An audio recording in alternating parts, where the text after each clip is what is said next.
Roman's Unexpected Adventure. By Wolfsbane 54. Summary. Takes place after the events of Putting Others First, Selfishness v. Selflessness Redux episode. If he had to blame anyone, it would be the Dragonwitch and Remus. Because if the Dragonwitch hadn't turned him into a fox, and basically disconnected him from Thomas, Roman wouldn't have ran into Remus. Who wouldn't have taken him to the dark side where the Duke and the Snake lived, and who knows what else resided over there. Basically what happens when Roman gets turned into a fox and is taken by his brother. What will the light sides do to find the missing creative side? Will they even notice? Chapter 1. If he had to blame anyone, it would be the Dragonwitch and Remus, Roman decided. After deceit, no, Janus had been accepted, and then accusing Roman of being evil like his twin, the princely side escaped to the imagination for a few days to fight foes to let out his emotions on. Sadly, he had forgotten about giving the Dragonwitch powers, and so in a matter of luck and not by Roman getting stuck with tunnel vision did the creature manage to hit him with a spell that turned him into a fox, before running away like the villainous coward she was. Roman had tried to turn himself back, even sink out and return to his room, but for some reason he was unable to make a connection. It was then that he decided to return to his castle and return that way, then maybe he would be able to turn back to normal as soon as he exited the imagination. The trek back was long, and whenever he passed by his normally friendly villages he would be chased away. He fictional subject couldn't even recognize him. Twice he was almost shot with an arrow, and it was during such a chase of being hunted that Roman ran into the thicket of the forest. Unable to command his creation, he had no choice but to run. It was then that he decided to just take the long way to his castle, through the forest and through the back way. Maybe then he would be able to bypass all the villagers. How wrong he had been. It seemed that his villagers had set hunting traps and he had walked right into one. Its metal teeth clamping down tightly on his leg. And Roman thanked the fact that he was a side and not real fox, since it looked like his leg was still one whole piece, despite all the pain. He couldn't stop the pain sounds that escaped him, however, when the metal teeth clamped tightly on his front paw. Every time he moved it hurt, and he didn't have the opposable thumbs to help release himself. The other creature in the forest were making happy noises, even a bunny and deer or two passed by, and while the creatures looked curious about his predicament, none could help or would be helpful. The longer he lay there in pain, the more the sounds the birds, especially made, began to irritate him with their happy tune. There was nothing happy about this situation.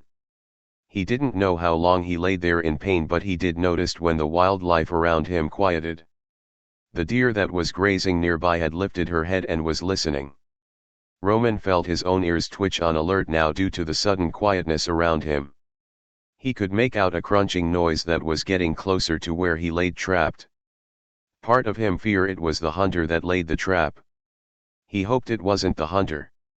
Anyone but the hunter who laid this trap, he silently prayed. It would just make his brother cackle at the knowledge of Roman being skinned by one of his own creation. He wouldn't hear the end of it once his reconstructed. It wasn't long before the footsteps were even closer and the deer nearby ran away to safety. "Fuckin', brother of mine." Roman immediately recognized Remus's voice. And it was definitely getting closer. He took it back. Anyone but Remus. He wanted to be found by anyone but Remus. "I'll drag him out of that dumb stinkin' castle by his toenails." The Duke cackled at the thought. "Oh, yeah, now that will be fun. And totally earned. Oh. Hello." By the gods above, Remus had found him and was staring at him with wide eyes. Seeing his brother so close and unable to defend himself, Roman began anew, trying to rip his paw out of the trap. "Back. Get away from me," he growled, although he was sure by the looks on Remus's face, the Duke didn't understand him. There was no telling what his brother would do to him. Considering Remus liked to bring up Jeffrey Dahmer sometimes, Roman was not going to stick around and find out. He'd chew his foot off first. The Duke crouched for a minute and watched as Roman struggled and laughed a few times whenever Roman would do something to make the pain worse. I thought foxes were supposed to be clever? Looks like it didn't register in your creation, huh? How dare you insult me? Roman growled at that. Remus was not going to get away with calling him stupid like that. You're going to look amazing stuffed on a mantle. Remus hummed cheerfully, before straightening. Oh well, hope you had a nice life. Maybe I'll get back in time to collect your bones, but I have a brother to go annoy. Remus smiled, leaving Roman still trapped. Roman watched him leave, mouth gaped open. Remus hadn't known who he was. He was going to the castle to see him and he wasn't there. What spell did the Dragonwitch hit him with? Shaking this lucky phenomenon for now out of his head, he tried again to get out of the trap. Even going as to take a stick in his mouth and between the metal jaw of the trap to try and pry it open. He was going to get out. A prince always finds a way out of a situation, even if he wasn't a real prince. A loud bang sounded in the distance, accompanied by Remus's battle cry, which told Roman his brother was trying to break into his castle. It wouldn't take too long for his brother to grow bored with his attack and come back. Roman wanted to be gone by then. He began struggling and scratching at the ground more vigorously, but his legs stayed stuck and the metal jaw seemed to clamp down tighter. He finally had to let himself collapse on the ground in exhaustion. He missed having hands. Well, RORO isn't answering, and I'm bored again. Remus's voice chattered as it came into range again. That's because I am Roman. You're my twin, you should know I am me. Roman huffed tiredly as he watched his brother come into view again. He was stuck and he wasn't going to be able to get away. With any luck, Remus would release him, and once he was bored again, would leave Roman to reconstruct, hopefully back in his room. Although the situation dumbfounded the princely side, the imagination didn't usually let anything happen to he or his brother. Was this a sign that he was truly not Thomas's hero anymore? That he was even unworthy of being a creative side? You still alive, roadkill? Remus asked, picking up a stick and practically poking Roman in the eye. Stop that! Roman snapped at that. He wasn't in the mood for his brother's antics. The Duke cackled, delighted. Oh, good. Hey. I was thinking, how about I take you with me? I always wanted a pet. I mean, I brought home pets before, but they always mad D upset. The squirrel and I had a war. The skunk kept sleeping in Double D's hat. The goo monster and fish ended up killing each other in the toilet. Remus rambled. Roman stopped listening at some point. He didn't want to go with Remus, but maybe he could run away when his brother released his leg. Okay. Time to see how much blood you can bleed. Remus smiled, and with a snap of his fingers the trap vanished, leaving Roman on the ground but free. He took this a chance to get to his feet and make the escape he had been waiting for. Only to fall flat on his face with a yelp. His right front paw was not going to be taking any weight anytime soon, and Roman couldn't steady his footing on 3 legs. He yelped again when Remus grabbed him up by the tail. Now that was just sad. Remus tsked, although Roman could tell his brother still found humor in the failed attempt. I can't wait to show you to DD. Remus chattered away as he walked, switching from holding his new pet by the tail to a hold one would hold a beloved teddy bear, much to Roman's chagrin. He was scratching up his brother's arm trying to get loose. He didn't want to go with his brother.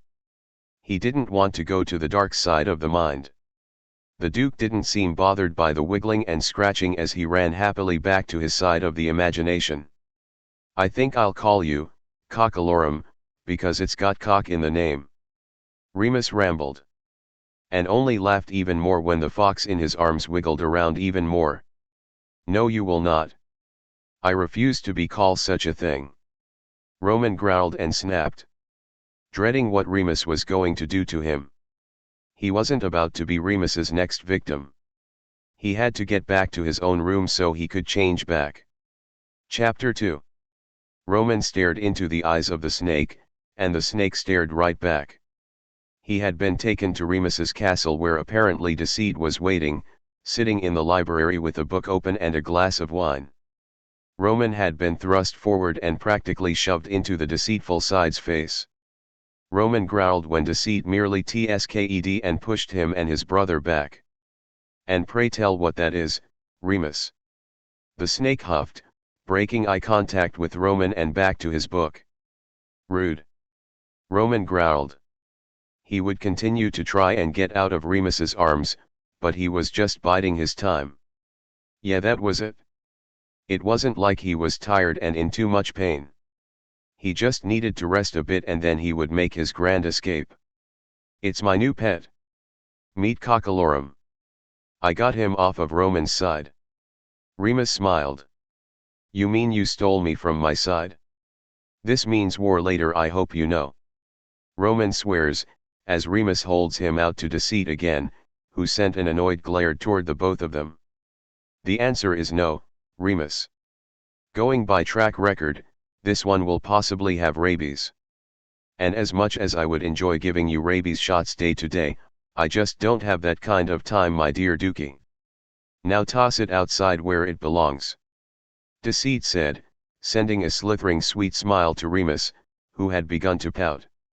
"Rabies? Why, I never." Roman growled. Deceit's eyes zeroed back in on him. "As charming as the little thing is," the deceitful side added, with narrowed calculated eyes, before switching topic. "Speaking of your brother, did you manage to talk to him?" Janice asked, still keeping eye contact with the fox in the Duke's hands. The look made Roman freeze up. He couldn't let these two know who he was. He didn't know what either of them would do. He hadn't exactly been nice to either of them, nor did he trust them. They were the dark sides, they were the ones who could ruin Thomas. Nah. I couldn't even get in. Everything was sealed. Not to mention everything seemed a little more hostile than normal. Could be the imagination feeding off his emotions though, like mine does. Remus shrugged, adjusting his grip on the fox, causing it to yelp when its leg hit against his arm. "Oh. I forgot, Cockalorum is hurt. Come on DD, how can you say no to this face? Come on, it's cute. You like cute things. Look at its cutie furry face." Remus pouted, sounding like a 3-year-old and shoving Roman once again toward the deceitful side. "Call me cute, I dare you, Bananaconda." Roman snarled. Deceit took a step away from him, which pleased Roman. The snake should be afraid, after tricking Thomas into accepting him. "Yes, well, you don't have a point, I guess." The snake side huffed a little, eyeballing the blood still leaking from the wounds. "Fine."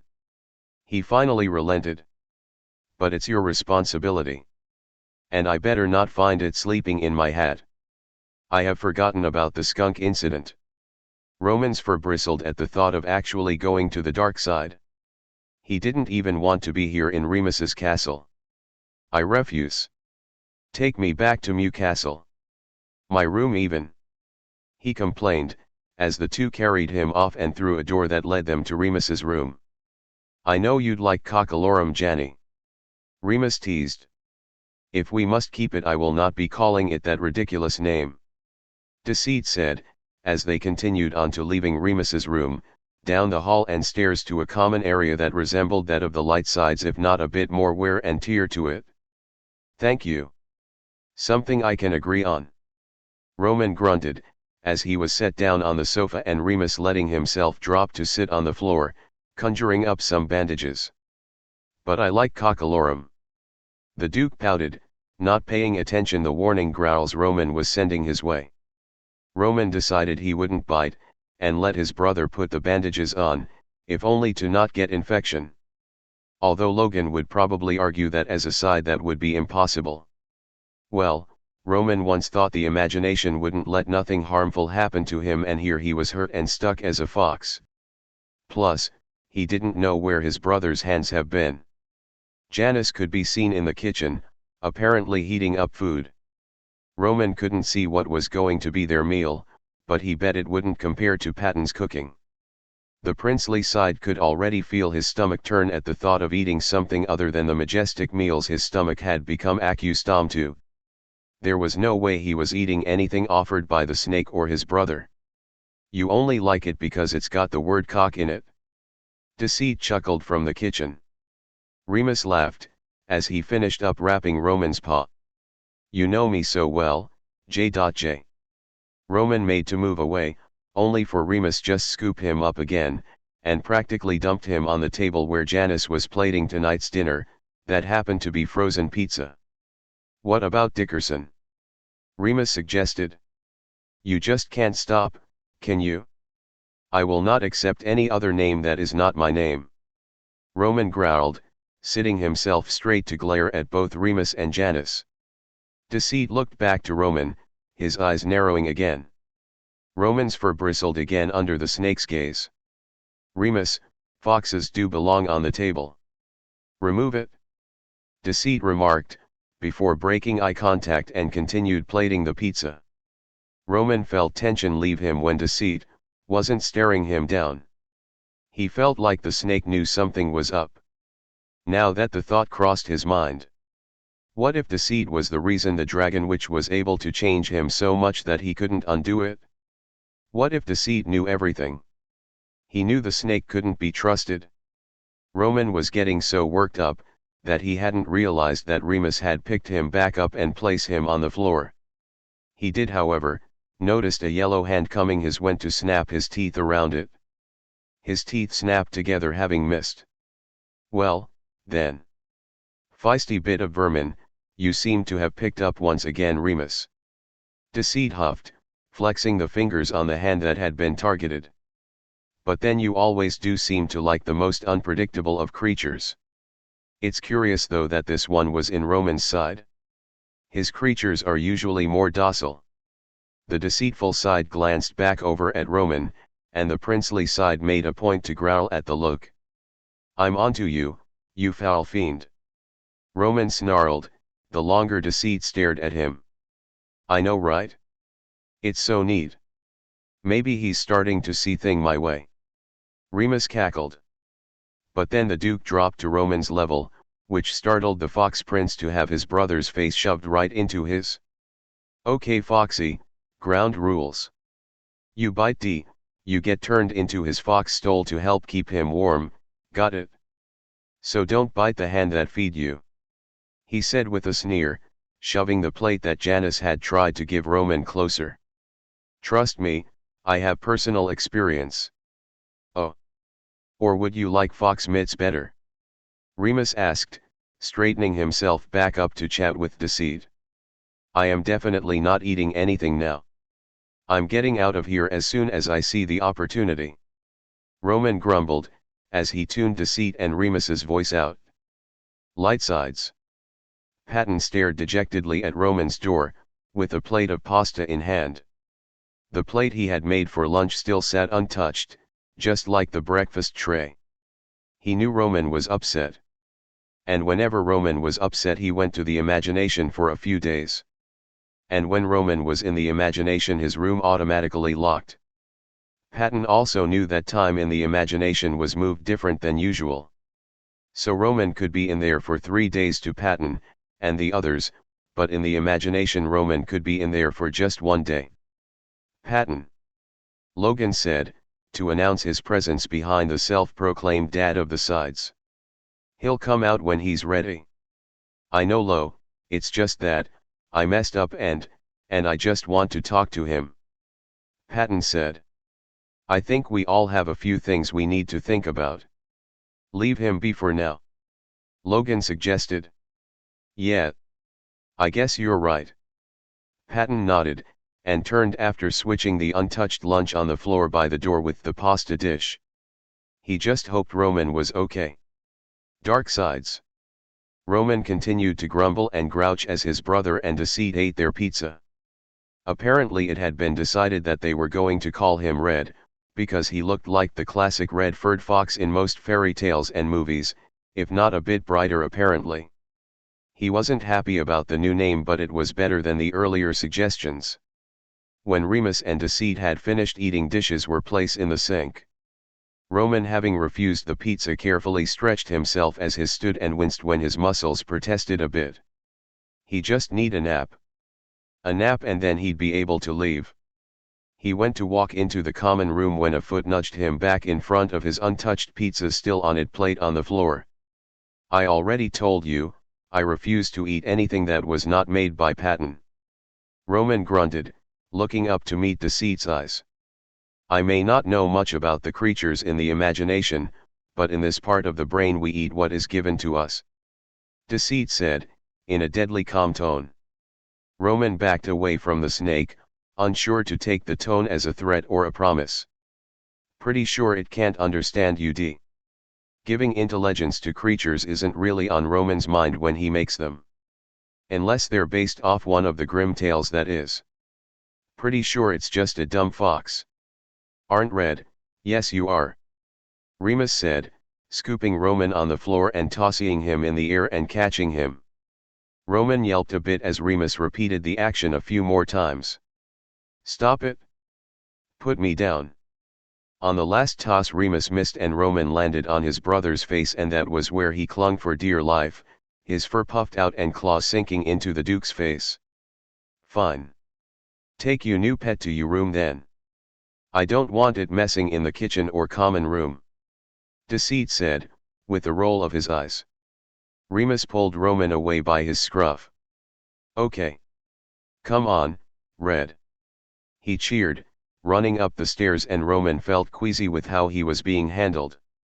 His vision swirled a bit and didn't clear until Remus placed in on the bed in his room. Now that he's thought about it, he had never seen his brother's room and he hadn't paid much attention the first time they walked through. Now he looked around. Sweet Hera, Remus. How do you find anything in here? This is a mess. He commented, and moved himself away from some mysterious stains that were on the top comforter on the bed. There was trash and junk everywhere. Mi casa, es su casa. Remus crowed, doing a quick spin before letting himself fall backward on the bed, barely missing Roman. This is where you will be living. Great yet. Remus cackled, grabbing Roman and holding him just above his face. We're going to have so much fun. Roman let his ears droop a bit. He could already feel that this was not going to be a fun time for him. He just want to get back to his own room and forget the last few days even happened. Can't you just kill me now, and get it over with? Why must you torture things? Better question, why must you torture me? Roman grunted, as he was brought close again and squished in a tight hug by Remus. He would make a move tonight. He would leave when his brother fell asleep. Find his way back to the light sides, and if he hadn't changed back by then, he was going to find Logan, because Logan would know how to fix this. Chapter 3. Roman had his paws covering his eyes and ears as best he could as a fox, with his tail helping a little bit to block out the darkness that was Remus's room and his brother's god-awful snoring. The Duke had tried to coax him into the bed with him, but Roman had refused, because his brother liked to sleep in the nude and that was too much of his brother that he just didn't want to see. Instead, Roman stayed on the floor, curled up near a set of pile of dirty clothes. As soon as the lights went out, and Remus had went to sleep, things started moving in the room. Roman would catch glimpses of glowing beady eyes that disappeared as soon as he blinked. Now he wasn't scared. What did he, the Prince of Creativity, have to be scared of? Nothing. That's what. He was brave. There was nothing in Remus's room that was going to attack him. I am just imagining things. This is what his room does. There's nothing really here. He tried to reassure himself. Roman's ears twitched this way and that way, picking up the tiniest of sounds. At the sound of Remus's door cracking open had Roman's eyes and ears snapping to it. Seeing Deceit peek his head in, the snake's serpent eye illuminating a bit in the dark as it roamed over the Duke's room, before landing on Roman curled up on the floor. The deceitful side didn't say anything, except stare for a minute with a hum, before leaving.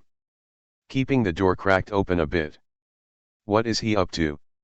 Roman grumbled, getting to his feet, and slowly slipped out of Remus's room.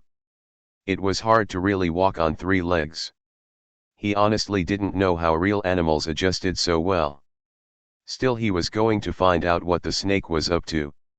He was going to be Thomas's hero again. He caught sight of Deceit disappearing around a corner and hurriedly tried to catch up. When he rounded the same corner, Deceit was gone. Nothing but blank walls stared back at him. A dead end. Where did he go? I knew he was a slimy snake. I got to stop him before he hurts anyone. Roman grunted, pushing himself up against the walls, trying to find an opening, because Deceit couldn't just disappear. Unless he was trying to play some sick game with Roman. Was he playing with Roman? Did he know Roman was the fox? Hiss. The sound had Roman doing a quick turn that had him accidentally taking a step with his hurt paw, and a startled and pained yelp escaped him. Only he didn't see anything there, but was nothing behind him. But the hiss had come from somewhere. Oh, great. And I thought Virgil's room could be scary. No wonder he left. Roman said, talking to himself, because there was nothing else to distract himself with except for the sound of his own voice. Okay, creature in the dark, I'm not scared of you. Show yourself. Roman growled, his fur puffing out to help make himself look bigger. He lifted his muzzle in a snarl as he advanced back the way he came, when another hiss sounded, moving further away. There was a noise of something sliding across the floor, moving slowly away. I will not let you get away from me. Ingardi fiend. He snarled, and ignoring the voice in his head to not to, he dashed forward, trying hard to think how bad he was limping. He skidded to a stop at the edge of the stairs. What? Where did it go? Roman huffed, hopping down the stairs, his ears twitching and moving around like antennas to pick up any source of sound, besides his brother's loud snoring upstairs. Ugh. This is ridiculous. I am leaving. He finally decided, when nothing happened. He was not going to stay here any longer and let the dark sides drive him insane. He was going to go back to his room and change back into his beautiful self and forget this even happened. He walked right up to the front door and lifted onto his hind legs to push against it. Try to will it to open. Something clamped down on the back of his neck and lifted him, causing a startled screech to escape him. Now what do we have here? Deceit's voice mused, in its sickly sweet tone. A little runaway. Oh. You sick bastard. You did that on purpose. Let me go. I demand to be released. Roman snarls as he squirmed and kicked. Trying to get a good swipe at the deceitful side, who merely let him hang by his scruff, and stare at him with his mismatch and glowing serpent's eye. I suppose I should return you. Remus would be heartbroken to lose another pet. Janice frowned. Still not moving to hold Roman in a more comfortable hold, as he moved to go back upstairs. I must have left his door open. He muttered as they came to stand in of the Duke's room. Lose another pet. What happened to the other ones? No. Don't put me back. Put me down. Take me to Logan. Roman pleaded. Because let's face it, he was not imagining the eyes that were moving around in his brother's room. His brother probably made monstrous creature in his sleep and let them roam free. As soon as his feet touched the floor, and Deceit released his hold, Roman pounced out the door again and down the stairs, while he stumbled partway through, but he was not going back in his brother's room. He looked back to see Deceit staring down at him with a calculated look again, before sighing and following after him. Fine. It make no difference to me where you sleep, he said. Finally. Now how about you open that door and I go sleep in my own room? Roman huffed, and blinked confused when he turned to face the front door, to see bars blocking him.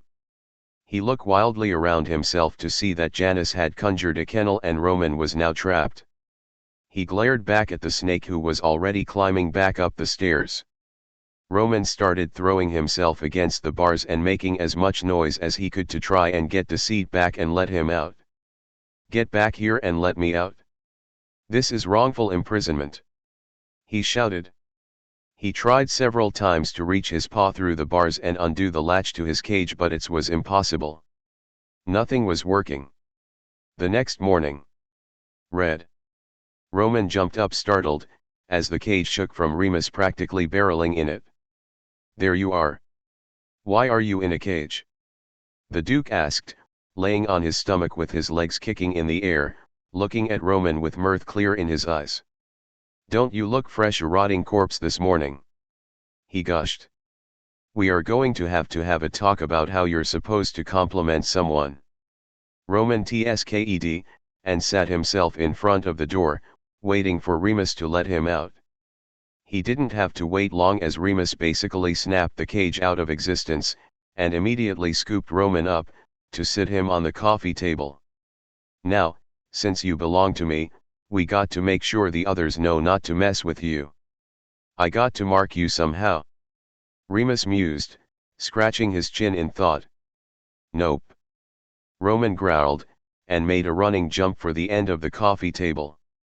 Remus was quicker, and grabbed his tail to stop him. "Ow! That is not a toy. It's attached, you idiot!" Roman yelped. "Remus, quit playing with Red and let's go. We do want to be let for breakfast with the light sides," Deceit called as he seemed to appear just behind the Duke and Roman, still messing with his gloves as he went for the door. "I'm coming. I just gotta dress, Red," Remus called over his shoulder.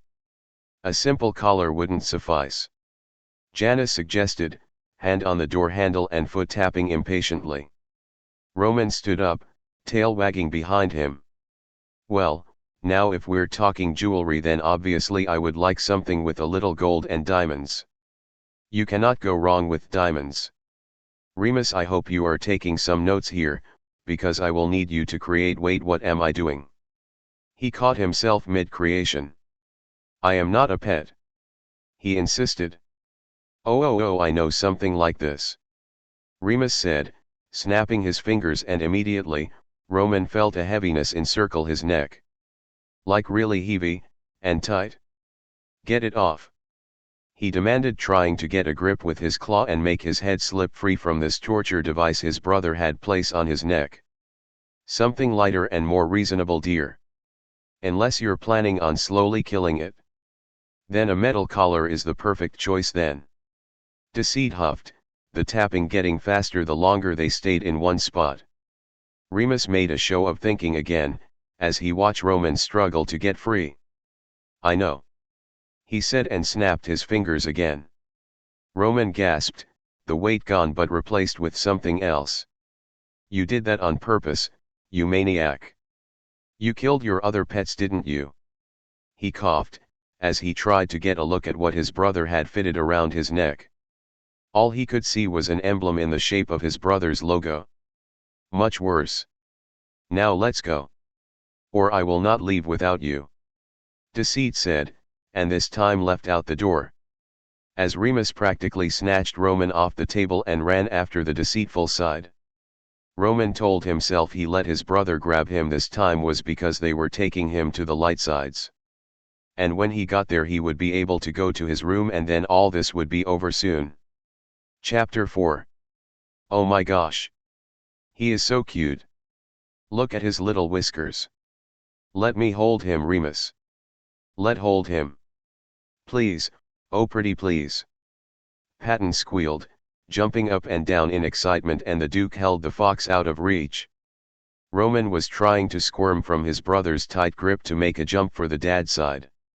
This was his chance. He just wished Patton wasn't squealing so loud, since it was hurting his ears. But still, he'd rather be deaf and with the others than with Remus and Janice. "Patton, please calm down, you are upsetting the Vulpes," Logan said, from where he and Virgil sat at the table. Janice standing off to the side and just watching, looking less than amused. "I not a Pokemon nerd. Now hand me over to Patton. I demand release," Roman yowled, as he tried to wiggle free. Remus having to lift him in the air above his head in an attempt to keep the two apart. Looking very much like two children fighting over the same toy. But a toy Roman was not, and he highly disliked being treated as such. Sadly Patton backed away and Roman was once again cradled into his brother's chest, being petted. "Aw, okay. Sorry little fella, I guess I just got overexcited," Patton said, looking just a bit guilty. "This isn't over. I will escape," Roman promised, as Remus continued to hug him close.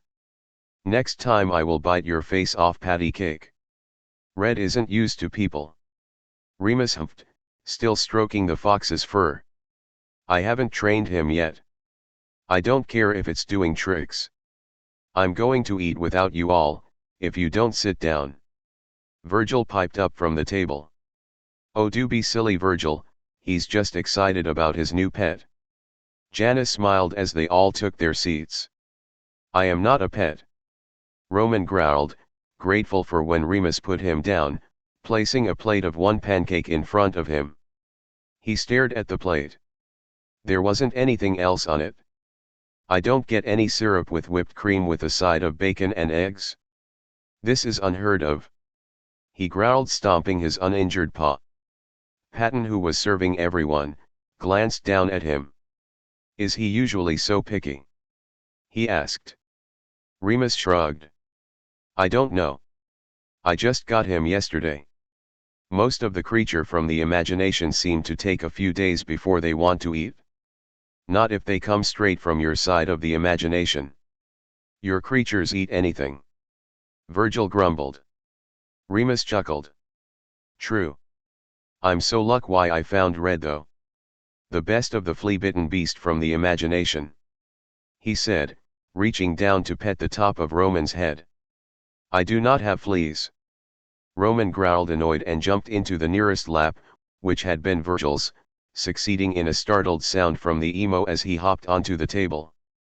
"Excuse me, but we don't eat until everyone is at the table. You are all missing me." "I am missing," he yipped and growled. Patton made a disapproving noise as he picked Roman up and placed him in front of his plate again. "Sorry little guy, but you eat here," he smiled, before sitting back down. The moral side began wringing his hands. "So, should we try and go get Roman, or at least call for him?" the dad side asked. "Yes. Send Logan. He'll figure it out faster," Roman said, tail wagging at the thought of being turned back in himself again. "He's just pouting, Pat, give him some time. He'll come out when he's had enough imagination food," Virgil sighed, poking at his cakes. Roman gaped. They weren't going to even try and look for him. They thought he was still in the imagination. Remus let out a groaning noise, causing heads to turn. "What's wrong, Remus?" Janice asked, starting to stand up, placing a yellow-gloved hand on the Duke. "I think I'm being summoned." "Thomas never summons me," the Duke answered, looking at everyone with a confused look, before he vanished. The room was silent for a minute and then Remus was back in his chair, looking perplexed. "That was quick," Virgil said, sitting up a little straighter now. Remus shrugged. He said he was trying to summon Roma - before the Duke could finish the sentence, he disappeared again. "Okay, I think we all need to see what the problem is," Logan suggested, and with a nod the table emptied, leaving Roman by himself. "If he's summoning me, then why are you answering?" "I didn't feel a summons," he growled, even more agitated. Without thinking too much of it, Roman started for the stairs, hopping up each step until he reached the top, having only stepped on his hurt paw twice in the process. He was going to get to his room and nothing was going to stop him. With Thomas and the others, Remus was sulking and he was getting borderline pissed. Thomas was constantly trying to call on Roman, and yet Remus himself was feeling the tug, which was becoming annoying the longer Thomas continued to fail in summoning Prince Underarm Stinks. and each failure was causing Virgil and Patton to panic. While funny at first, it was becoming annoying now. Janice and he shared a look. The danger noodle didn't seem surprised, but then Janice has been good at hiding his real emotions about a situation. However, out of all of them, Janice would be the first to sense something off, and he hadn't said anything about something not feeling right. "Okay, fucking stop it already," Remus groaned, waving away the most recent of constant tugs. "He's not coming. Now what do you want?"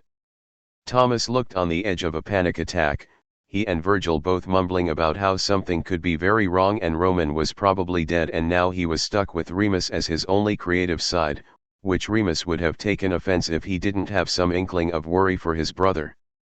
"Focus, Thomas, there is a logical reason Roman is not answering," Logan reassured, taking control.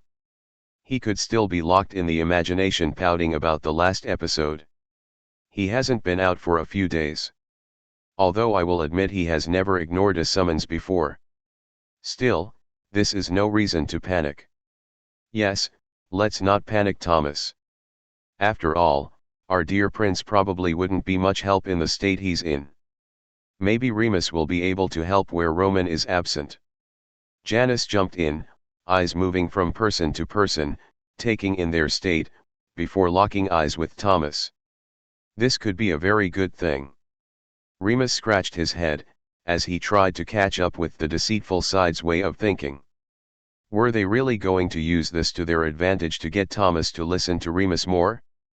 Really, deceit. This is not the time for one of your schemes. What if something is wrong? Like really wrong? Virgil demanded, working himself back into a panic, taking Thomas with him. Remus decided it was better to let Janice speak for the both of them. He didn't want to make the snake side mad by ruining whatever he was planning. "Actually, Virgil, deceit could be onto something," Logan countered. "How so?"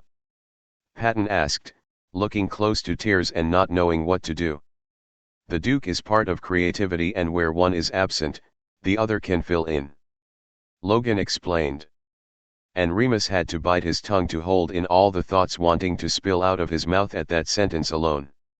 Since Roman has made it very clear that he does not want to be disturbed, Remus is the next best thing. "Precisely what I meant." Janice nodded. "Sure it is."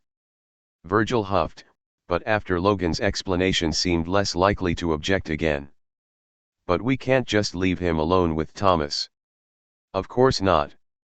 Janice nodded and sent a smile toward the Duke, who returned it. Now he understood what Janice was doing. "You three will stay here and make sure Remus behaves?" "That's a good idea." "And Janice will go and check on Roman," Patton interjected. Going by the lifted eyebrow Janice sent to the moral side's way, Remus was going to say Patton got a very lucky guess in. "Exactly." The deceitful side smiled. "Behave, Remus." Remus smiled, showing off his teeth that were sharper than the other side's. "Of course, Janny. We're going to have the best of time together." He watched amused as the others sent worrying looks towards each other. "Don't forget Red," he reminded, as Janice went to send back into the mindscape. "Who's Red?" Thomas asked. "A little monster I picked up in the imagination." Remus smiled. "Hardly a monster," Logan said, ruining Remus's fun. "We will talk about Remus's fox later. Right now I believe you require some creative assistance, Thomas." Remus rolled his eyes. Logan always was the party pooper of the bunch. "Well, bitches, let's get creative," he cackled.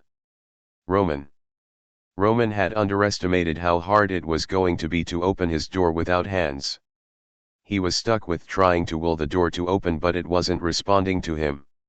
He had even tried jumping for the handle, but that had landed him in the bowl of grits that was sitting by his door. Patton must had brought it up before serving everyone else earlier. "Red." Deceit's voice called from downstairs. "Can't a prince get a break? I just want in my room."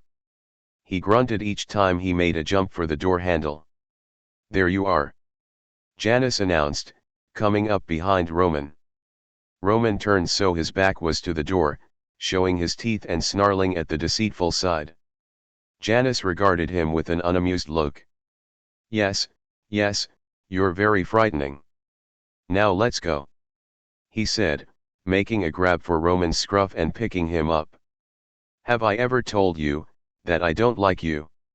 Roman growled, as he dangled by his scruff. "I'll say this. Remus sure found an interesting creature. Most of the creatures he brings from Roman's side are docile. Right to the moment they die." Janice hummed, as he carried the wiggling and snarling fox back to the dark side. "So, he's been stealing creatures from my side, good to know." Roman grunted, trying to get a good swipe at the deceitful side's hand, so he'd be released. "Something else I will have to talk to him about. He's going to be upset when you go too." Deceit sighed, placing the fox on the sofa, in the dark side's common room. "Now stay. Or it's back in the kennel for you," he said, wagging a yellow-gloved finger at Roman. Roman snarls and made to bite that finger again, only missed when Deceit moved it out of the way at the last minute, and continued his way up the stairs. "I am not a dog, you slithering snake. Get back here and tell me why Remus is answering a summons meant for me." "Deceit," he called, making loud bark-like sounds at the snake side. Roman hopped from the couch and had to run to keep up.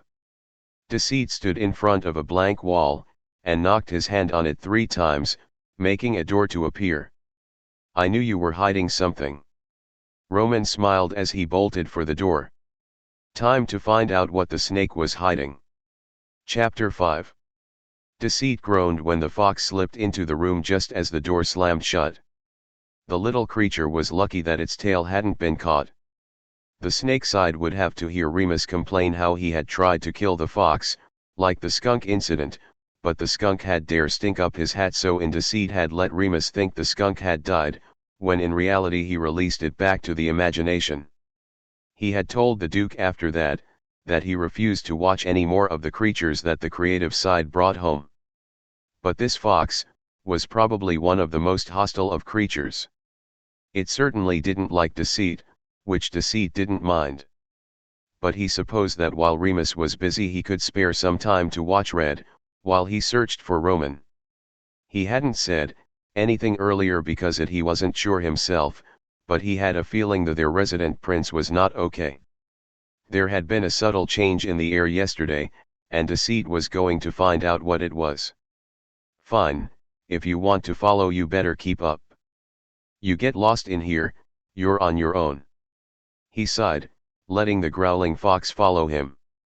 They were in Deceit's most private of rooms.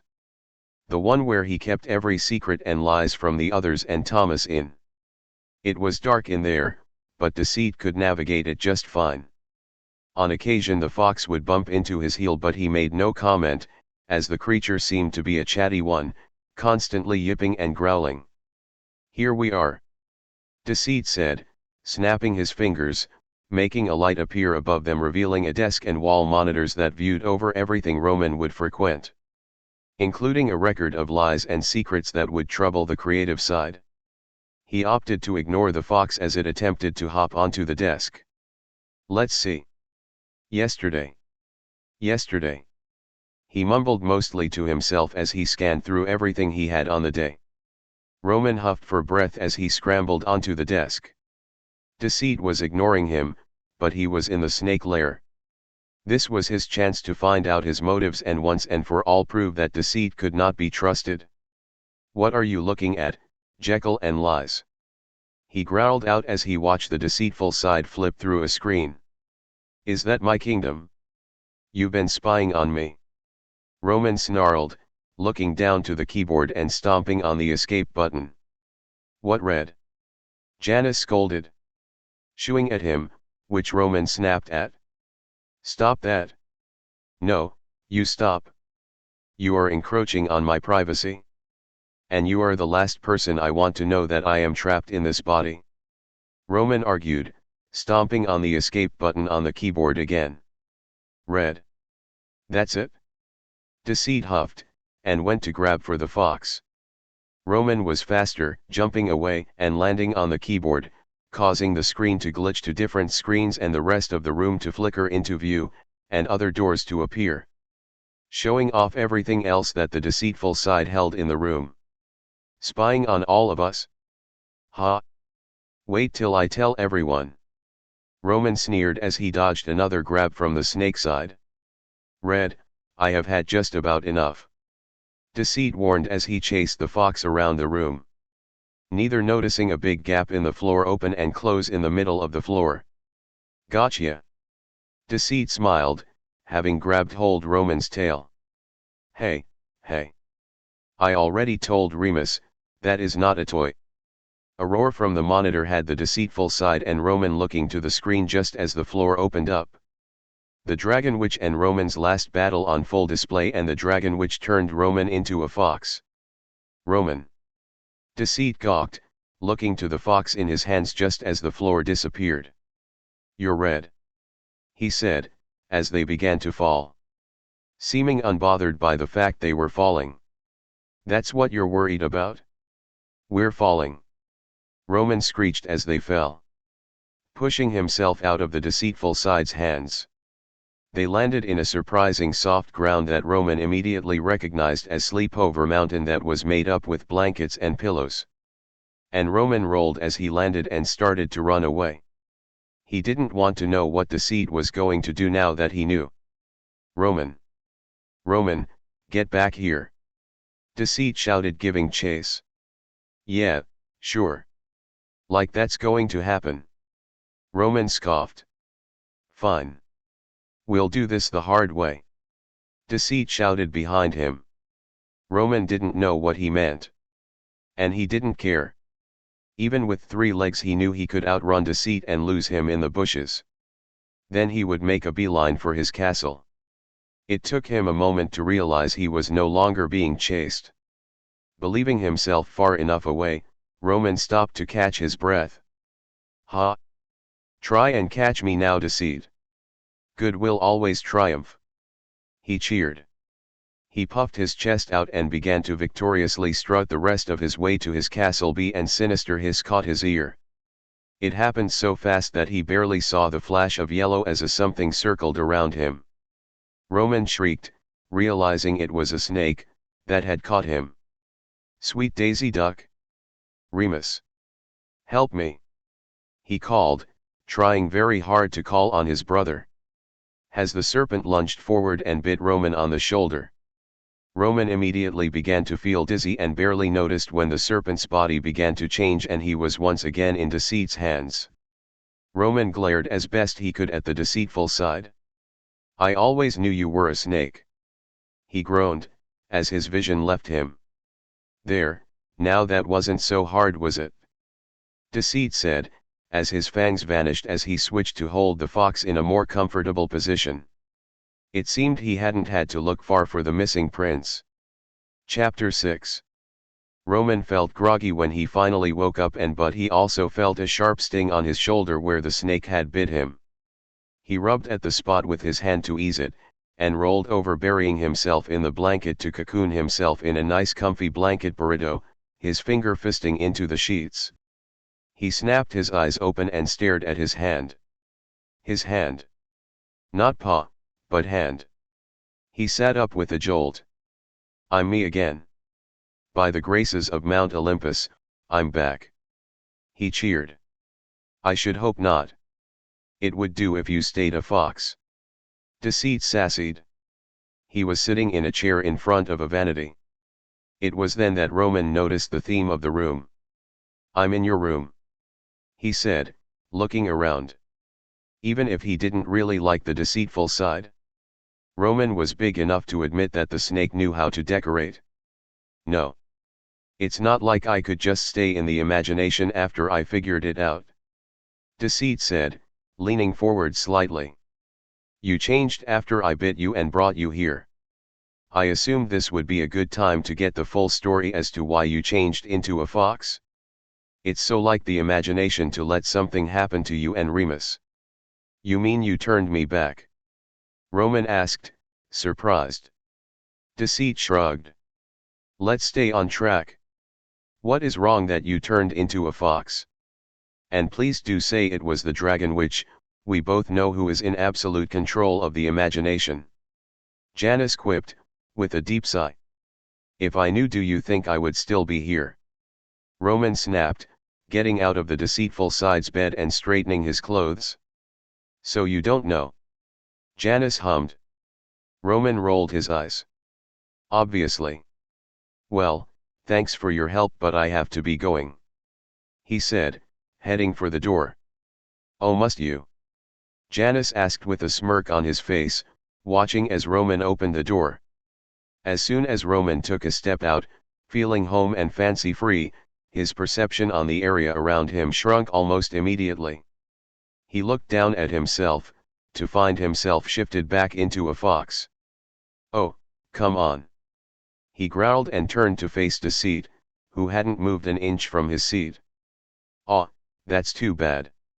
Janice said, smirk growing wider. But of course I could turn you back to normal all by myself. After all, it was me that did this to you. The deceitful side messed with his gloves as he spoke. My function is deceit, selfishness. So of course if I bite or bring you to my room, you were going to change into the form you most wanted. When leave my room you of course are going to return to being a fox. It would be weird if Remus's pet vanished after all. He would just be heartbroken. You slimy, rotten, manipulative, no good. Roman snarled and growled, marching his way back into the room. Well, this has been a pleasant chat. We'll talk again later. Deceit smiled, and snapped his fingers, causing the door to his room to slam shut in Roman's face. Open this door. I'm not done with you. Roman snarled as he scratched viciously at the yellow-painted door, trying to push it open. How dare that snake trick him? There you are, Red. Did Janny kick you out? Remus said as he ran up the stairs, scooping the disgruntled fox up. How do you live with that guy? Roman snapped, still upset about being turned into a fox again. Aw, someone's grumpy. You must have missed me. Is that it? Did you miss me? Remus asked, rubbing his face against the fox's red fur. I certainly don't miss being squished. Roman grunted. Okay, so we have a busy day ahead of us. We have to work on this idea I helped Thomas come up with, and then we got to check on Roman, and clean up the dark side of the imagination, of last night's nightmares, and hopefully by then you'll want something to eat. Remus listed, as he walked into his room and into the imagination. Excuse me, but what about these grits that are in my fur? I don't like being dirty like you, Roman said, trying to wiggle from his brother's arms. Chapter 7. Roman held on as best as he could to his brother's shoulder with his claws as the Duke ran through the dead and menacing-looking forest that surrounded his own kingdom. And Remus sometimes wondered why he never visited. Everything in his brother's kingdom had the ability to attack and hurt you. Roman remembered the first time he tried adventuring through Remus's side, the ground literally tried to eat him. He had promised himself that he would never return to the dark side of the imagination again and leave to Remus to care for. And now, here he was clinging for dear life to his brother's shoulder as Remus ran as nightmares chased them. When you said, clean up the nightmares, you didn't say that you were just going to run right in the middle of them. What are you going to do? Let them eat us? Roman snarled, as he was almost jostled from his perch. He moved his tail out of the way just before a nightmare's teeth snapped around it. This is fun, right, Red? Remus laughed. No. No, it is not. Roman yowled. Watch out for that nightmare on right. He warned, ears planted back as Remus hit the ground in a slide to avoid the creature's claws. Roman found his claws lose their grip on his brother's shoulder during the slide and fell from Remus's shoulders. He was thankful for quick reflexes and was able to land on his feet and continued following after Remus, who was laughing with glee over the chase. Keep up now, Red. Come on, boy, Remus called, looking back to make sure the fox was keeping up.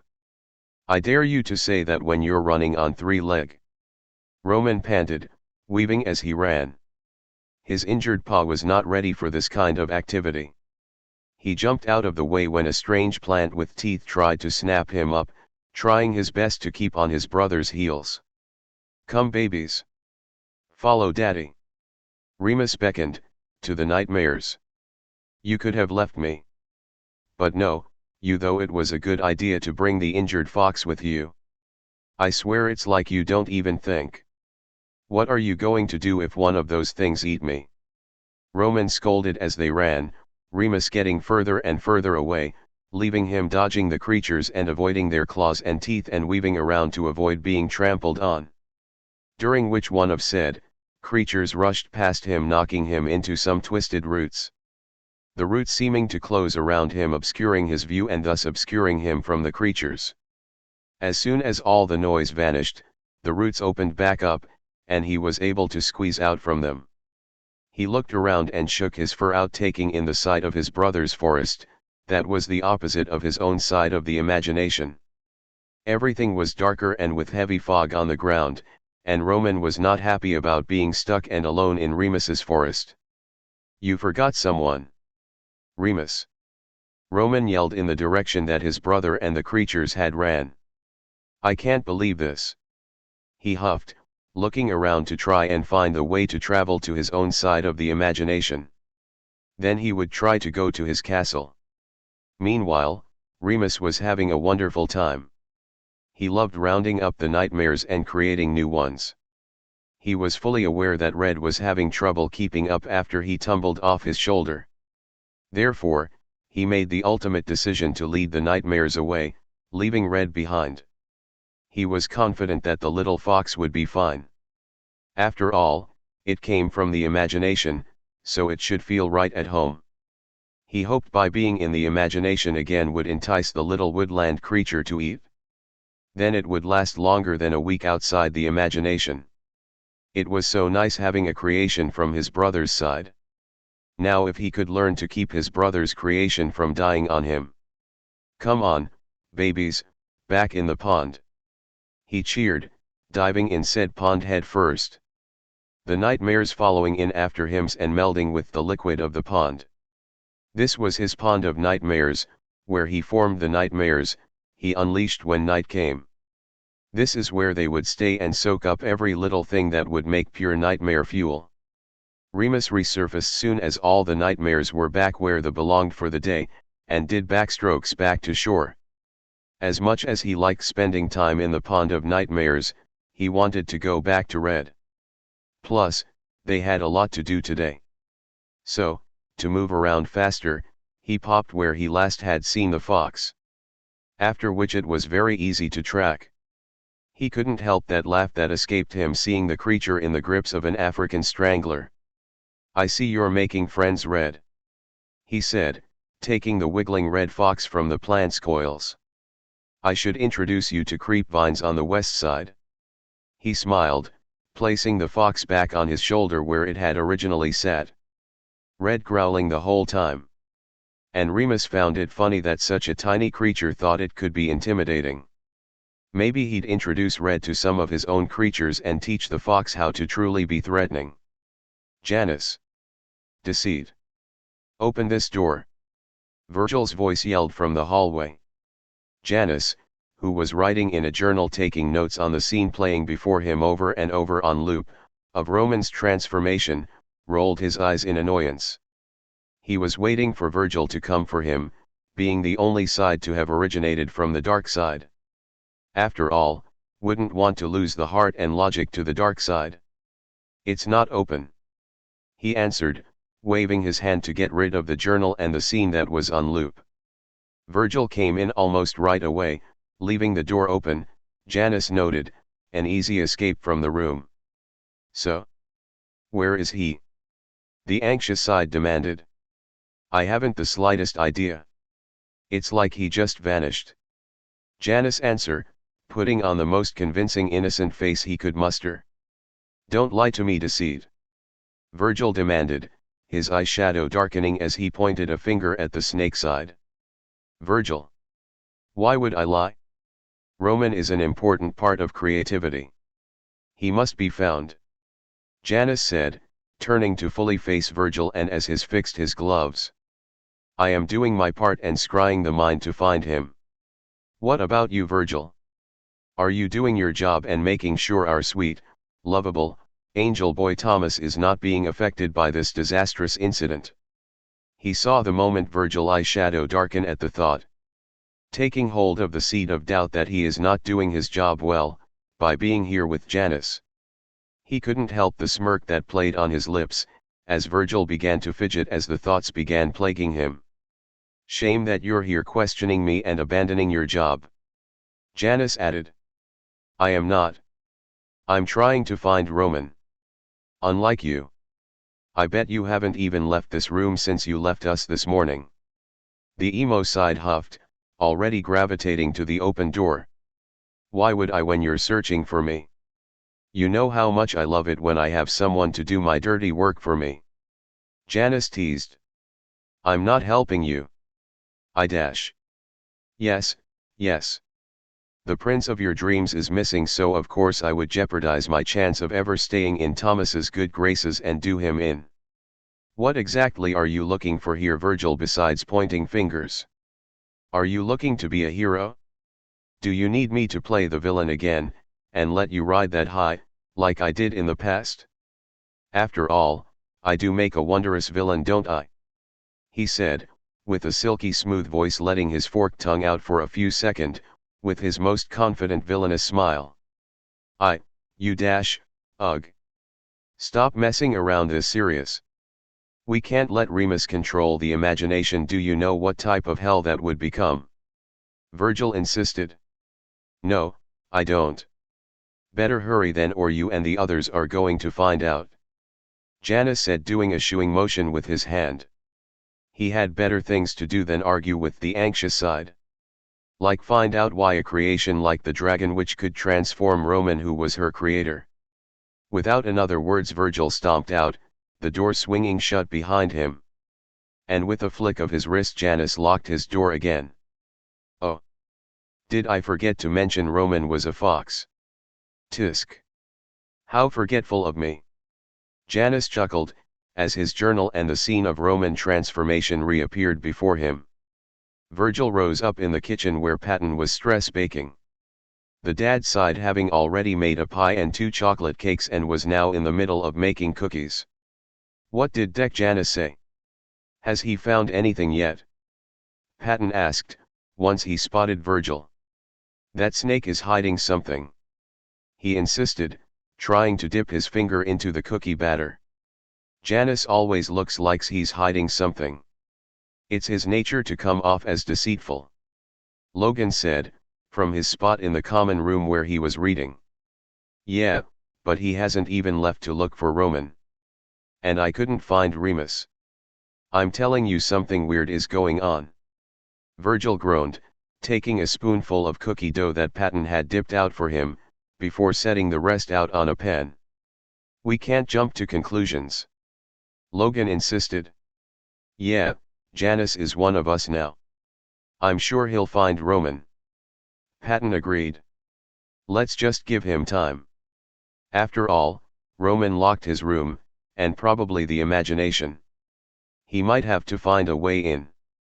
The dad side rambled. But this is all bullshit. Virgil complained. Language. Patton lightly scolded. We had a date planned, and Roman always liked prancing around and singing and dancing and. Virgil continued, starting to pace. You miss him. And you're worried. But until he's ready to be found, there's nothing we can do. Logan insisted, flipping a page in his book. Sit down, Virgil, and try to calm yourself.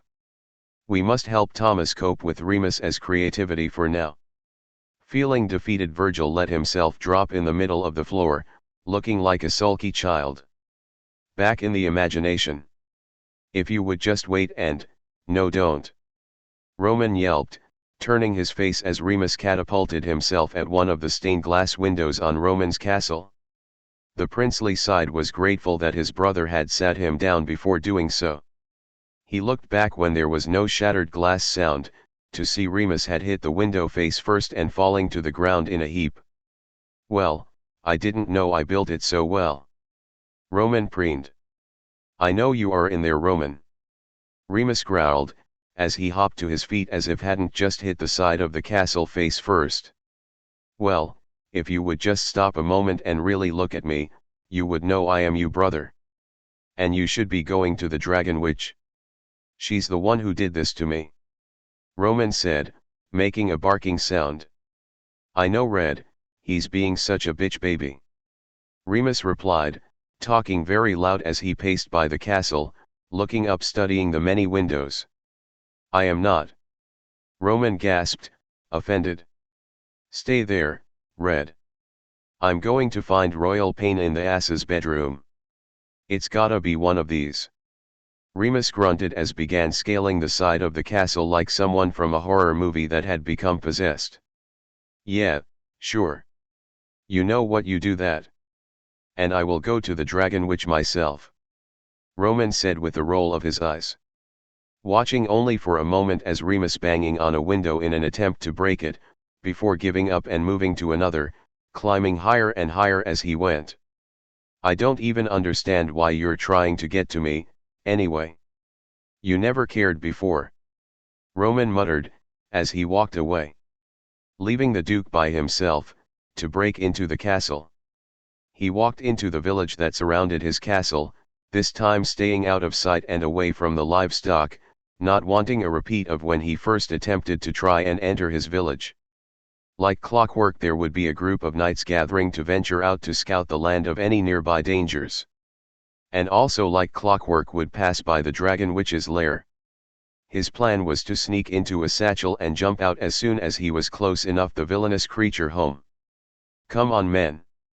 Let's hurry up now," a knight barked out. Roman trotted faster toward the village gates. "Yes. Right on time." He smiled, hopping onto a crate of apples near one of the horses, wobbling a bit, still unsteady, having to hold up his injured leg. He tried to steady himself and gauge how far he would have to jump, keeping his eyes on the open satchel on the back of the saddle. 1, 2. Steady, Roman counted, couching his tail wagging a bit in anticipation of the oncoming jump. 1. Some hard whacked him from behind, sending face first to the ground. "Ow!" Roman snarled, picking himself up and turning to face an angry stall vendor. "Get out of here, you vermin. I won't let you take off with any of my goods." The angry vendor shooed, waving the broom he had hit Roman with around.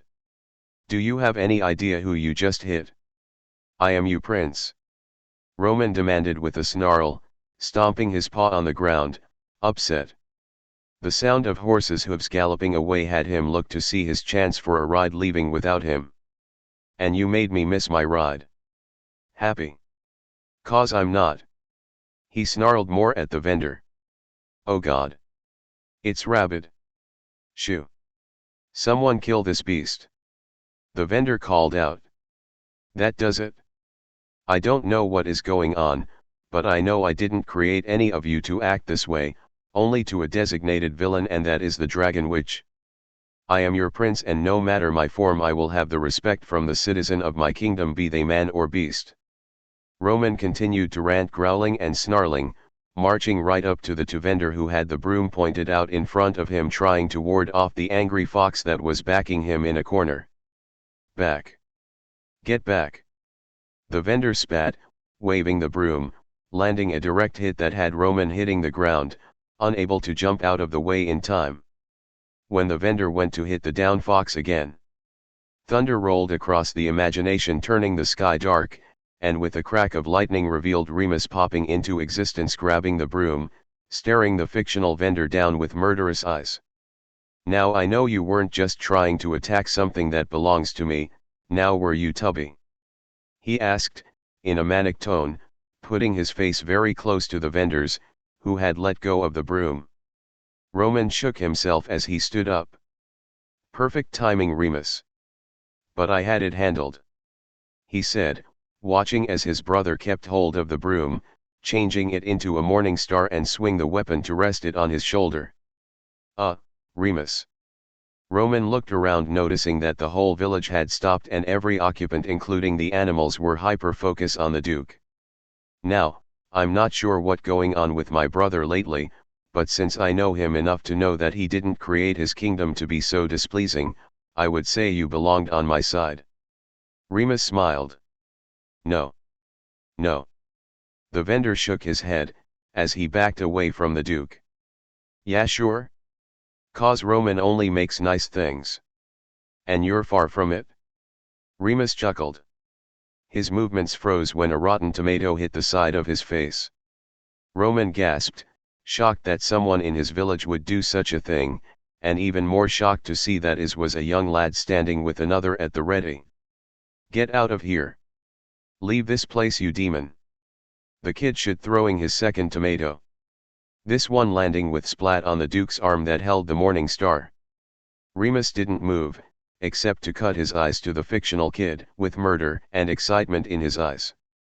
You know, he said, relaxing his pose and turning to face the rest of the village, and the vendor inched away, now that he was not being pinned by the Duke's attention anymore. Maybe you're right, kid. Roman will have to come out of his tower once I kill you all. Remus cackled, charged with a swing of his morning star, bashing the kid who threw the tomato in the head, blood splattering everywhere. Remus. No. Roman shouted, watching as his creation got destroyed by his brother. I'm right here. I'm not in my tower. Look, just leave the building alone. Don't set anything on fire. Roman begged, as he ran for the safety of the nearest stack of apple barrels to take cover and avoid fly debris as fictional villagers ran around screaming in terror as Remus wiped them out. Minutes passed, and when everything was quiet, did Roman peek his head out to see his brother standing in the middle of the village square, covered in blood. Remus. Roman called out, and almost ducked back to the safety of the apple barrels when the Duke cut his eyes to him. I guess, Roman's not coming to reprimand me. Remus sighed, as his weapon disappeared. Roman thought he caught a hint of disappointment in his brother's voice, but that couldn't be. He and his brother hated each other, right? Well, they started it anyway. You might have been created on this side, but you're my red, are you? Remus said, crouching down and holding his hands out for Roman to run to. Roman hesitated for a second before running to his brother. He told himself he did this only to make sure that Remus was okay, since he was acting weird. Remus hugged the fox clothes as he stood up. Okay, Red. I think that's enough for today. Let's go home. Roman let himself be carried out of the imagination and back to Remus's room, where Janice was sitting on the Duke's bed, wrapped up in a blanket and a book in his lap. Roman didn't know why, but he found that kind of odd too, because who knows what Remus had hiding in this room. Roman shuddered at the thought. Janny? Something wrong? Remus asked, spotting that snake side on his bed. Yes, dear. Not waiting for you. Did you and Red have a good time in the imagination? Janice asked, sending a smile to the two. Wait. Did he just call you dear? Are you two dating? Roman asked, looking between Remus and Janice. His question being answered when Janice was getting up, only to be tackled to the bed by the Duke. Roman finding himself released as Remus curled himself around the snake side. Ending with the Duke using the snake side as a hug pillow, trapped in his arms and his legs, with the two giggling at each other. You're dating? Roman shouted, shocked. Is that blood? Janice asked, voice muffled due to his face pressed against Remus. And tomato? Remus nodded, with a big smile. Red and I demolished Roman's village when he refused to leave his stupid castle.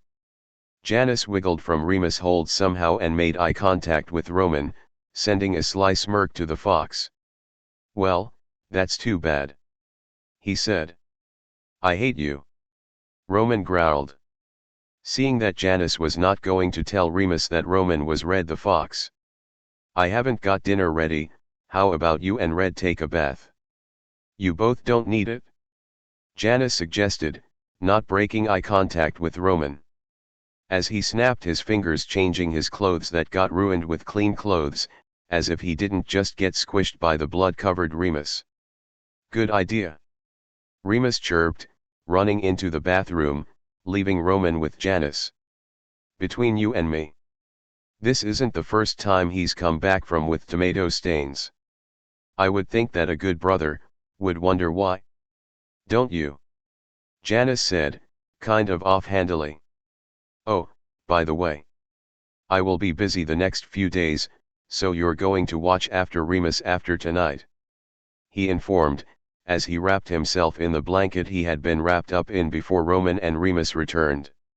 How, pray tell, am I supposed to do anything as Fox? You turned me back once, turn me back again. Roman snapped, as Janice walked away from him. Get back here. We still got to talk about you dating my brother. Deceit. Janice. Roman called, just as Remus came back from the bathroom and grabbed in up. Hey. No, wait. Put me down. Janice, what did you mean you're going to be too busy?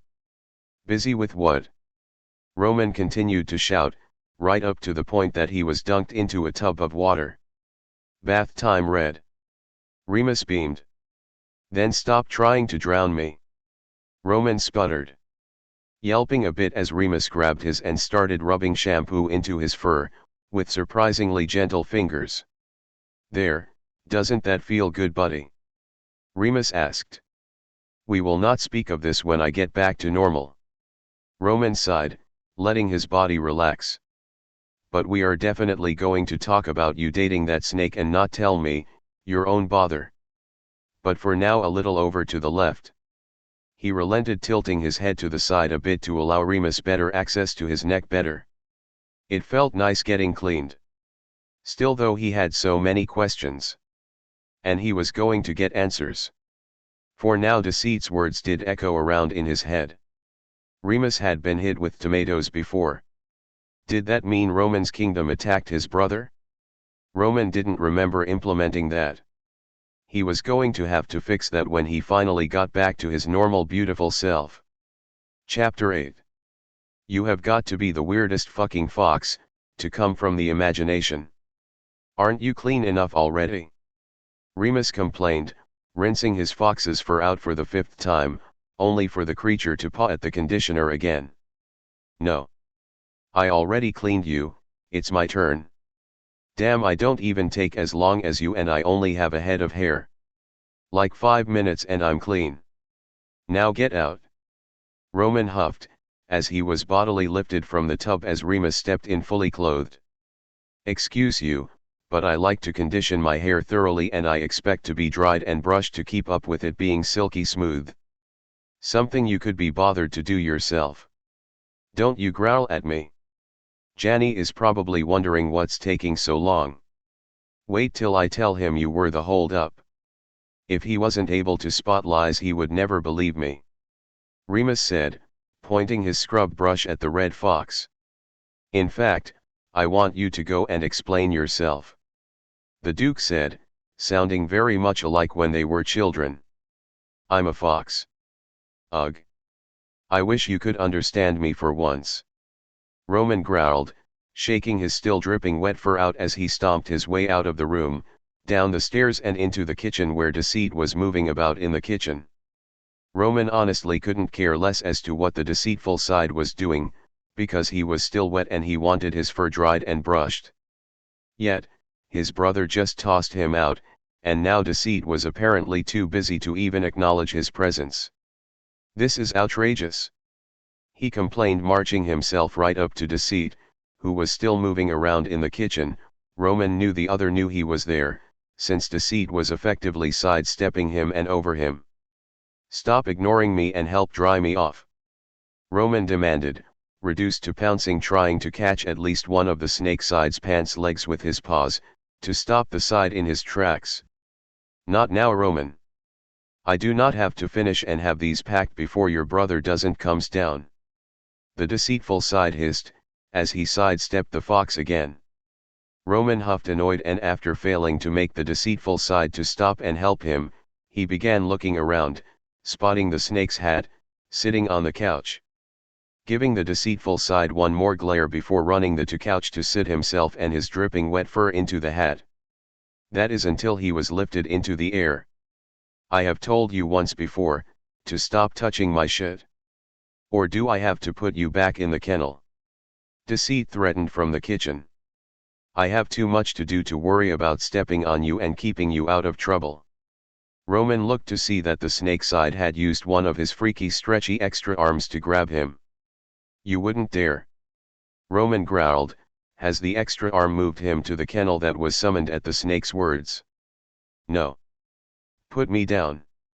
I'll tell Remus on you. He snarled and growled, trying to wiggle free. Deceit, I swear I will get you in your sleep. He threatened. Hey, Jay.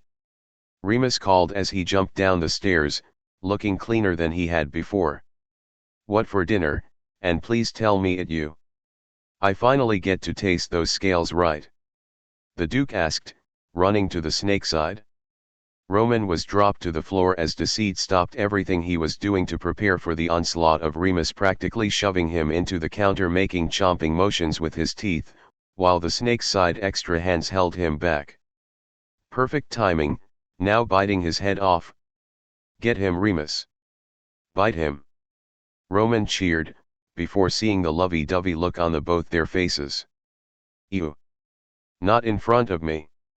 He yowled, drawing Remus's attention to the red fox, watching it pace and making noise. What's wrong with Red? The dark creative side asked. And Roman growled when Deceit finally looked his way with a smirk. Maybe he just needs more attention. Aw, is that it, Red? Are you jealous? Remus asked, releasing Janice, lowering himself to the floor and crawling over Totty Fox. Roman backed up the closer Remus came. Whoa, stay. Look, I just want to be dry. Can't a guy just get a little help around here? He tried to reason. He was immediately grabbed up by Remus and hugged close to him, the Duke not caring his clean clothes getting wet. Don't you worry, Red, even if you become rabid, I'm not getting rid of you. Remus promised. Oh yes, because that is exactly what we need, a rabid fox. Deceit snarked from the kitchen. Don't listen to him. You two are going to be great friends soon enough. Remus smiled, all sharp teeth. Roman looked back to Deceit and met his eyes. He couldn't read the snake's eyes, but he guessed that Deceit felt the same as he. No freaking way. Am I to eat alone tonight, or are you and Red going to join me anytime soon? And please, dry his fur, I do love having a wet fox on the table. Deceit said, as he was placing plate already plated with food. With a snap of Remus's fingers, Roman found himself dry.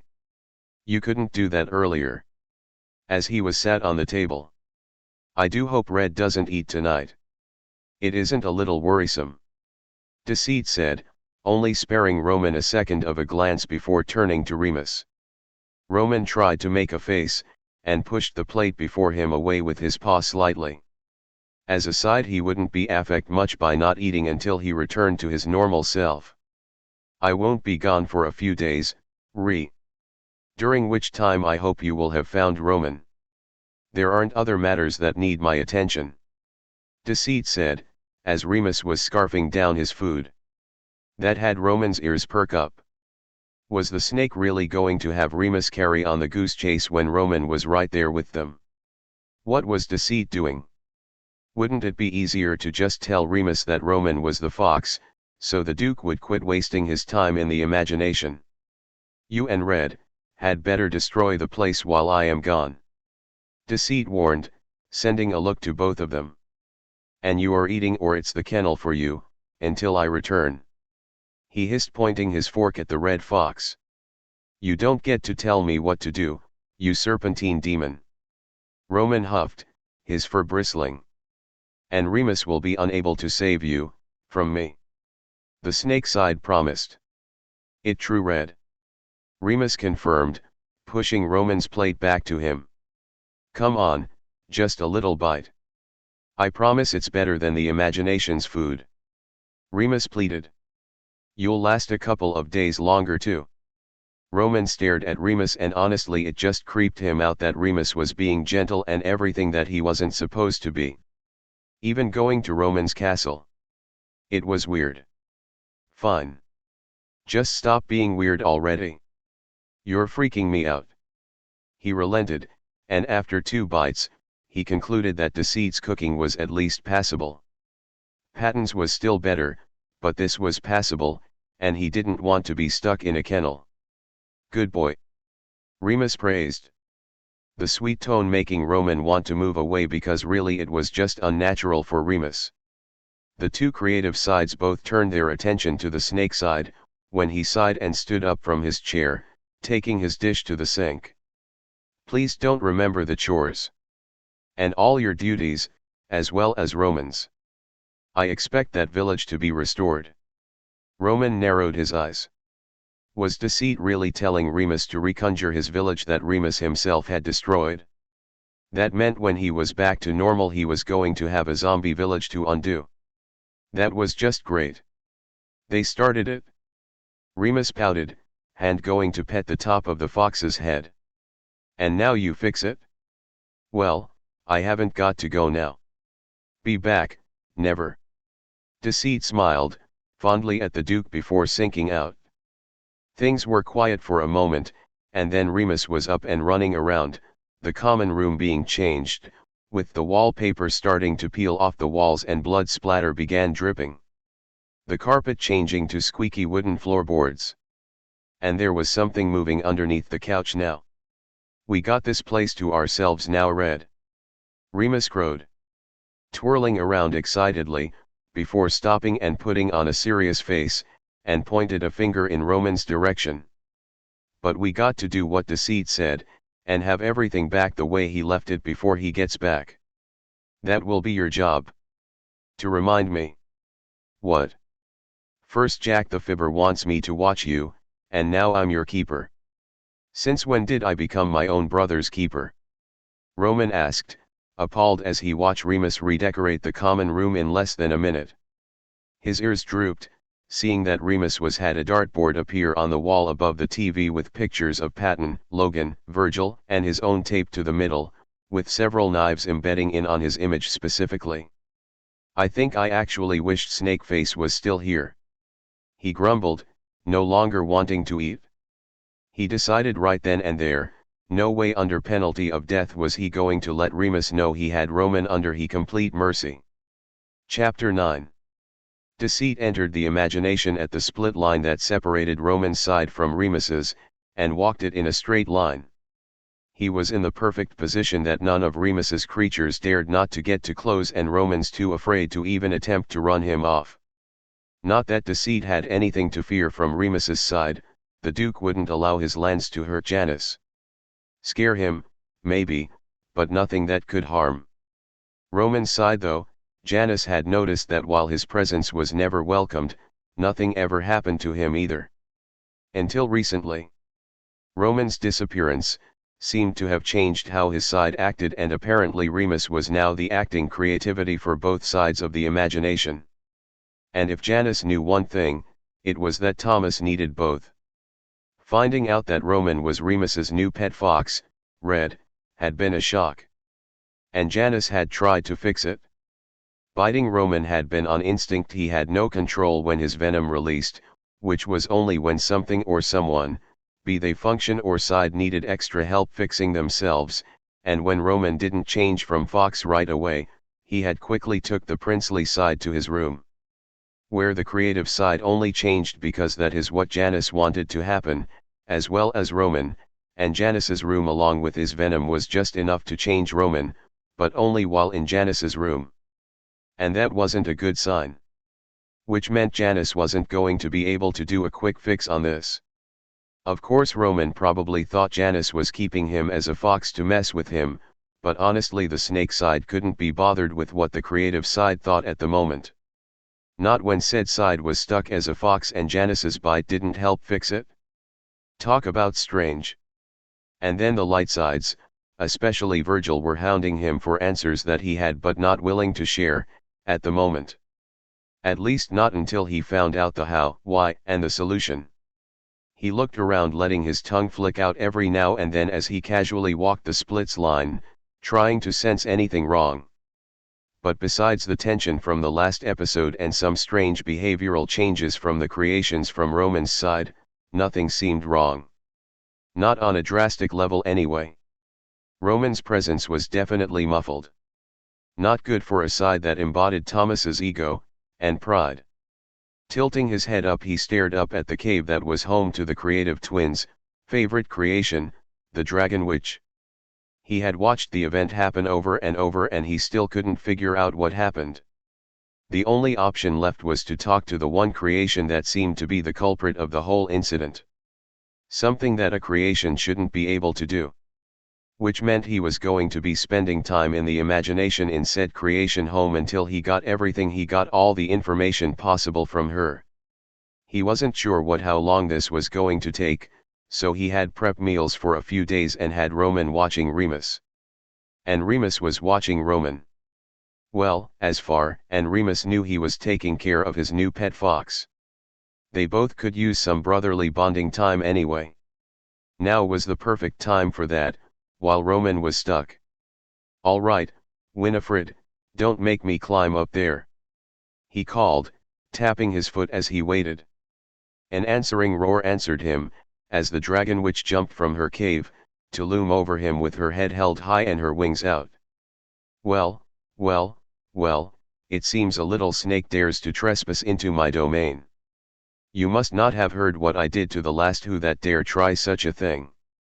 A grave mistake on your part," she said, finishing her lines by blowing smoke at the deceitful side. Janice just looked up at her unamused and not the least bit shaken by her words. "Yes. About Prince Roman. You've been a naughty little dragon," he declared, his eyes narrowing, as he advanced toward the large creation. The Dragonwitch's head drooped and her wings closed as she took a step back with each step the seed took. "How about we do have a little talk about that?" he said, continuing his advance until the Dragonwitch could take no more steps. Okay." She relented, dropping the villainous act and lowering to the ground as if being scolded. Janice not once taking his eyes off her. Roman and Remus. Roman sat on the coffee table in front of Remus as the Duke worked. The princely side felt proud of himself having won the battle over the remote, and instead of one of those horrid horror film that Remus wanted to watch, had claimed the right to watch whatever Disney movie he wanted, as he watched Remus try to plot out the idea for the next video that the lightsides had helped him come up with. From what he could see, it wasn't half bad, but Roman was sure that he could do better when he got back to normal. So, for the moment he was smacking his brother's hand every time Remus derailed from a proper thought for the idea to a most horrible one, that was just not okay, for their viewers. Seeing that was exactly what Remus was doing, Roman swatted the pen from the Duke's hand for the 5th time. "Fucking damn it, Red!" Remus growled, summoning another pen. "Stop doing that!" he growled, sending a glare at the red fox, that was sitting like a prissy cat, with judging eyes. "I gave you the TV, you do not get to dictate what I put on paper as an idea. That is Janny's job, as well as Roman, whenever he actually listens." The Duke sighed. "I do listen. Maybe if you listened once in a while you would see, that I, Roman, am standing right here." Roman grouched, his ears going back slightly. He was not used to seeing Remus so calm and actually trying to work on something that wasn't disturbing for once. "I mean, look at this." Remus ushered, shoving that paper he was writing on away from him. "This crap is boring and there's not even an ounce of jump scares, or traps, or anything really that would make Thomas actually sit and contemplate himself and his choices. What fun is there, if there isn't anything to get the blood pumping? I don't know how Roman does it every day." Remus groaned, slamming his head onto the coffee table. Roman stood up then and poked his brother in the head with his tail. "I can do it because it is my job." Not yours.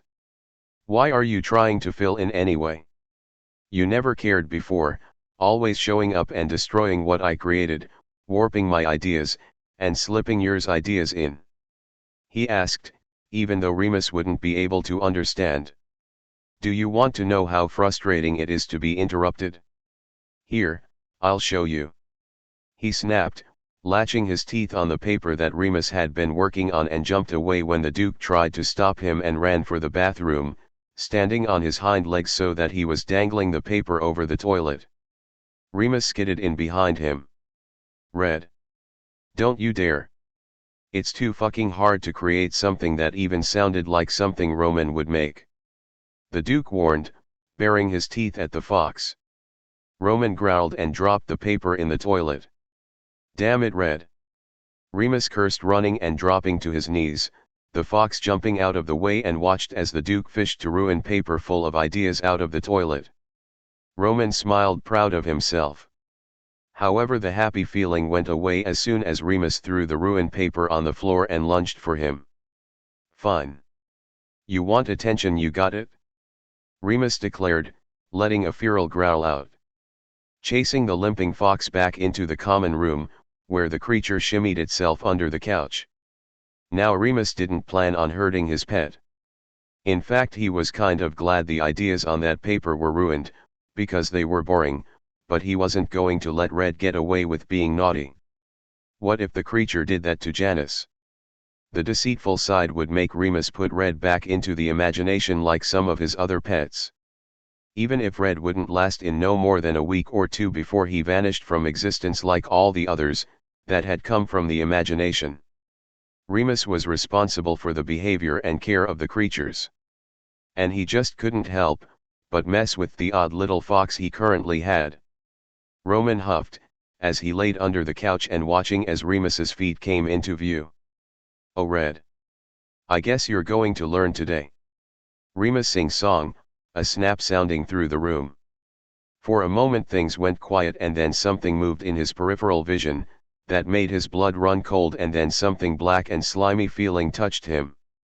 He yelped in surprise, not fright, because Remus couldn't scare him and no one could prove otherwise, and made a scramble to get out from underneath the couch.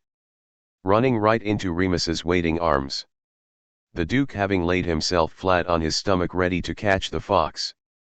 It took a moment before Roman quit trying to scramble away, and realized that instead of worrying about what had touched him under the couch, he needed to worry about what Remus was going to do to him, now that he had him. The thought of all the terrifying thing his brother could do to him had his ear pull back flat against his head, as he stared terrified as Remus sat up with a smile full of teeth showing. I got you. His sing-songed again. Now time for your punishment. He cackled evilly. Roman gulped. Is it too late to say sorry? He whimpered. Chapter 10. Virgil had expected to see a lot of things when he went to the place where Janice and Remus liked to hang out, in other words the dark side's common room. He had expected Janice to you on the couch reading and Remus doing something chaotic and gross like always. Well, Remus was there, but Janice was nowhere to be seen. And as soon as the emo had popped in, his was greeted with a fox running between his legs, almost tripping him, followed by the Duke, who did barrel into him and neither stopping to check if he was okay. Remus, what the hell? He hissed, picking himself up only to catch a face full of fur, as the fox seemed to try and sit itself in his hoodie as a hiding spot. Oh, Virgil. Get me outta here, my dark knight. I can't stay here another second. He's crazy. He's trying to put me in an octopus costume and threatening to take pictures. And we both know I do not look good in green. It's an awful color. Shield me with your hoodie. I thought you wanted to keep the fox, not kill it? He asked over the barking noises the fox was making, pulling the animal away by its scruff. And you're supposed to be working on that video idea, until Roman gets back, not screwing around. If you think that's screwing around, then you and Roman are doing it wrong. Remus cackled, causing both Fox and Virgil to both make the same sound, both sending a glare his way as the latter turned a very nice shade of red, that it showed past all that makeup Virgil liked to wear. Remus. Roman gawked. Remus. Virgil growled in a warning tone. Red adding in a growl of his own. And oh. Remus tilted his head a bit. Why was Red reacting? Well, he did come from Roman's side, so maybe that was just normal for a fictional creature of the imagination. Don't set your balls on fire, Virgie, or do. I was working on it. Remus defended. Virgil let the fox on the ground, ignoring that fact that it sat itself right beside him making noises, as it rubbed its head against his leg. Oh, really? Then where is it? He asked, not believing Remus one bit. Red tossed it in the toilet. It was so boring even he didn't like it. Remus shrugged, eyes on the fox as it paused in its affectionate attention to Virgil's leg. In Remus's opinion, it would have been hilarious if the fox just straight up humped the anxious side's leg, or even bite it and make Virgil make a funny face, but being from one of Roman's creations, of course it just acted like an affectionate cat instead. Tattletale. Roman humphed, as he was trying to get Virgil to pick him back up. Ugh. And I'm supposed to believe that? Do you think Logan is going to believe that? You're already behind schedule. Virgil complained. Roman sighed, ears drooping. He didn't want to get his brother in trouble. Plus Patton wouldn't approve of his behavior with the toilet. Nor did he think Logan coming down here and rushing Remus wasn't going to help things, not when he had a whole imagination to maintain by himself. Remus wasn't going to be able to create something watchable like Roman under a time limit. Roman himself could barely do it without feeling bad about the quality of the creation. I cannot tell a lie. I did do exactly that. He is telling the truth, Virgil. He admitted, not liking that Remus was about to get scolded by Virgil, whose job was to make sure things like video idea were finished on time. Remus wasn't used to time limits. It made Remus upset that the anxious side didn't believe him, but he didn't really care about that. It was the fact that they were putting a time limit on the creation. It was no wonder Roman was locking himself in the imagination, and was starting to be very insecure, if this was how they treated the creating process. The Duke didn't care about schedules, and they would get the idea when he was done with it. Not send a hissy emo to light a fire underneath him. That wasn't how Remus worked. Who said I gave flying fuck? Remus smiled. You will get it once I am done. Creating involves a little fun. Oh, see a rhyme. It's working. Now get out before I see if Red likes emo flesh. He threatened with a smile. Okay, time to go, emo nightmare. I do not want him to even attempt to one-skin you, because we both know he will. And 2, I don't feel like becoming a cannibal today. Roman urged, pawing desperately at the anxious side's pants leg to urge him on. Where is Janice? Why hasn't he found Roman yet? Virgil asked, instead ignoring the threat and gently nudging the pestering fox away. Because Virgie, Roman is in his castle and everything is locked. He's not lost, just crying like the dramatic drama queen he is. Remus said, with a roll of his eyes. So you can quit worrying. Janny will fix this by doing what he does best. How is lying going to help here? Virgil asked. He is lying, I am right here. Oh, I hate this. Roman groaned. Remus glared at Virgil. You know that is not all he is. You just never could see past the lying bit, could you? He snarled. No, I could see past it. Enough to see all the manipulating schemes he used me for just to get what he wants. Virgil snapped. Roman noticed Remus's fist clench. Virgil, my love, my dark knight in shiny black armor, now is not the time to provoke him. Especially when I am unable to save you. It's time to go. Roman said, pushing with his body against the emo's leg, trying to the message across. Don't you dare fucking talk about Janice that way. He does what he does to get Thomas what he so wants, and if that make Janice selfish and a liar then yes. But don't you dare take your frustration out of him. He's trying really hard and doesn't need you light sides hounding him. If you don't trust him, fine. Just know that it goes both ways. We don't trust you guys either, now leave our home. You'll get update and the fucking stupid video idea when we are ready and not a moment sooner. Remus said, whole body language and tone changing in a more serious and sinister way, causing both Roman and Virgil to flinch away from him. Silence echoed in the room for a moment before Virgil regained his composure by taking a deep breath. "Sorry. I'm sorry," he said, in a mumble. "I'm just worried.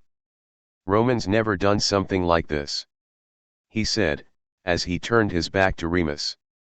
Roman watched in silence as his brother visibly relaxed, but still the Duke looked upset. "Yeah well, apology not accepted. You have to make up with Janny. I don't give a fuck what you all think of me," Remus huffed. Virgil looked over his shoulder. "Except for Janice and Roman," the emo stated, before sinking out. Roman stepped out of the way as Remus made his way back to the coffee table and summoned a new paper and pen. "Yeah. 1 out of 2's not bad though," he mumbled, ignoring the fox as it jumped back on the table next to him. "Wait, you care about what I think?" Roman asked, watch as Remus concentrated really hard on the paper in front of him as if willing himself to think non-intrusive ideas. "I'm sorry. I never knew," Roman said, touching a paw on his brother's forearm. "I'm such a bad brother," he whimpered. "We'll play in the imagination in a little bit, okay Red? Let me just try to get this out for the fucker on the light side," Remus mumbled. "Light sides? So, how is Remus coming along?" Logan asked as soon as Virgil popped into the common room where the logical and moral side were both trying to keep their mind off the missing Roman. He said, "You will get it when he is done," Virgil answered, letting himself drop next to Patton, letting the dad side wrap his arms around him. "And Janice?" Patton asked. "I think he's looking." Remus wouldn't really say. Said, "We should all just back off and let him and Dee handle this. And that Roman's just in his castle." Virgil shrugged. "Perhaps we should. It is Deceit's function to have Thomas protect himself, through self-care, so it would make sense that he would be the best one to try and persuade Roman from the imagination."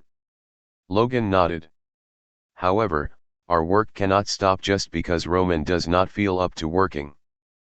Trust me, don't go saying any of that to Remus. He might not be able to hurt you, but I'm sure he would just finds that as a challenge and we really don't want to find out how far he'll go just to get to you," Virgil warned. "While I highly doubt he could get to me, I suppose I can understand your meaning," Logan conceded. "I just wish there was something we could do, is all." Patton sighed. "Well, he did say that Roman was in his castle. We just can't get through to his door on our side." Virgil shrugged. "Yes, not on our side. But what about Remus's door?" Logan mused. Patton sat up straight. "We could go and talk to him," he said excitedly. "Yeah, but we'd have to make it through Remus's territory first, and only Dee has a guaranteed safe passage there," Virgil informed. "But it's our only way to Roman." Patton deflated. Virgil looked Patton in the eyes. "It's filled with monsters and whatever else Remus could think to conjure, Pat.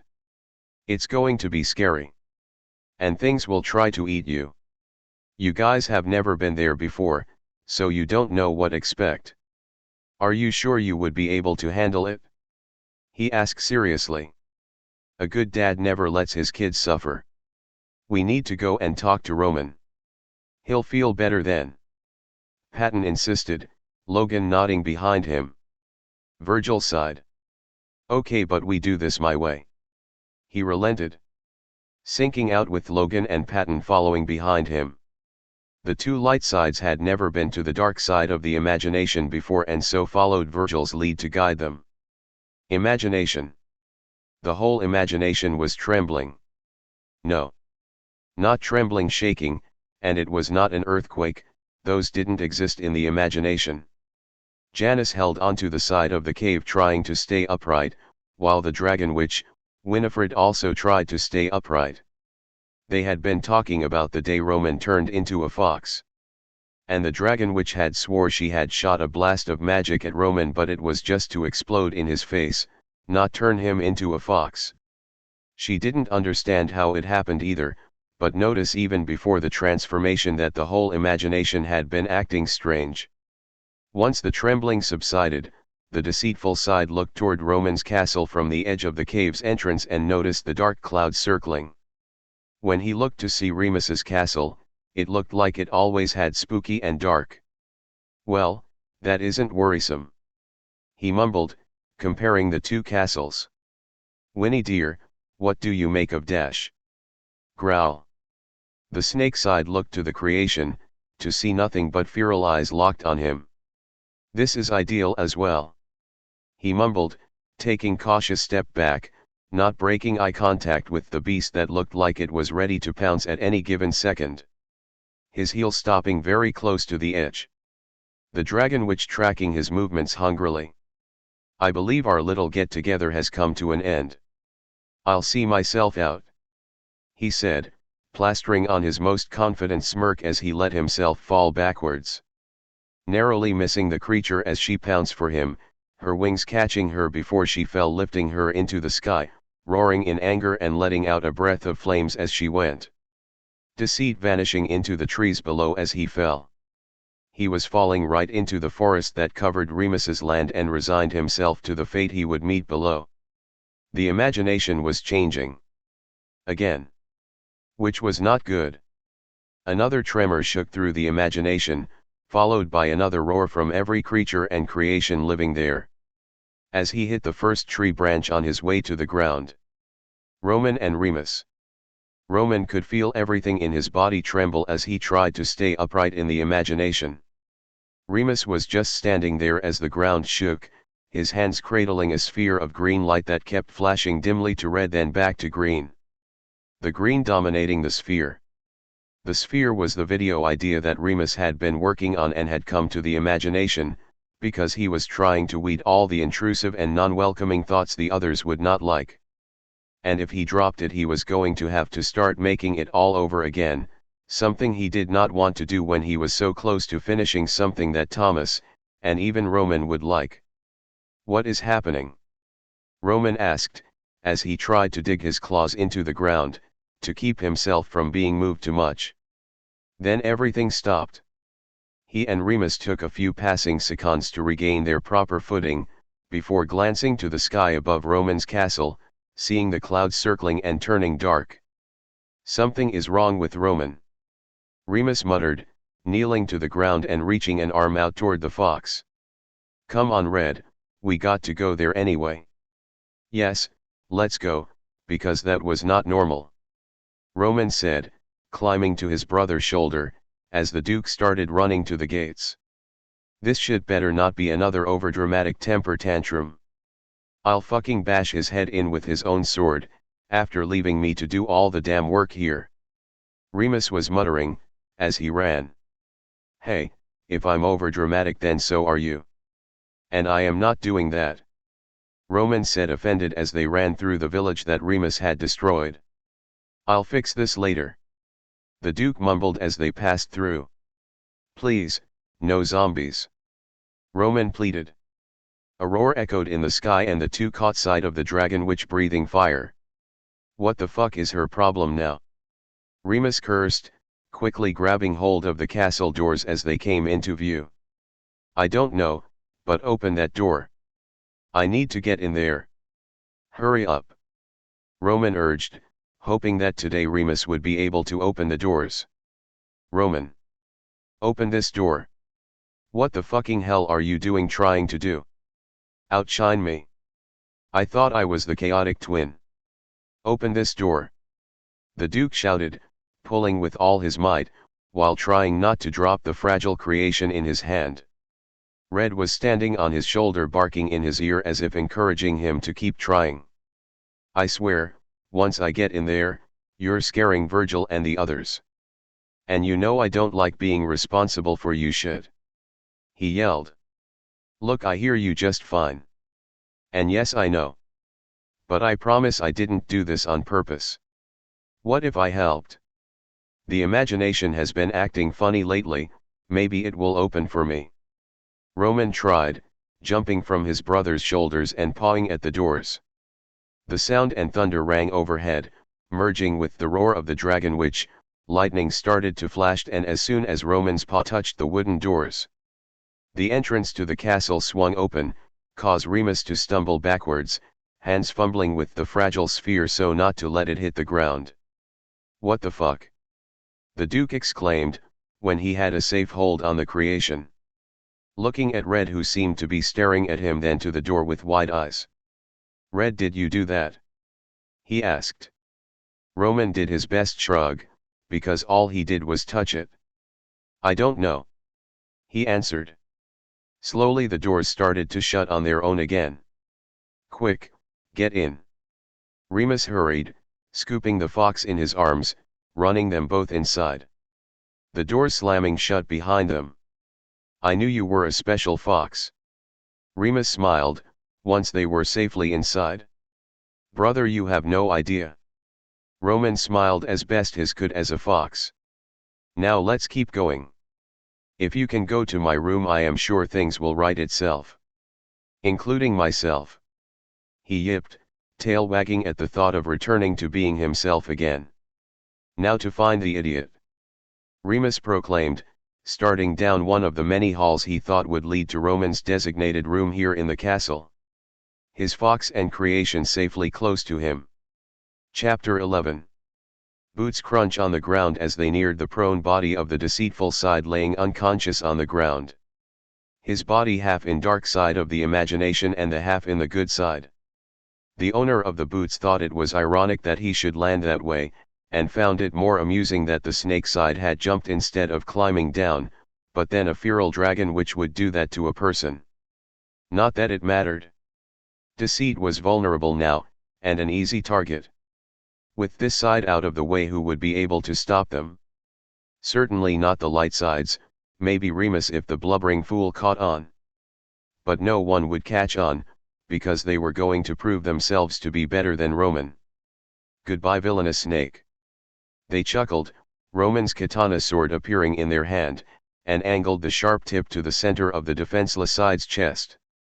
And just as they were about to strike, the wind in the imagination from both sides picked up, blowing so hard to make them stagger and lose their balance. Once their balance was regained, they looked back to their target to find him sinking into the ground, the roots from nearby tree emerging from the ground to wrap themselves around the snake side as if to shield him. They tried to dispel the plants, but the imagination kept dragging his target away, until the deceitful side laid fully in the dead grass of the dark imagination. It made them laugh. Ha, ha, ha. Fine. They said, talking to the imagination. Take him. Next time you won't be able to. For you will be mine then. They promised, snapping his fingers, a roar from the sky signaling the Dragonwitch was answering his summons for her. I'll do what that pitiful prince could not do and rid Thomas of any treachery of that malicious snake. We will be great again. And no one will stand in my way. They vowed. As if to respond, a big gust of wind blew from Remus's side, the tree looking like clawed hands in the wind, trying to reach for them, but dare not enter what they already controlled. Until then, I believe I have guests. Janus. Janus remembered closing his eyes, as he hit the first tree branch, and had expected it to hurt, not to open his eyes and see a void surrounding him, and himself free floating. He was most positive he had positioned himself to land in Remus's territory, during his fall. Righting himself as he floated, Janus noticed that the void was slowly turning into a familiar sight, one that he had not seen since they were all children, barely grown into their facets yet. The young imagination. Something that existed, while Roman and Remus grew into their roles, as Thomas grew awaiting the day he opened his eyes for the first time. And her. She was there. It took a lot for something to surprise Janice, but this really surprised him. She had no body, she was nothing but shimmering lights, but she took on the face that would be most nurturing to them, to Thomas. She wore Thomas's mother's face. She wasn't even a facet or function. Janice wasn't even sure if he could call her the imagination. But that is where they had all started. The one that had nurtured them until they were self-aware. Until Thomas became self-aware, began growing. None of the others would know her, but Janice did. It was his job. He was the one who had made sure he would never forget. But what was she doing still here? She vanished from existence as soon as she was not needed, and they all could do their jobs.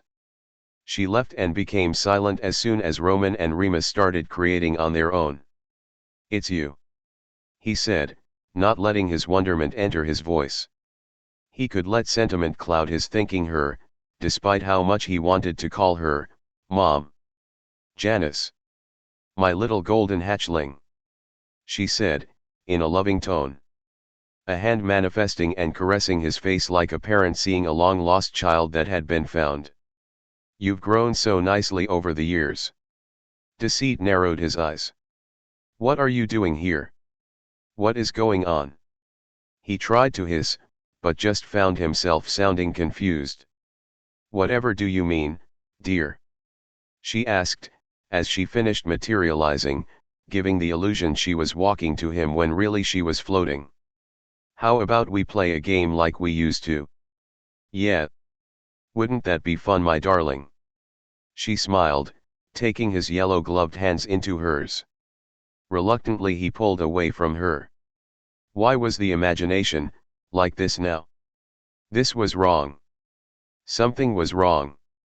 He had been falling and the imagination should not be doing this. Or whatever it was doing on Roman's side either. He began looking around, taking his eyes off her even though he wanted to hug her, because he remembered she gave the warmest and comforting hugs ever, something that he believed she gave to Patton as they were all developing. "Janice. Look at me," she tooted, gentle, taking his face in her hands and turning his attention back to her. "You have questions, my little keeper. Why don't you ask them?" she suggested, her smile turning into a knowing one, the same smile she had given him. "Why are you back?" he asked, because again she should be gone. "What makes you think I left, my dear? I was part of the imagination, after all," she countered. "Why would I leave and let those who roam it get hurt? I wouldn't be doing my job now, would I?" "Lies. Roman and Remus control it. They replaced you as soon as they were able. You had said it yourself, as soon as they were able. In hindsight, that day, the day they first created for the first time, was the day you died," he stated, the fuzzy memories resurfacing, for it was the day she had finished giving out their names, and molding them into their respected roles, leaving them as soon as Thomas opened his eyes and seen the world for the first time. The day she finished giving Janice his role. The embodiment of the imagination was gone, and control given to Roman and Remus. It was theirs to command. "So you shouldn't be here," he stated. She laughed, and shook her head, that same fond smile, her facial expression this whole time never changing from that parental love and happiness, that look so genuine that it didn't almost make him want to return it and cry at the same time. "Oh," she said, smiling as she fussed a bit with his hat's positioning and playing with his hair that hung free. "You were always the most observant of the bunch, my little keeper. But I never said I was here. Maybe you came to me. Did you think about that?" She countered him again. "My little keeper," she repeated fondly. "Remember why I called you that name? Remember why I picked you to do your job?" "No," he answered. "My little hatchling. You already know what is wrong. That is why you must go to the twins. Roman is in trouble. You could lose him forever. And I don't want you to fail." I don't want any of you to vanish, before your time. Thomas needs all of you. She said, echoing what Janus has thought to himself several times after learning Roman was a fox. Then why am I talking to you? He asked. Despite her talking to him, she was only repeating what he already knew. Dancing around his question, going in circles. She backed away, her expression wilting just a little. Why are you talking to me?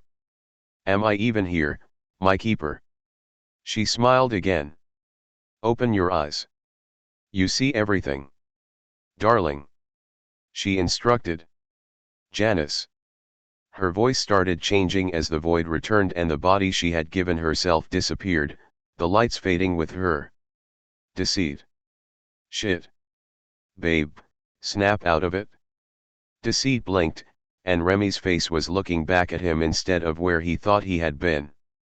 But with Remy's face came aches from the split decision that the best escape from the feral Dragonwitch was to fall from the cave and into the forest below. Janus. Girl, are you with me? The sleep function asked. Where did you come from? He asked, rubbing at his face as he tried to sit up.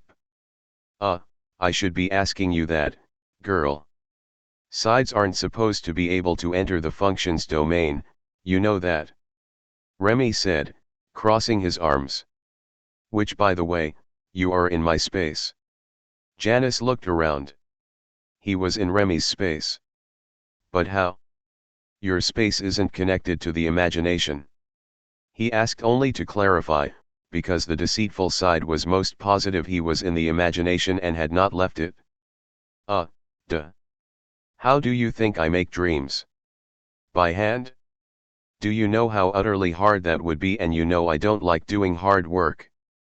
The function sassied. Now what are you doing here? Cliff diving. Deceit answered with smile. He honestly didn't have an answer for the function. He didn't know how he came to be there any more that Remy did. He looked around the room and noticed that there was no door, and he was unable to sink out of this place. How do I leave, Remy? He asked, curious. I can leave just fine, but you're stuck here until Thomas goes to sleep. A door should open up right into the subconscious. Remy said, pointed to a blank spot on the wall. Deceit frowned. This was an inconvenience. A side could not enter Remy's space, not unless Remy himself brought them. Some potion-shaped bottles began taking on a yellow hue, and the room dimmed slightly as a comfy chair appeared, the room's temperature warming up enough that Deceit could feel himself relaxing against his will. Remy. I mustn't get out of here. He yawned, as the sleep function helped him to the chair. Sorry babe, this is my space and this is what it does. I'll get you once Thomas falls asleep. Just relax, okay? I'll make you some coffee. Remy promised, walking away and returning back to his workstation where he had the dreams for the night in the making. Deceit was asleep as the glow in the bottle seemed to sparkle, the sleep function stopping only to open one of the bottle nearest to the sleeping side and collecting the dreams that the snake side was having. Might as well make use of the situation after all. Especially if it make Remy's jobs easier. Something he would have done that night, but since the side was there. Work was that saying, work smarter not harder. The side wouldn't be going anywhere until the door appeared. Roman and Remus. Remus raced down the halls of Roman's castle kicking indoors as he went, just to check and make sure his brother wasn't hiding in one of them. He also wasn't too sure which was Roman's bedroom. He had never had the need to enter this far into his twin's castle. Roman. He called as he went. Roman, come out here and face me. Why couldn't I be a talking fox? This is ridiculous. Roman groaned as he held onto Remus with his claws. Look, just take a left here. He tried to direct. Remus thankfully taking a left and up the stairs. Now another left. The Duke taking a right. No, left. Left. The Duke, then came across stairs that led downward, and exited through the door at the bottom that opened into one of Roman's gardens. Ah, shit. Remus groaned. I told you to go left. Roman sighed, jumping to the ground. Well, let's fix that idea while we're here. This place is mine and so you should be able to get that green to die down a bit. He said, as he looked around. There, the fountain. He instructed, running ahead of the Duke to the fountain that sat in the middle of the garden. Red, we can't go roaming around Roman's garden. He might have unicorns and bunnies. Remus cautioned, making a face when he spotted some hummingbirds flying around some flowers along with some butterflies. Ew. Red didn't listen to him, and instead jumped at the edge of Roman's stupid-looking fountain, sitting down and looking expectantly at the Duke. What? Remus asked. The fox's eyes moved to the fragile green-colored idea in the Duke's hand. I can't let you play with this, Red, you know this. Remus tooted. The fox seemed to take a deep breath before standing up and tapped a paw into the water, eyes moving to the idea in the Duke's hand, then to Remus. Paw hitting at the water insistently. Red, I don't, are you trying to tell me something? Remus asked, not understanding. Talking to animals now, brother. Roman's voice said, coming through the door that led into the garden. The prince himself showing himself, sword already in hand. What is the name of Zeus is going on? You're not Roman. I am. Remus, what is going on? Roman gasped, not knowing what he was feeling seeing his body, walking around without him in it. Shit, Roman, where the hell have you been? Remus asked, taking a step to his brother, only to stop when the blade was lifted. I've been coming here almost every fucking day. The least you could have done was let me know you weren't a rotting corpse. And trespassing too. I didn't know your sanity was so fragile. Just like that idiotic idea that you hold. The prince sneered.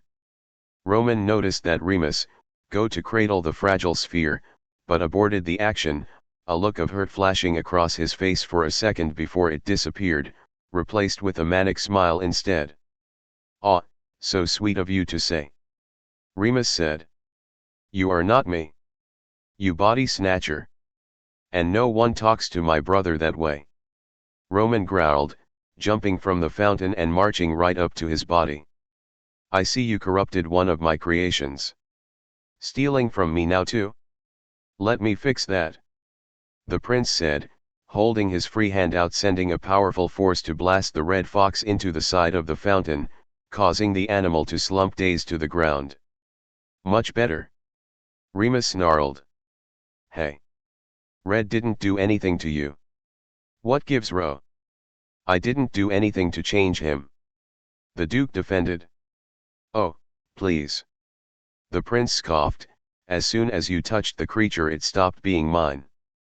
Nothing of mine would dare show their teeth to me. And I have no use of such a cowardly creature. A creature that symbolizes trickery, deceitfulness, lies, demonic, and nothing but problems. What use is a creature such as that to me? It's vermin. The prince's eyes burned with anger at the red fox, only to snap back to the Duke, who placed himself in front of the fox. I would offer it to you in exchange for you to leave. But since you stole it, and are already trespassing, I think I will beat you and kill it. Maybe, you'll learn I don't want you around, and neither does Thomas. Remus looked back only to make sure that Red was okay, as he let go of the sphere that was the video idea and letting it shatter onto the ground, disappearing into dust. You know what, I don't give a fuck. The Duke growled, his morning star in his hand now. The prince laughed at the sight of the Duke's weapon. Do you honestly think you can win? I'm sure that the light sides neutered you good enough that I stand a chance. After all, I'm not the one who locked himself in the imagination. Remus sneered, taking the first swing, the prince dodging, with his own strike and a shout of rage. His swing missing. Did I touch of nerve, Robro? Or are you still afraid to face all the mistakes and regrets that have you chained to those light sides, that have you reaching for compliments and accepting less than what you deserve? To face the fact that you are a screw-up. Remus continued, dodging another swing of the blade. Shut up. That is no longer me. I am a new Roman. The prince roared, parrying the morning star away. I am better than you. And everyone else. He shouted, the blade coming close to slashing the duke's neck. Yeah. That's right. Come on. Remus goaded, even as he got disarmed and brought to his knees with a swift kick. Smiling as the prince glared down at him. You never had the guts to begin with. He smiled. The prince returned the smile, more ruefully and sinister, that Remus was almost proud, if it wasn't so out of the ordinary for Roman's face to contort in such a way. So he leaned away from his brother when Roman leaned in to whisper in his ear. I do now. You abomination. Remus chuckled. As he watched the prince bring the blade down for a killing blow. Do it then, I fucking dare you. The fox began to stir, standing on wobbly legs. Ow! Roman whimpered. I do not appreciate being attacked by my own body. He growled. However, his anger was redirected, seeing that his brother was about to be cut down execution style and the idiot was laughing about it. Remus! Remus, get out of there! Roman yelped, having to run and jump to get his teeth around the prince's wrist that held the sword. His surprise bite being enough to let Remus jump back to his feet in time to catch him as the prince threw him off. Nice attack, Red! Remus cheered, as he caught the fox. You bastard! You were going to let him kill you. Roman growled, as Remus tucked him under his arm, this time running from the rampaging prince. Vaulting over the wall and not looking back as the mad prince behind them shouted in rage for them to return and finish the fight. That they were cowards. Parasites. Vermin. Never seen him this mad before, Red. Actually, I've never seen him like this before ever. That is not my brother. Remus declared, as the dark forest came into view. No kidding. Someone's in my body. And unless deceit let another side out without telling anyone, that is a big problem. Roman growled. Now you need to get boyfriend Kai and get him to spill what he knows. Because he doesn't seem to mind keeping me a fox. Roman insisted. I know, Red, I know. I can't believe he called you vermin. And you're his creation. That there is a red flag. Normal behavior, he would have taken you from me and babed you back to health. Remus said, thoughtfully slowing down to a walk as soon as he crossed the borders and into his own territory. I wouldn't say I would baby the creatures you take, but I would certainly want updates on the treatments you give my creatures. I honestly never knew you were taking them for pets. Something we are so going to talk about, mind you. Roman corrected. Run. Creepy crawly death dealers. Big creepy crawly death dealers. Remus paused. And Roman's ears went up, pointing in the direction that the screams had come from. I think I have visitors. Oh, goody. Remus clapped, emotions switching to that of a happy mischievous child. Earth to Remus. That is Patton, Logan, and Virgil, in need of help. Roman reminded, clawing at the Duke. Sounds like they're in the forest of spiders. Remus hummed, strolling in the direction of the screams. Patton is afraid of the spiders, maybe a little more pep in that walk of yours. Roman said, not liking hearing his friends scream in terror. The terrified screams continued in pitch again through the imagination. Ha ha ha. This is going to fun. Remus cackled, wait till I tell Janny that the light sides came to visit. Chapter 12. It's not funny, Remus. Virgil shouted, from where he, Logan, and crying Patton were hanging stuck in a giant spider's web. The Duke rolling on the ground laughing, as the red fox beside him circled the trees that the web was weaved into. I though you were good with spiders. I mean you never had this trouble before, you've even said it in the past. Roman remarked, as he tried to debate whether or not he would be able to climb the dead tree and rescue his friends as a fox. It is though. Remus cackled, wiping at tears that had come to his eyes from laughing so hard. I mean shit, what made you think you could just walk through my territory, emo, and with the nerd gang too? The Duke asked, another fit of laughter bursting out of him, when one of the giant black widows added more sticky silk to Patton when his cocoon prison wiggled too much. Your side is just acting weird. Do you know how many times Logan has counted your monsters chasing us away from making it to Roman's side? Admit it, you knew we were here the whole time and you're just fucking around with us. Virgil snarled, tilting his head away from one of the smaller spiders that came to rest on his chest, taking his breath a little due to its weight. That got Remus to stop laughing.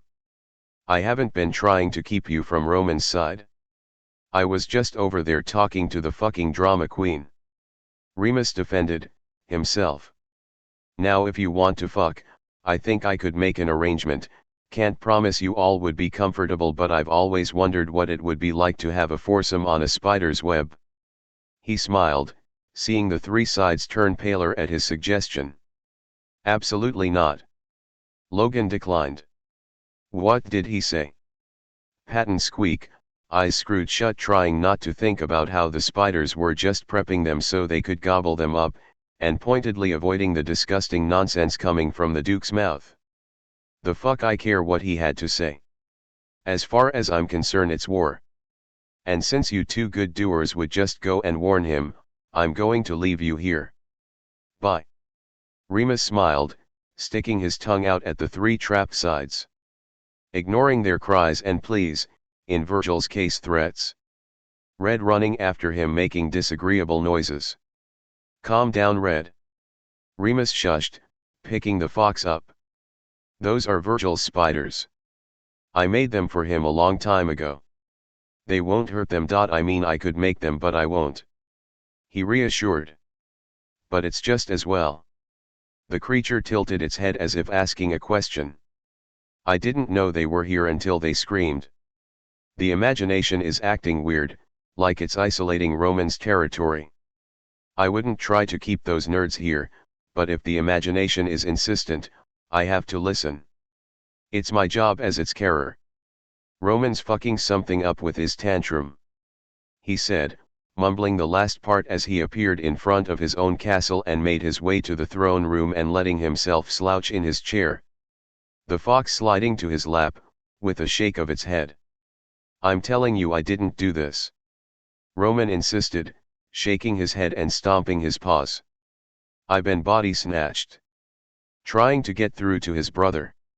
Remus listened to the series of snarls and growls and whimpers that was coming from the fox. Red really was an odd fox. And just because Remus had played with it, didn't give his brother the right to disown the creature. The Duke suddenly felt very relieved that he had never told Roman he was taking creatures for pets, since he couldn't make one suitable to take home and meet deceit standards, meaning the creature couldn't be destructive, and well, Remus's creature were always destructive. So he had been taking from Roman's side. Even if it mean the creatures vanished after a short time. He was going to be sad to see Red go. The fox was the best pet he ever had, with a built-in personality, and going by how much of his brother's influence he could sense in the creation, he knew Roman took his time with creature. Which was why he couldn't believe how readily his brother was to hurt it. Red probably had less than a week left of life. It had to hurt to hear your own creator not want you. Something Remus could relate to. Hey, Red. He said, cutting the creature's ranting barks and growls off. Red looked at him with big brown eyes. I know it must have hurt for Roman to say that to you. He started and picked the fox up carefully and pulled at the bandages on its leg. It should be healed now. Imagination creatures healed fast. I just want you to know that despite what one ruler says, that I won't turn my back on you. You can live the rest of your days here on my side. And I promise I will make sure nothing hurts you. I'll make it as close to Roman's fantasy woodland as I can get. He promised, staring the creature in the eyes. He could keep the chaos down for a week, that he was sure of. He could do it for D, so why not his beloved fox? Roman froze, jaw dropping. He brother was ready to adopt him, the fox him anyway. Brother, that is kind of you, but I don't think you are understanding me. I am your brother. Roman huffed, ears going droopy, as he jumped from his brother's lap and onto the floor. Of all the times we needed to talk to each other, and I can't even tell that I am right here. He sighed. Remus frowned at how miserable the fox looked. And hey, your leg seems to be better, he reminded, seeing trying to sound upbeat and pointing out that the creature was no longer favoring the leg. Roman looked at his brother, and just nodded his head that yeah, at least he had that going for him. Taking a deep breath to calm himself, he shook himself out of the depressed feeling that was falling over him. He had to help Remus get ready for battle, against an imposter that was walking around his body. Okay, we need a plan of attack, he stated, starting to pace as he thought. Something that will not cause harm to my body. And we need a way of communication, because I am tired of not being recognized for who I am. Remus followed the fox's movements as it made barking noises and paced. Red should have been made with a voice with how much personality and awareness the creature had. But it was entertaining to watch the fox react to things, and Remus was glad he decided to take Red instead of watching the fox die in the trap. Remus, I know you can't understand me, but you do not need to be just sitting there. There is work to be done, Roman said, stomping one of his paws on the ground with a growl. Is someone hungry? Remus asked, since Red looked grouchy and upset. Want one of Jan's ready-made meals? He asked, summoning 2 plates from the kitchen. One for him and one for Red. Looks like chicken and rice with broccoli. He laid one of the plate on the floor for easy access for Red. Roman deflated just a little bit. He never would have believed that he would be begging for Remus of all people to understand him. At the sight of the plate his stomach rumbled. He hadn't been eating too good lately, and Janice's cooking wasn't terrible. It was different. Oh, who was he kidding? Janice could cook and made things look like they came from a picture in a cookbook. He pounced at the plate and attacked the chicken breast that was seasoned to perfection and melted in his mouth. I knew you liked JS cooking. Remus cackled as he too ate, shoveling the food in his mouth and not really bothering with chewing. This changes nothing. Patton's cooking is still better, he growled out as he ate. You know I have control of most of Roman's duties, and oh shit, I forgot the village. Remus gasped, throwing the empty plate to the floor, barely missing Red as he ran from the room. Hey! You forgot me. I'm not done yet, Roman called, taking one last big bite before running after his brother. The throne room door slamming his face, leaving him trapped in the room. Ugh! That's just great. I can't watch him, if I'm stuck in. He didn't finish his sentence as he turned to see the skeletons that his brother had engraved in his walls pushed themselves from the wall and start moving around. Roman felt his fur stick up on end as a snarl-like growl escaped him as he pushed his body against the door. There were 3 in total, and one was going to the throne, where Remus's broken plate had shattered. Remus! Get back here and let me out. You bastard, it's Night of the Living Dead in here, he shouted, not taking his eyes off the skeletons as another picked up his unfinished plate and the third walk in his direction, red glowing eyes hyper-focused on him, with its arms reached out for him. Remus! Remus! Roman called as the skeleton got closer, his voice going more desperate with each step it took. Remus! He shouted, jumping high in the air just as the walking bones made a grab for him and made a run around the room, knocking over candlestick stands and other items his brother had in his throne room. The other 2, no longer focused on the broken plate and food anymore, and were now standing to full heights and also moving toward him, making horrible groaning noises. Roman growled as his eyes tried find a weapon he could use. Remus hummed merrily as he walked back to the throne room. He had revived Roman's village and made it better, by adding a few undead into the village, just something to keep the villagers on their toes until Roman started acting normal. He paused for a moment, hearing crashing sounds coming from his throne room along with a bunch of groaning and growling. Opening the door revealed Red standing defensively on the top of Remus's throne, with a lighted candlestick in his mouth, pointing it directly to the three skeletons that were trying to grab him and get him down. Looking around, Remus noticed that Red must have made of the mess he was seeing and that his skeletons that were assigned on cleanup duty were trying to prevent him from further disruption. The scene before him made him laugh. Red was thrusting the lit candle like it was sword. Everything froze when his laughter echoed throughout the room. Red, ha ha ha ha, what are you doing, little buddy? Fire doesn't work on them, he said, walking forward and picking the fox up, who immediately dropped the candle and started snarling and growling. Well, excuse me for not wanting to be killed by skeletons. Do you know how creepy your castle is? Don't you dare leave me alone like that again. Roman fussed, curling in his brother's arms. Ah, that must be it. Red didn't like being left behind. Remus smiled and hugged the fox. It's okay, they're just going to clean up and go back to sleep. See? He said, taking a seat, and petted Red, watching the skeletons began to clean again. This is your cleaning staff? Roman asked, baffled.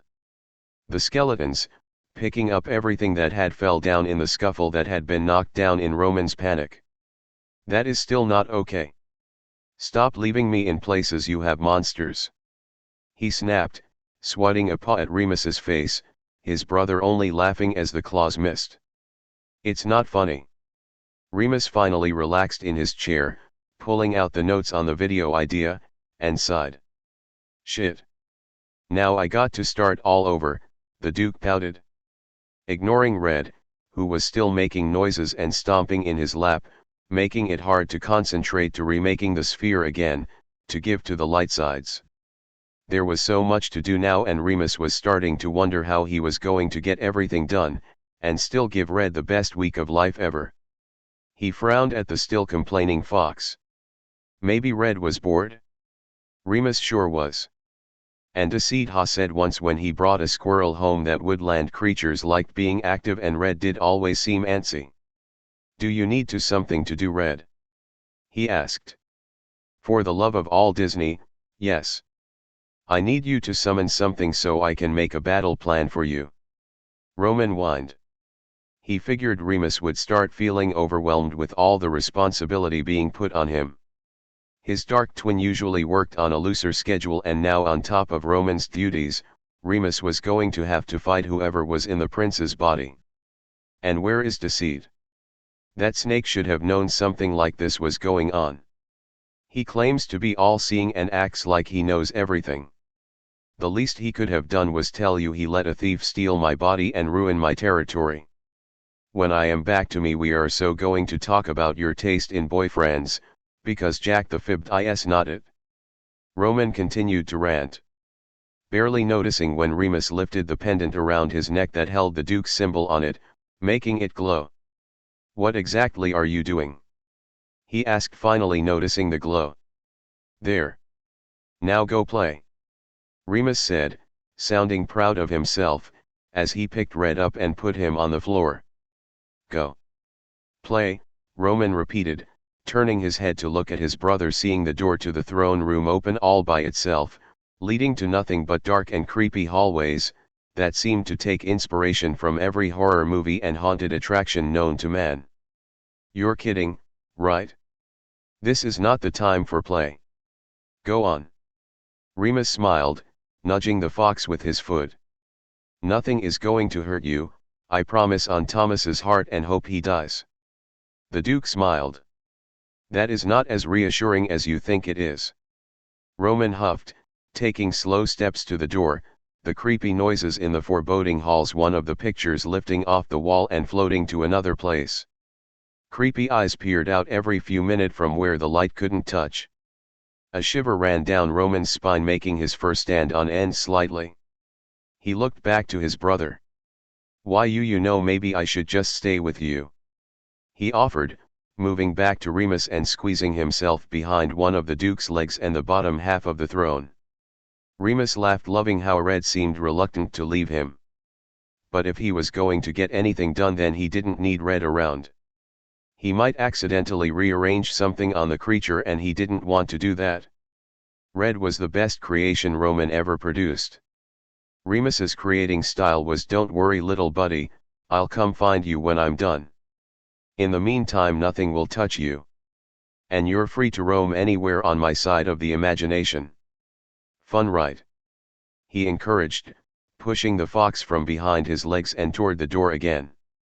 Snapping his fingers, making the carpet under Reed's paws lift up and carry the fox out of the room.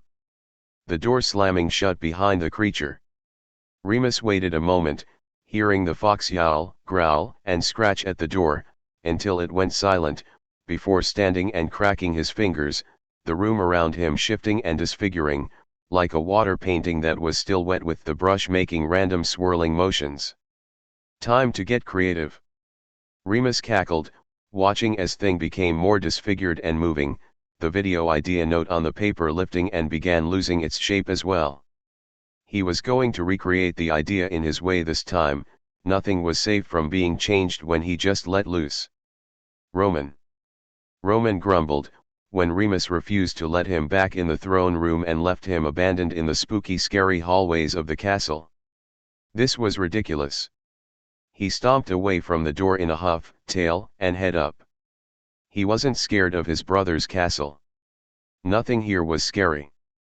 Everything here was ridiculous. This was ridiculous. Roman was a prince. He was the prince of the imagination, and nothing was going to hurt him. He had Remus's word. And the imagination listened to the both of them. Roman paused in his walk. Well, the imagination used to listen to Roman. Until he was body snatched. He needed to tell someone he was Red the Fox.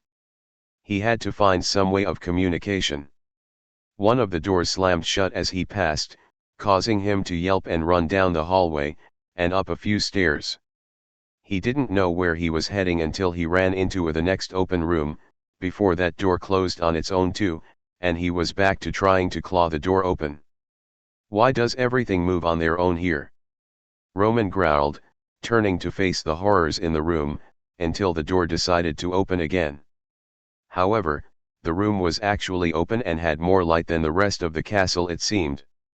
With welcome pillows, and were those normal-looking stuffed animals? And why was everything in his colors? They were dull-looking, but the room was definitely decorated to try and fit Roman's taste. There was even pictures of Roman and Remus together when they were kids. "Is this a guest bedroom, for me?" Roman muttered as he walked around. The room was a bit of a mess being decorated by Remus, but an effort had been made. There was 2 doors in the room. Going to one, it swung open to reveal another bedroom, this one with stuff Virgil would like, leading to another room, and another, and another. Remus had rooms for all of them, and had them connected. It was almost sweet and considerate. He didn't think that Remus knew how to be considerate. Or even wanted him and the other around. "We have so much to talk about once I'm me again," Roman decided, going back to the room that was for him, and finding the door to exit open.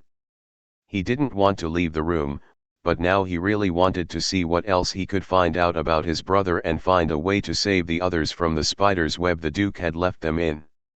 If he could find something that would help him communicate, then that would be awesome. The next room that opened for him was definitely the room Remus used for painting. There were paint cans and brushes everywhere, with paint splatters covering everything. Maybe, no. Well, why not? Roman decided, dipping the end of his tail in a can of blue paint, and found a blank small canvas. He tried to focus as he tried to write with his tail.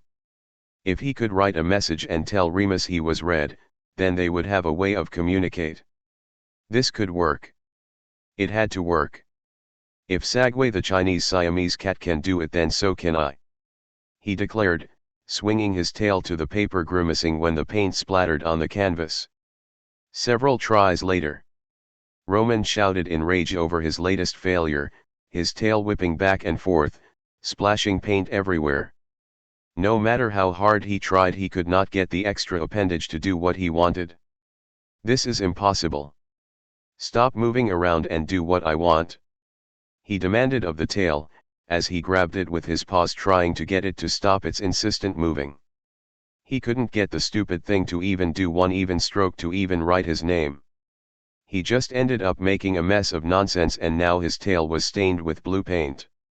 The floor beneath him rumbled, and Remus's manic laughter accompanied with a monstrous roar. Roman rolled his eyes and began to leave the painting room. Well, I guess Remus is going to be a while, he huffed, flicking his tail a few more times before he left the room, to try and get at least most of the paint off his tail. Better get out of here before he lets something loose out on the castle, he hummed, briskly trotting through the halls as fast as he could, somehow ending up on the bottom floor of the castle and a door that led to the outside. Now normally Roman wouldn't even think of walking through Remus's territory, but his brother had promised nothing would touch him, and Roman still wanted to rescue his friends from the web that Remus had left them in. He may not be able to write with his tail and reduce to a fox, but he was still a prince and a hero, and he was going to save them. Janice. Janice was awoken by Remy when the door to leave finally appeared, fixing the wrinkles from his clothes. Deceit sent a light glare to the sleep function when he seen some of the dream jars filled with yellow hues of light and lifted an eyebrow. Remy didn't even look guilty. Babe, don't give me that look, you are the one that intruded in on my space. Of course I was going to collect your dreams while you were here. The imagination didn't dump me in here, I believe. It was totally well within my control, he stated, crossing his arms. Huh, that's weird. Why would the imagination do that? The imagination only makes sure the twins don't kill each other, Remy questioned, leaning against his work desk, head tilted to the side. I definitely know the reason why. But I don't need to get back to find out what is wrong there. Deceit huffed, already moving to the door. Only to stop when the door refused to open for him. He looked back at Remy and made a silent gesture to the door. Remy let out an irritated sigh, as he came over and opened the door up for the deceitful side, who gave a nod of thanks. Best to journey through the imagination tonight. I don't suggest Remus's side if you do, Deceit cautioned. Remy shrugged, as he prepared himself to leave. I haven't gave Thomas a good nightmare in a while anyway. Just don't drop in unannounced again, girl. Not that I don't enjoy a good party, but you're a snooze for company. The function smiled. Janice faked a laugh. Hilarious, Remy, truly. Again my space, babe. Now shoo. I got work to do, Remy said, waving the deceitful side right out the door. Janice rolled his eyes as he decided it was time to continue his search in the imagination. Hopefully, Remus and Roman were still watching each other. And Remus was able to keep up with the double duties in the imagination. Roman circled the tree the web was weaved in. He had attempted to climb the trees by using his claws, but didn't get very far. It was frustrating. Patton, does looking at the fox help, at all? Logan asked, making Roman look at three sides again. A little. Patton nodded, watery eyes on the red fox as it circled them. That's all swell and all, but is no one else bothered as to why Remus sent his fox to us? Virgil asked, struggling in his web cocoon, causing the spiders to every now and then to reinforce the webbing. No one sent me, hot topic. I'm trying to rescue you, Roman growled out, deciding to start with a run jump and grabbing the bark with his claws. This time he was able to shimmy up the tree a little further before he fell down again. Whatever reason the creature has to be here, does not matter. It provides a distraction for you and Patton, so that you both are not panicking as much about being trapped, Logan stated, being the only one that seemed to have accepted his fate of being stuck in the web and was laying perfectly still. It looks like it wants to help. Patton sniffled, closing his eyes again when one of the giant spiders brushed past him. How is a fox going to help us? It can't even get up the tree. Virgil demanded. And don't act like you're not unnerved by the situation either. Out of the three of us, you're the one Remus can torture over and over without worrying about killing you. Now that is just uncalled for. I am making progress. Roman grunted, trying the run-jump method again and failing again. It does us no good to let our emotions get the best of us and panic. There is simply nothing we can do at the moment. Also, you seem to be right, Patton. That is curious. Logan acknowledged, watching the fox below. Who's a brave fox? You are. Yes, you are. Yes, you are. Patton cooed, focusing on the fox again. Logan and Virgil both rolling their eyes at the dad's side's baby talk to the creature. Please, Patton, I am a fox, not a puppy. Roman huffed, tail swishing back and forth as he paced again, before going for another running start, only to be snatched out of midair. Gotcha! Remus cheered. Aw, looks like Red was checking up on you dorks. The Duke smiled. Remus, may we at least have a status update on the current situation involving Roman? Logan asked. Roman reluctantly relaxed in his brother's hold, that was starting to feel natural and comfortable even. He really needed his real body back. Being a fox was messing with him. So, I'm guessing you're done creating whatever it was you were creating, huh? He grumbled, upset he wasn't able to even free one of his fellow lightsides from the web, his ears drooping slightly. Remus frowned, seeing Red ear droop at the mention of Roman. He didn't know Red would react to being thrown away by his creator like this. It hurts, Remus knew that. It hurt to not be wanted. He just wished he could somehow replace Roman and make Red feel better. Let's go, Red. I think it's time for bed. You've had a long day. Hey. What about us? Virgil called. Roman watched as his brother grinned at the three sides. He knew Remus wasn't going to let them down. But somehow he was really beginning to believe that his brother wasn't going to let anything hurt the others. But that was just crazy to think, right? Don't let the spiders bite. Remus sing-songed, as he sunk himself and the fox back to the castle. He took them right to the master bedroom and sat the fox on the bed. So, you're really just going to leave them out there? Roman yipped, as he settled himself. Leveling Remus with a look. Oh, don't look at me like that. Remus said, seeing the look the fox was giving him. They'll be fine. We're staying in the imagination just to be safe, see? Remember, this is war, and I'm not about to let Roman have allies. This is going to stay between us. Except that I am right here. You don't even know who you're fighting against, and neither do I. I'm telling you, you need to call Deceit and find out what that slimy snake knows. Roman insisted. Stomping to his brother. Oh, and before I forget. I demand a bath.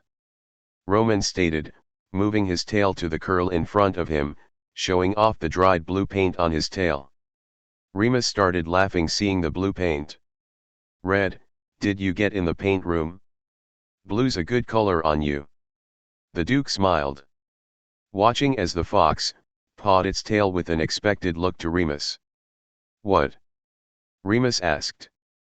Red narrowed his eyes, before seeming to roll them, and growled at the Duke, before licking at its tail a few times, not taking his eyes off Remus. It took a moment, but Remus finally understood. Nuh-uh. No.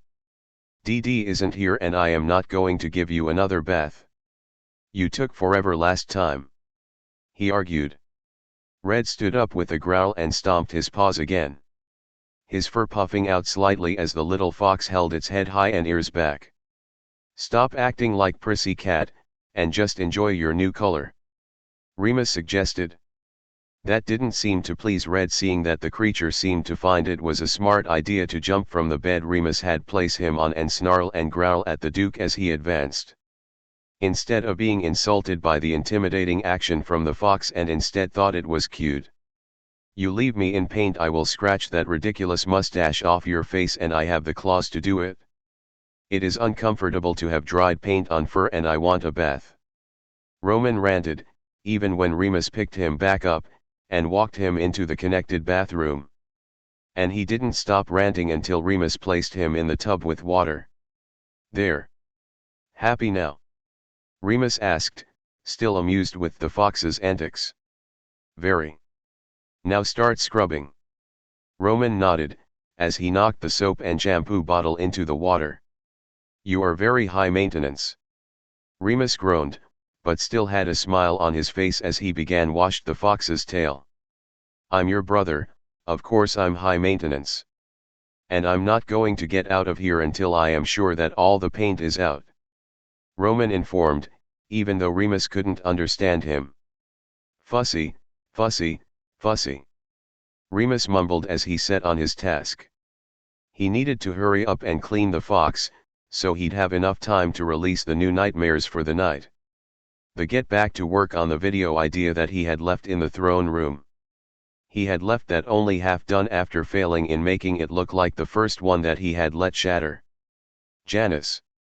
Janice stared out into the imagination, from the safety of Remus's side. Roman's side looked normal besides the dark clouds that swirled around the castle. He had an idea as to what was going on, but he needed to get to the castle and see for himself. If he was right, then he was going to have to get Roman fixed very soon, or they were going to be short one creative side. But again, this was just all based on a gut feeling. He had no proof. But when did he ever need proof to get what he wanted out of a situation? Remus had said the castle was locked and no one could get in. Well, it just so happened Deceit was his own master key and nothing was going to keep him out. That was his job. And so was protecting Thomas's many selves. He just hoped that Remus and Roman were taking care of each other, despite the circumstances of the situation. The light sides had to be worried considering he hadn't gave them an update yet. He could almost hear them already and it was giving him a headache. He cast the thought of them to the side for the moment. As long as they didn't get in his way for the moment, he didn't have to worry about them. And he didn't have to worry about Remus. He had to worry about Roman. And how he was going to help Roman. This is going to be a walk in the park. He reassured himself as he started for the castle. He would find a way in. One way or another. Chapter 13. Roman grumbled, as he stalked down the halls of Remus's castle. It was early morning and he had not slept well, due to the castle shaking every so often caused by his brother staying up all night creating havoc and whatever else he liked to do besides sleeping. It wasn't until an hours before sunrise that the Duke had jumped in the bed, and the smell coming off his twin was what finally made Roman get up and leave the bedroom. Going to the throne room to see a new video idea in the form of a new sphere sitting on a pillow in a chair. Roman noticed that it was shining brightly green, with no trace of red in it, meaning Remus had not tried to withhold the undesirable content. The rest of the room was a mess with the 3 cleaning skeletons hard at work trying to put everything in order. The fox decided to not stay in the room with living skeletons. He decided a nice morning walk before breakfast was a good idea and checked to make sure his friends were okay after spending the night in a giant spider's web. That would give his brother a good 2 hours at best to sleep, before Roman decided to go wake him up. Morning, sleeping beauties. I have come so you may bask in my presence. He greeted, as he sat in front of the tree. Why does that thing sound so chipper this early in the morning? Virgil growled, glowering down at him. Geez, someone's awoke up on the wrong side of the web this morning. Roman huffed, tail whipping back and forth, happy to see that the anxious side's attitude hadn't dampened during the night. Now, Virgil, it's not Red's fault we're stuck in the tree. He must have came to say hello. Patton scolded lightly, whispering a bit, so not to call out the giant spiders. I don't see how it could be the fox's fault, considering that it is a creature of the imagination. At best its presence could mean Remus is close behind to grace us with a visit. Logan suggested. Hate to break it to you, Pocket Protector, but Remus is asleep. He stayed up all night. You might want to make him a sleep schedule later or something. Oh. And cool it with the deadlines, Remus is not as obligated as I am to meet them. Roman replied, an instinct that he couldn't ignore had him rubbing against the tree, leaving his scent on the bark. He didn't know why, but it just felt right. Something in his brain telling him he had to claim his family somehow and reassure them he was there for them. After realizing what he had done, he shook himself. Holy Hera, I need to get my body back. He groaned. Do you think Remus is going to give us breakfast? Patton asked. Virgil leaned his head to where he could see the dad side. You don't want food made by Remus, Pat. Trust me. He grumbled. The Prince of Pessimism is right, Padre. Although I highly recommend you and Deceit share cookbooks. You know to introduce them to your wondrous cooking. And in trade Deceit will trade you some recipes. Roman suggested, head tilted as far back as he could so he could see his family. Virgil has a point. Remus's diet, would not be agreeable to us. Logan second. A skipped meal or two will not cause us any ailments. You're right. Patton pouted. But I'm so hungry. Actually, he eat Deceit's cooking and his cooking is quite normal. And very delicioso, I mean adequate for it not being Patton's own magical flavors. Roman chirped, tail wagging behind him. Anyway, seeing as you all seem to still be in one piece and Remus is keeping to his promise in your safety, I have to head back and wake him up. He's had a nice nap, but it's time to get back to work and get my body back. I will be back to free you soon. He shouted as he began running for the spooky castle that was his brother's. Janus. Slithering on the ground in his snake form, Janus circled the perimeter of Roman's castle that was indeed locked up tight. It wasn't that he liked sneaking around in his snake form, but it was necessary if he wanted to remain unnoticed by everything in the imagination. Strangely enough, the foliage of the imagination seemed to be aiding him. The thick grass and leaves seemed to hug close to him, hiding him further, but he didn't have time to really pay attention to that. He wanted in the castle, and he was going to find a way in. He always found a way in. The other sides could try and lock him out and make it difficult for him, but he always found a way in one way or another. Aha! There it was. He hissed in victory, as he edged closer to the bars that led to the basement of the castle. Most likely where the dungeons were, but knowing Roman, the term dungeon was used very loosely. The prince didn't have the drive to make a true dungeon, like Remus. Now if this was Remus's castle, Janus wouldn't think of going to the dungeons by himself. Didn't matter if he was protected by Remus. It would be Remus he'd have to worry about. And he was classier than that, so that was a hard no. He was halfway through the bars, when something tugged at the end of his tail, stopping his descent to the floor. Looking back, he saw a few long blades of grass twirled around the end of his tail, as if trying to prevent him from going further. Hissing his irritation, he let his form slip back to his human self, the blades of grass losing their grip.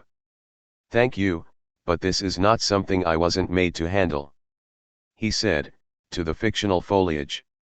The plant swaying toward him as if in a plea to turn back. The door to the cell he was in was wide open, and so the deceitful side didn't have to worry about picking a lock, and so, strolled through the halls, his tongue flicking out every so often. Roman's energy was everywhere in the castle. One would think Roman was still here. Not like the real Roman, who was a fox. As a fox, Roman radiated the same amount of energy that every creation in the imagination exhibited, which wasn't goo for someone who was supposed to be a sides. But again, Roman was a fox and with Remus. So why was it like Roman was here instead? He passed by several empty knight armors that lined the walls and corners of the castle. A huge library, and kitchen. A ballroom. Dining hall. Roman really went all out when he created this castle. An angry shout of rage echoed down the hall suddenly that had Deceit stopping just outside the room it had come from. This cursed place. Why is this so hard? Janus arched an eyebrow at the outburst, not showing himself yet. That had sounded like Roman, very believable, if he hadn't known Roman was with his brother stuck as a fox. So the question was, who was walking around in Roman's body without Deceit knowing? Whoever it was going to regret it. Having trouble, Prince Roman? He asked, finally stepping into the large room that was scattered with papers and drawing. A room used for creating, no doubt. Deceit. The prince whirled around, sword in hand, but no raised. In fact, the impostor took a step back away from the snake side. Oh, good. Janus said, with a quiet clap of his gloved hands. You know who I am. He rueful smiled, eyes narrowed. Color me surprised. After all, you've been in the imagination for so long. Everyone isn't worried, you know. He said, taking a step forward and watching as the impostor take another step back. Stay away from me, fiend. The prince finally lifted his sword. Yes, because I'm definitely the one holding the sword and not you. You aren't scared of me? Are you, Roman? Deceit smiled. Whoever they were certainly didn't like him, in fact, they seemed scared, and that was good. I have come to take you back to the others. Poor Patton has been just beside himself with worry. The prince's stance straightened, trying to put on a show of false confidence. Since when did you care about what the others feel, Snake? He snarled. I'll come back when I'm good and ready. Besides, why would I want to ease Patton's nerves after giving you a spot at the table? Came the snarled response. Oh, ouch. My feeling how you hurt them so. Patton would just cry hearing you say that. Good thing the heart isn't here to witness you anger. Deceit said, in fake offense. Are you really not going to come back with me? He couldn't help the smirk that spread on his face. His eyes taking in everything the impostor did. It was a good show. He had Roman's mannerism down to a T, but not his charm. I will not be following you anywhere, now get out. The prince spat. An idea came to Deceit. If Roman was a fox and was able to leave the imagination, then what about his body? Will not. Or can't. You're stuck here, aren't you? He chuckled, seeing the impostor moving further from him. Roman was never afraid of Deceit. And neither was Remus. Deceit wouldn't ever give them a reason to fear him, because what good would that do for Thomas if the two facets that embodies his confidence and recklessness feared Deceit, the one who was supposed to build them up when needed? This impostor was a poor representation of the true prince of creativity. I can leave whenever I want. The prince impostor spat, leveling Janus with a glare. Then shall we then? Deceit smiled, offering his hand. He had to move out of the way when the blade of the sword swung to take it off. Scared are you, Roman? He smiled. At the impostor's cheap attempt to take by surprise. Not of you. He denied. Lias. Deceit said, letting his S's hold out a bit, just for effect, and watched the hint of fear truly show through, before it was hidden away again with undeniable anger and hate. And I know this just as well, as I know that you are not Roman. He said, swatting the blade away. This impostor wouldn't attack with Deceit being ready. He would wait until Deceit wasn't looking and prepared. I am Roman, was the rage-filled rebuttal. Now the better question is, who dares threaten the my mindscape? He hissed, straightening his poster, not letting the princely impostor stolen few extra inches of height tower over him. Your mindscape? Don't you mean Thomas's? The prince impostor growled, also straightening their stance. Trying to put on Roman's usual display of confidence and intimidation. It didn't affect Deceit in any way. When something threatens the balance, This mindscape is mine until further notice. Why bring Thomas in on it when I am here to fix the problem? But your reaction to my statement is more proof you are not Roman. Roman would have ran me through spouting such blasphemy. Besides, something like you doesn't deserve the attention of Thomas. So you will have to do with me.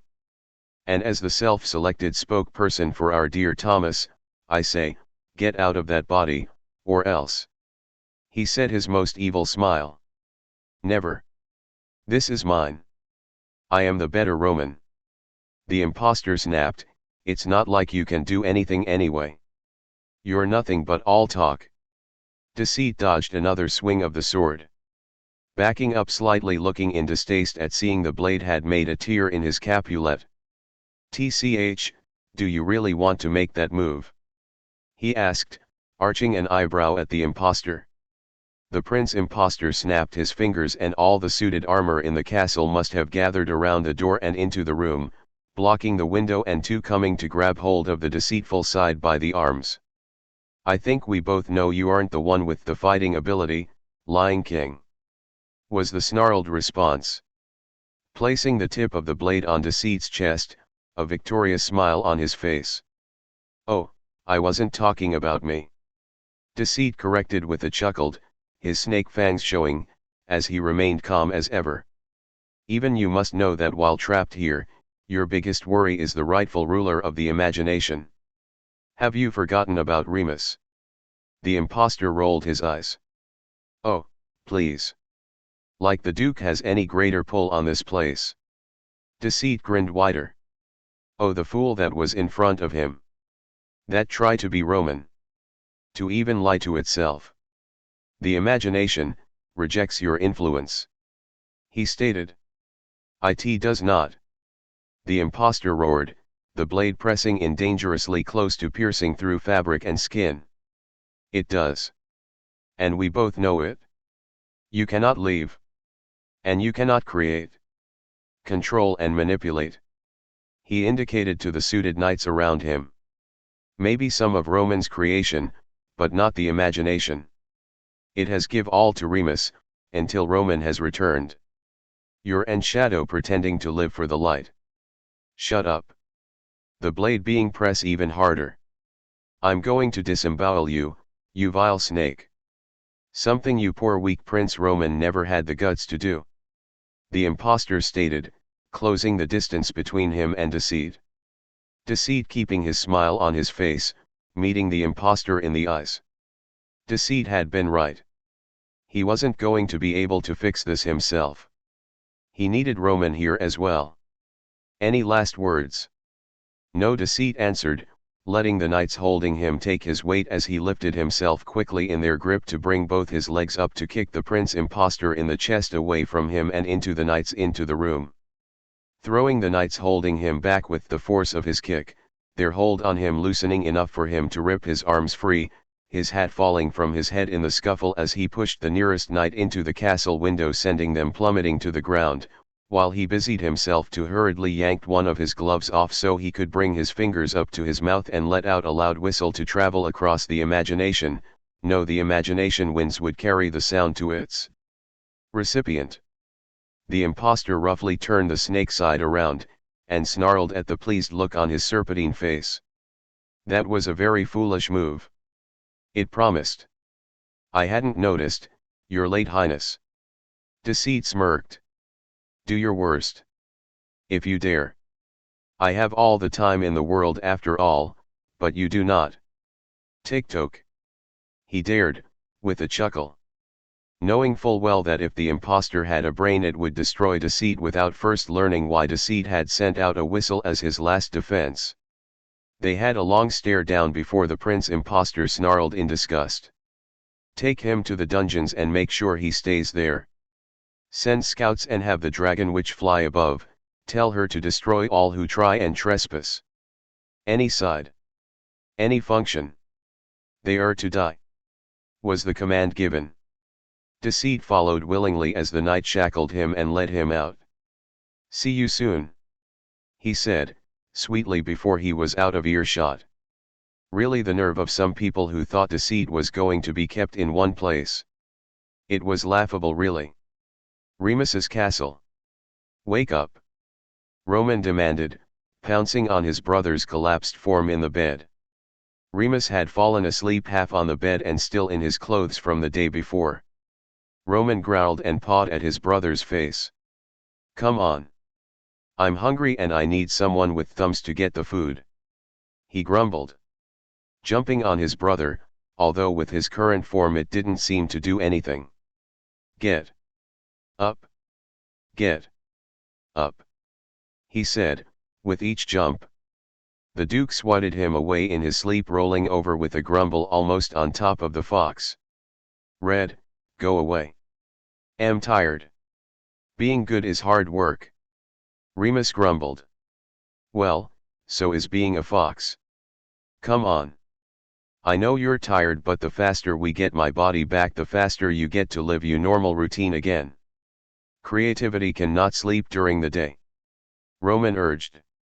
Jumping from the bed to grab a hold of Remus's bootstrings in his mouth and pulled, growling as he did so. He startled when the balcony doors swung open, the wind carrying a loud whistling sound with it. And yelped when the Duke's boots kicked out, barely missing his head, as Remus jumped up a high alert. Janny. No, Roman. Or Red. What the hell was that about? Roman questioned, jumping up onto the bed once again. Stay here, Red. Daddy's gotta go. Remus said, not even bothering with walking as he sunk out of the room. Hey. Get back here. What's going on? Roman demanded, running out to the balcony trying to spot the Duke. I thought I told you to stop leaving me. He yelled, before turning and running from the bedroom. That was just great. Now he was going to have to venture back out into Remus's territory and hunt down his unpredictable brother. Chapter 14. Stupid. Stupid. Stupid. Roman grumbled, as he marched through the imagination. I told him to stop leaving me. How does expect to even be a good pet owner if he's just going to abandon his pet? Ugh. And I am tired of playing the role of a pet. I am a prince and I want my body back. He yelled out at the imagination as he walked. He was pissed, and not because Remus had yelled something about Janny, which had to be short for Janice, and had chosen to go to the snake instead of staying with Roman. And it wasn't jealousy that was making him mad. He just wanted Remus to stay with him because Remus was his source of thumbs and way of getting his body back. Clearing the trees, Roman lifted his head to spot the Dragonwitch flying up ahead. She's not supposed to be out unless it's time for one of our games. He growled. Whoever was controlling his body was messing with his imagination, and that just wasn't going to stand. How dare that imposter! I'll have Remus rip their head off, he proclaimed, but then stopped. No, wait. If he does that, then I won't have a body to go back to. Maybe I should just go take it back myself. That way Remus will not have the opportunity to destroy my body and not another opportunity to offer his own head to this mysterious enemy. I'm going to have to do this all by myself, he stated, and began marching his way in a different direction. Heading straight for his castle.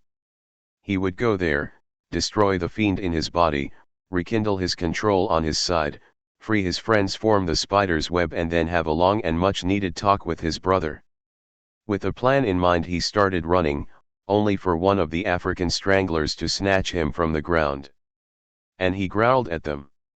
I demand you put me down, he ordered with a growl. You are not allowed to touch me. Remus said so. He reminded the plant that was moving and heading back for the Duke's castle. When it could go no further, a minotaur came walking up and grabbed Roman roughly by the scruff. Unhand me, you foul beast. I will see to it Remus handles you accordingly. He threatened the creation as he was carried back into the castle and into Remus's bedroom, there where the door that would lead back to the mindscape was. The door opening by itself, letting the creature toss Roman into Remus's real room, before the door slammed shut. Roman shook himself out and he stared at the door. Okay. That was not normal, he stated. The imagination had kicked him out. him. The Prince of Creativity had kicked him out? This is unacceptable. You can't just kick me out. I am the Prince of Creativity. He roared outraged, at the door. Waiting for it to open up back up and growled, stalking off when it didn't. He tried hard not to pay attention to the eyes staring at him underneath Remus's bed, as he tried to find a piece of paper or something, and he knew Remus had at least something inky-like substances in the death trap he called a closet. He found a balled-up piece of paper in a corner and used nose and paws to smooth it out, doing his best to ignore the splotches on it. He need to tell someone that he was red, that there was an imposter walking around in his body. And as much as he loathed it to be Remus, his brother was going to be the one that he was going to have to tell. He pushed the closet open and ran out of the way as several weapons and traps fell from it. An open tin of black inky stuff sat in the back. He groaned at the sight of it. This is for the greater good. This is so I will get my body back. Oh, please just don't be acid, he mumbled as he his paws in the can. The texture of the inky liquid making him want to go and get his paws clean right away. But he was going to do this, writing with his tail hadn't worked, so finger painting or paw painting it was. Don't think about it. Don't think about what it might be. He chanted to himself. Just print your name and let it dry. Remus will see it and then everything will be able to go back to normal. Imagination. Janice hummed a little ditty as he waited for Remus to come. There had been several loud explosions and screams and the ground even shook, from the efforts the Duke was putting in to try and break back into the locked-up castle. This had been going on for 30 minutes already, with the limited supply of knights in the castle defenses dwindling down, that soon there would be nothing left for the imposter to send out to tackle to Duke's insistent presence. In a game of chess the pawns are usually the unflavored of pieces and so always sacrificed, but if played smartly pawns could be deadly and a great defense. If the imposter used up his pawns, what was to stop Janice from walking out of here and opening the door up for Remus? Well, really there was nothing stopping him now, he just wanted to see how much he could rattle their little foe. By poking and prodding.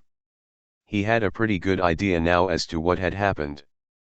But he guessed after living with Remus for so long he developed a taste for playing with his enemies before cutting them down. Besides, Roman spending time with Remus was a good thing out of this development.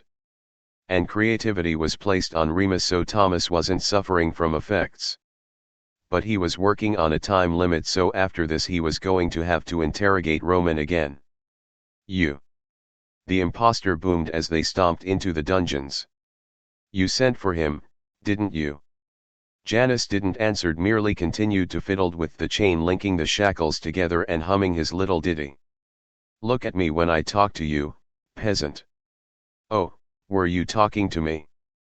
I thought you were talking to yourself. After all, if you're going to be the new Roman, then you're going to have to get used to hearing yourself talk. Janice smiled, finally looking to the imposter. I will not be talked to that way by someone as lowly as you. I could just behead you right here and now. The prince imposter threatened. Oh, I wouldn't if I were you. Whatever will you use for a bargaining chip, if you do?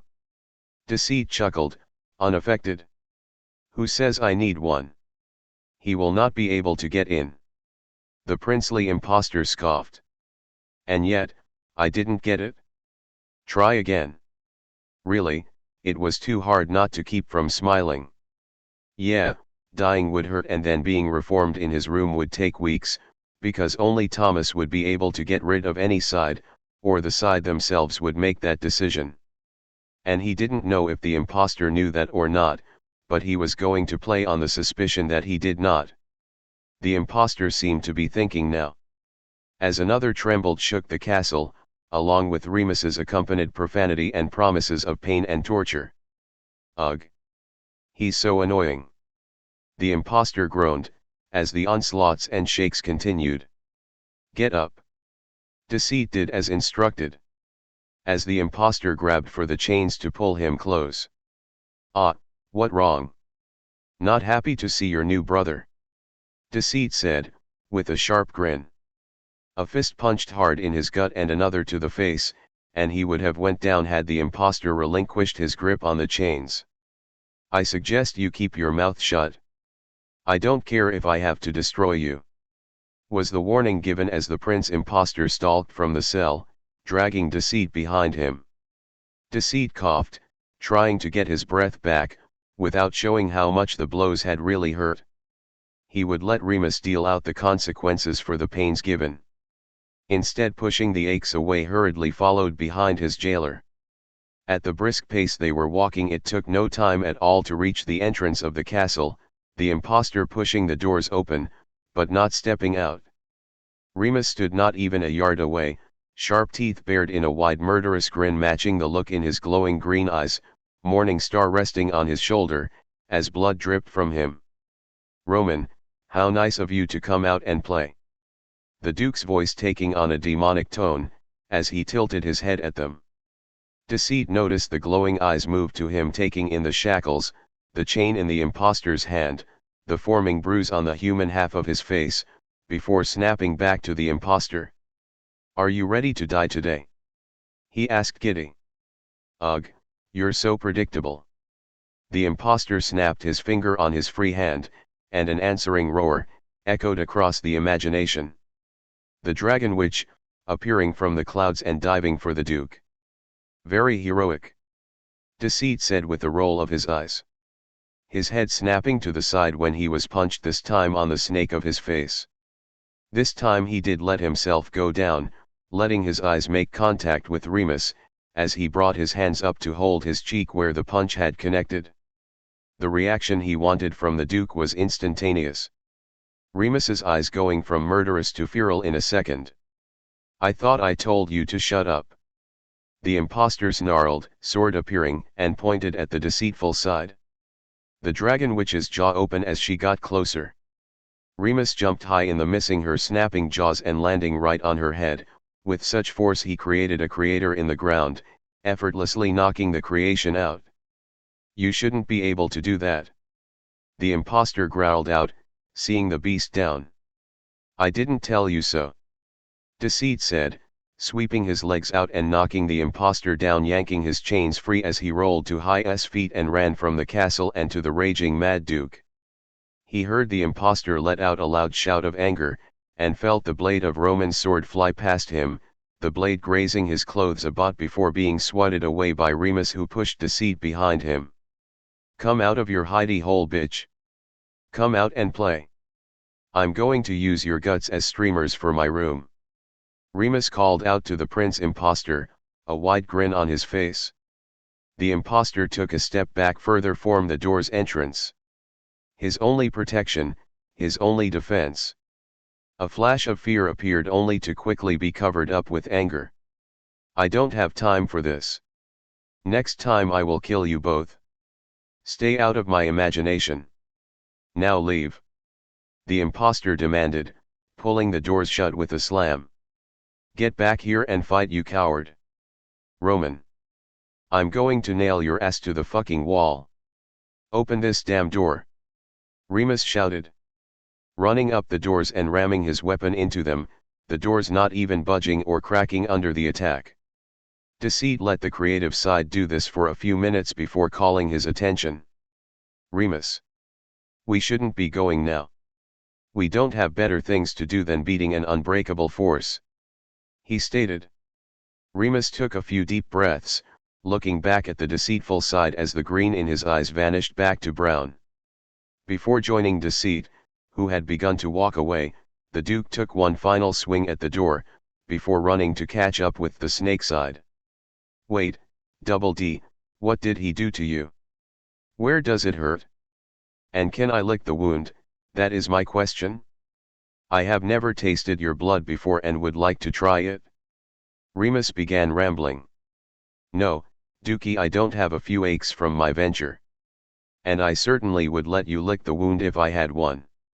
Nothing a little cuddle that I haven't been missing at all wouldn't fix," Deceit assured, grateful when the creative side snapped them into the dark castle, into a nice dark and dank clean throne room. Humming in thought, Deceit eyeballed the video idea on the chair. Even with the lack of red in the color, Janus could tell it was well made, but he knew Remus was going to try and at least make something that was worthy of his brothers and the other side's approval. Horrible job, Remus. The idea isn't appealing to look at all. He complimented. Aw, you just saying that. Remus gushed, before calling out for Red. Red. I'm back. Time for grub. You left Red here? Deceit asked, as they waited. Yeah. You don't whistle for me, unless shit is about to go fucking down. Remus nodded. And call for the fox again when the fox did not show up. Red. Breakfast time. He called one more time. This time they both froze. The snake side narrowed his eyes, when the fox still didn't show. He hoped this was Roman sleeping in, and not a prank. Because Deceit wasn't in the mood for pranks. Did you lose Red, Remus? He questioned, as they both stormed through the castle, splitting off to look for the creature. No way. I swear I left him here. Remus shouted, zipping through several rooms, the furniture and monster and weapons all moving as if to give better access to possible hidden areas. How can you lose a whole fox? Janus asked as calmly as he could, because no. They could not lose Roman. Having Roman was essential right now if they were going to get rid of the imposter. Their only saving grace right now was that Remus had control of the imagination and their enemy trapped, and unable to travel anywhere else in the mind. He should have just locked Roman in a kennel as soon as he learned he was a fox, but it didn't feel right locking him away, even if it would save him a lot of headache. I fucking didn't lose him. He's just hiding. Maybe he just went back to the mindscape. Remus suggested, pointing to the door leading to the mindscape, as they searched his castle bedroom. How would he be able to even open the door to go there? Deceit scoffed, shaking his hand when something black and gooey clung to it. The fuck I know. But it could happen, right? Remus shrugged. Deceit sighed. Maybe. Well, the imagination did send him to Remus for some reason, he supposed it could happen. With a nod the two exited the imagination, and there was the red fox halfway in the closet. Red. Remus cheered. Causing Roman, who had not heard the other two sides enter from the imagination, to jump as he was snatched off the ground and spun around. You little shit. I thought I lost your cute furry ass. Remus cheered. The fox growling and pushing the Duke's face away with inky black paws. Grumbling when he didn't get his way. Remus instead laughing at the mess that was being created on his face. Be back in a sec, deep, Red likes being clean. He said, as he disappeared into his bathroom with the fox. Clearly, misunderstanding the several chitters and barks coming from the fox. Janus took the happy reunion to peek at what the fox had been doing, finding a crinkled up paper with paw prints on it, spelling out Roman's name. He picked it up and folded the paper. Sorry, sweet prince, but we still have things to talk about first. Deceit grinned a bit as he left the bedroom to go downstairs and onto the couch, taking his hat off as he laid down. Despite sleeping at Remus, Deceit still felt tired, and he blamed it on all the mess that was happening in the imagination. He wouldn't feel back to 100% until Thomas was back to 100%, that meant no rest for the wicked. After a few moments he looked over at the sound of Remus and the fox, both running down the stairs, Remus heading for the kitchen, and the fox making a beeline for Janus. Roman sat himself down and growled at the deceitful side. I know you took my letter, I demand you give it back. Deceit didn't have to speak fox to know what was being said. Sorry, but I don't speak fox. Perhaps you shouldn't go back to Remus. He shooed, with a knowing smile. Roman groaned and stalked away, still eyeing the snake sides as he hopped onto the table where Remus was sitting out a plate, filled with eggs, bacon and grits. A little late for breakfast, but I guess we could call this brunch. And don't think this is over, Snake. He humphed as he sat down to eat, tail wagging contently behind him as finally being fed for the day. "D, aren't you going to eat?" Remus asked, just as he was about to sit. "Yes," Janice said, from the couch. He was going to wait till his face stopped throbbing first. Roman looked up seeing Remus leave the table with his plate. "Hey? Where you going?" he asked. Watching as his brother moved to the couch, pillowing Janice's head in his lap before holding out a spoon of grits for the snake side. Roman let his mouth hang open watching his brother spoon feed the deceitful side. "You have got to be kidding me," he growled. "Where was this tender love and care when I needed you? All I ever got from you was a hit on the head and horrid paintings of gore." He jumped from the table and marched himself up to the two sides. "What happened to Red, this and Red that? Are you just going to ignore me now that he's back? Going to ignore your pet and leave me for the snake again?" he ranted. "Shoo Red, D got a headache. Go and finish eating," Remus instructed, gently nudging the fox away. Roman gaped. "Excuse you. He is the reason I am still red to you. He knows everything. And he's the one you treating with care," Roman growled. "I don't need some sunlight is all. I won't be fine after," Deceit said, waving away the spoon. The Duke pouting a bit, but snapping his fingers opening all the curtains in the room to let the sunshine in. A few candles appearing for scents. Almost immediately, Janice's body immediately relaxed. "Ah, much worse," the snake side hummed. Roman pawed at the Duke's legs. "Okay, he's good now. Now pay attention to me," he demanded. "Oh, and Remus. Do think I haven't noticed that the light sides aren't missing? I am not going to assume you haven't done anything to them, and I do hope you are not making sure they are well cared for."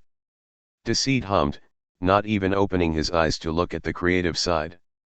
It barely bothered him when the Duke leaped up. "Shit. I mean. Sure. I'll be right back," he said hurriedly, running up the stairs. Now he remembers they need to eat. Roman huffed, watching his brother leave again, without him. Is someone missing their brother? I would have pegged you for the jealous type, Roman, Janice said, peeking one eye open to look at the red fox who had walked himself to the bottom of the stairs. I am not jealous, Roman snapped, straightening himself stance and marching himself back to the seat, jumping on the coffee table sitting next to a few lit stick candles. But seeing as this is one of the few times we are spending time together, then yes. I would rather have him know that I am me so we can communicate better instead of playing a mere pet. And another thing, I want my note back. I didn't just risk sticking my paws in some mysterious ink in his closet just so you could take in and hide it, Roman ranted. Deceit had closed his eyes again and decided that he would just ignore a disgruntled and fussing Roman, and enjoy himself as the sun rays from the windows. He understood why Roman would be upset, and yes, he guessed he was maybe partly to blame, keeping Roman's predicament to himself, but look how closely he was to Remus now. Something that hadn't happened in years. The princely fox would calm down once he got everything out of his system. That kind of ranting didn't need Janice's whole attention at the moment. Roman growled when he noticed that Janice was no longer listening to him. The liar was falling asleep and turned his back on him on the couch, showing Roman his backside. Rude. He growled at being ignored the snake side. This was all so unfair, and Janice was making it where he couldn't even let his own brother know he was stuck as a fox. He looked at one of the scented candlesticks that was on the coffee table, and gave a mischievous grin. Keep me from turning back to normal, will you? Well, as the saying goes, liar, liar, pants on fire. He chuckled, as he maneuvered to where he could pick the lit candle up in his mouth. Hopping down and standing on his back legs to hold the candle up to the back of Janice's pants. It didn't take long for the deceitful side to jump up with a hiss. Roman! Janice yelped, patting out the small fire, eyes snapping to the red fox that was standing proudly with the lit candle pointed toward him. Janice hissed again. Very mature. Roman growled at him. You deserved it, and you know it? Fine. You want to talk, then we will talk. Come here. Janice hissed, his form shifting to that of snake. Roman's ears went back, and he back up, remembering that it was as a snake that Janice had bit him and he did not want to get bit again. Back. Stay back. He growled, swinging the flame of the candle at the snake. As a snake, Janice was still bigger than Roman's fox form. Just so you know, I can totally understand you in this form. So let SSSSSS make this harder than it has to be and get this over with. He said, his words coming out as human, instead of snake. Roman growled and jumped out of the way when Janice lunged forward, his jaw snapping on air. The flame on Roman's makeshift flaming sword, candlestick, coming close to touching the snake-side's face. Roman backed up and letting the candle hit the floor on the wick, snuffing the flame out. Mad he might be with Janice right now, and didn't trust as far as he could throw him, Roman didn't want to physically hurt him. Janice was a part of Thomas and it was his job to protect Thomas, which put Deceit under his protection too. Didn't mean he had to like him. And Deceit didn't have a weapon. So the fight was not fair if Roman kept the candle. Janice shook his head, shaking away the intense heat that had grazed him slightly. He didn't miss Roman ditching and putting out the candle during those few seconds. That was the difference between Roman and the imposter.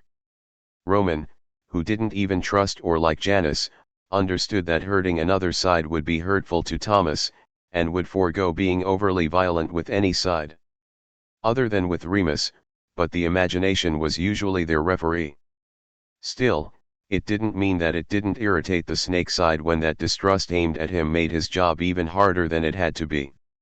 In this case, ending with him chasing the red fox around the common area and into the kitchen. This lasted for a few long minutes until Janice finally cornered Roman in the pantry. Roman was growling and snarling warning at him, and if Janice could he would have rolled his eyes at the display. Janny. Red. I'm back.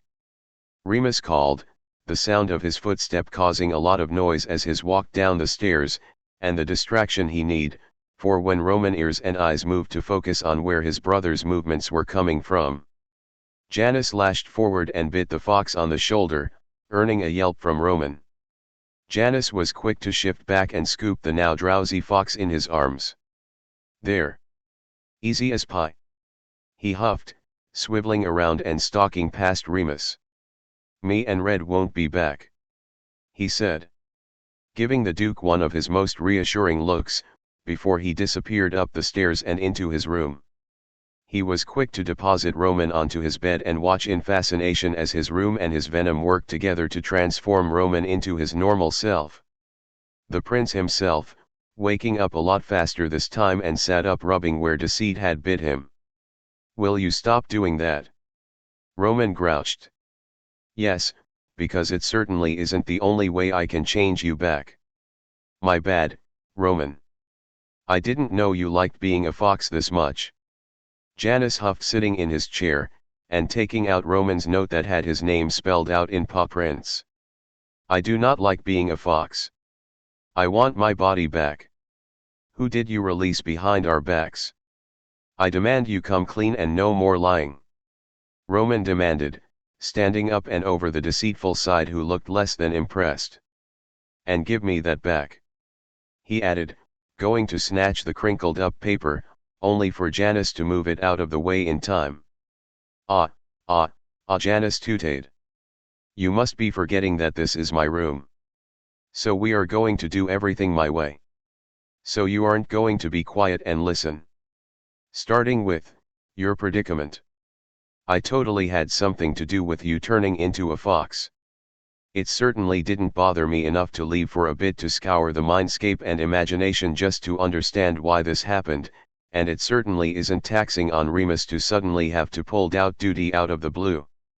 Something that he is well prepared for, by the way. Deceit said, folding the crinkled up paper as he talked, tracking Roman as the creative side back up a few paces, giving him a suspicious look. "Well, if you didn't do it, then who did?" Roman demanded, still not believing Janice, but seemed to be open to suggestions. "I wouldn't say, you did," Janice said, quirking an eyebrow when Roman pinned him with a glare. "I? As in me? Do this to myself? Are you insane? Why would I do this to myself?" Roman demanded. Janice shrugged. "All of this makes so much sense, so of course I would have all the answers." He huffed. Nothing like this had happened before. After all, he could only go by what his gut feeling was telling him. Of course you couldn't have had help. With you insecurities getting in the way, it isn't possible for something else to try and rip you from your core function. He mused, thinking back on the imposter and the way it moved, acted, and reacted. "Oh, what, now you're saying that because I got upset that what the imagination decided I wasn't good enough to do what I was made to do and ripped me apart only to stick me in a fox's body?" Roman snapped, his arms moving widely as he spoke, and began pacing. "Next you're going to say that I will be stick like this for the rest of Thomas's foreseeable life. Don't you dare say it," he accused, pointing a finger at Janice before stress pacing again. "The imagination didn't rip you from your body, but I believe it did put you in the fox's body. If it hadn't, you wouldn't still be here. As for being stuck like this for the rest of Thomas's life, I would wager that you're only going to be stuck like this until it is time for the fox to return to the imagination. You have less than a week of life left," Janice said, making sure that he didn't slip into lying so that Roman could plainly understand him. And as he spoke he knew he was right. Could feel he was right. Roman would be gone in less than a week. Roman paused, as dread filled him. I can't go. Thomas still needs me."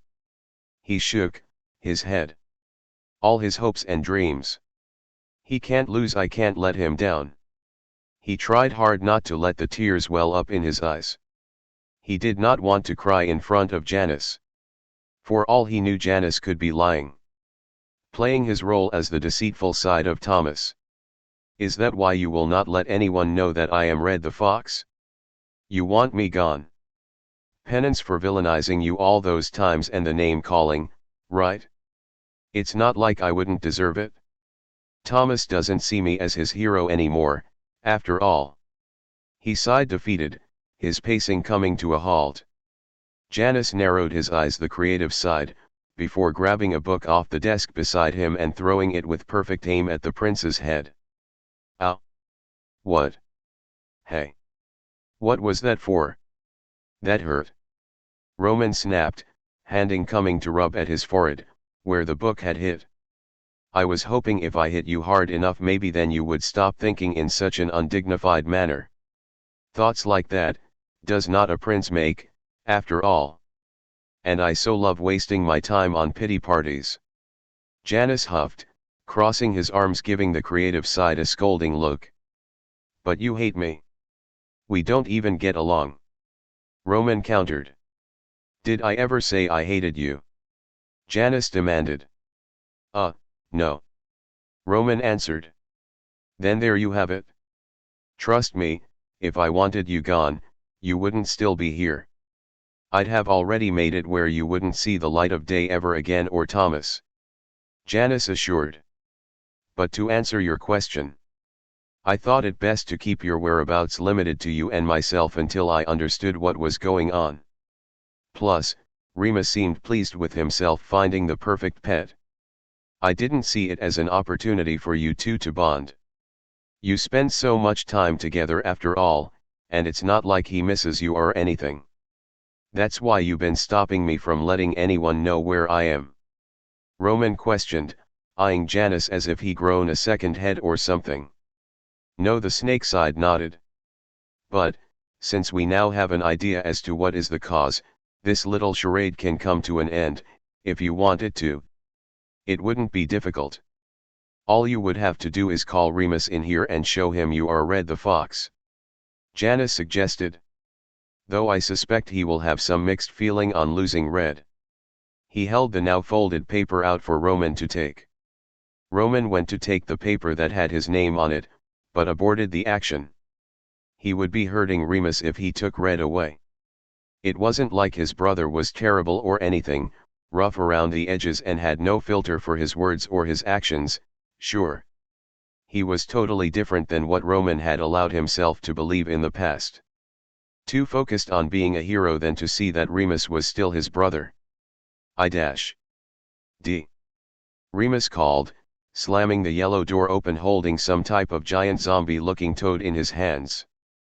I know you and Red might be busy bonding or whatever, but I just had to show what I just create. The Duke's speech screeching to a halt, when he looked from his newly made creature to see the princely side standing over Deceit, who was sitting defenselessly in his desk chair.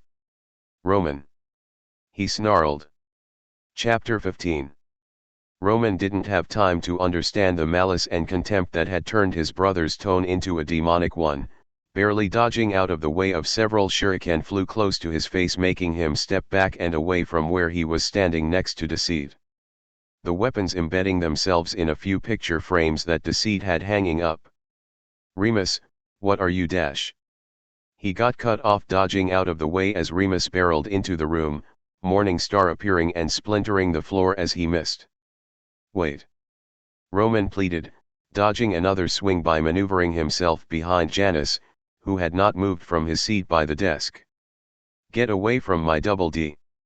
Remus demanded, not going to risk hitting the deceitful side, so instead pulled the snake side out of the chair towards the bed, so he had the rest of the room to fight Roman. He didn't see Red, but he figured the smart fox had hidden itself as soon as it seen Roman. You going to pay for laying a hand on him?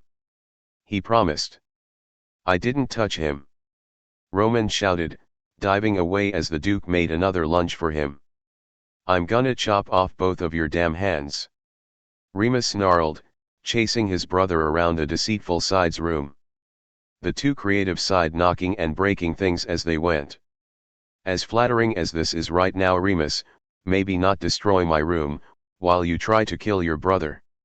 Janice suggested, as Roman scrambled away each time Remus tried to hit him with something. Janice thought about stopping the encounter right away, but then Roman had nearly set his pants on fire in the common room, so a little bit of revenge seemed fair.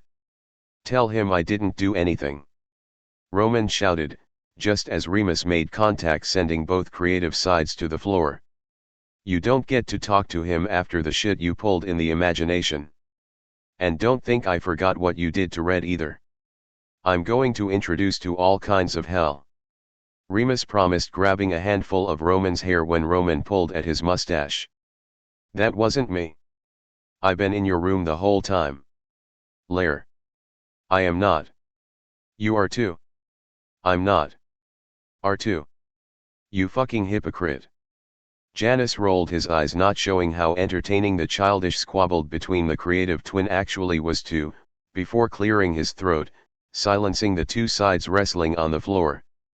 Roman had somehow got Remus into a headlock, while High's legs were wrapped around Remus's in an attempt to limit mobility. While Remus himself still had a hold on the prince's hair, biting his brother's arms and fist poised at the ready to deliver a blind punch to the midsection. In a sense, they were at a stalemate unless one of them could break the other's hold. I think that's enough of that. Remus let go of Roman. No fucking way. Remus snarled. You take Red and get out of here while I have a private conversation with my dear prince of fucking brother.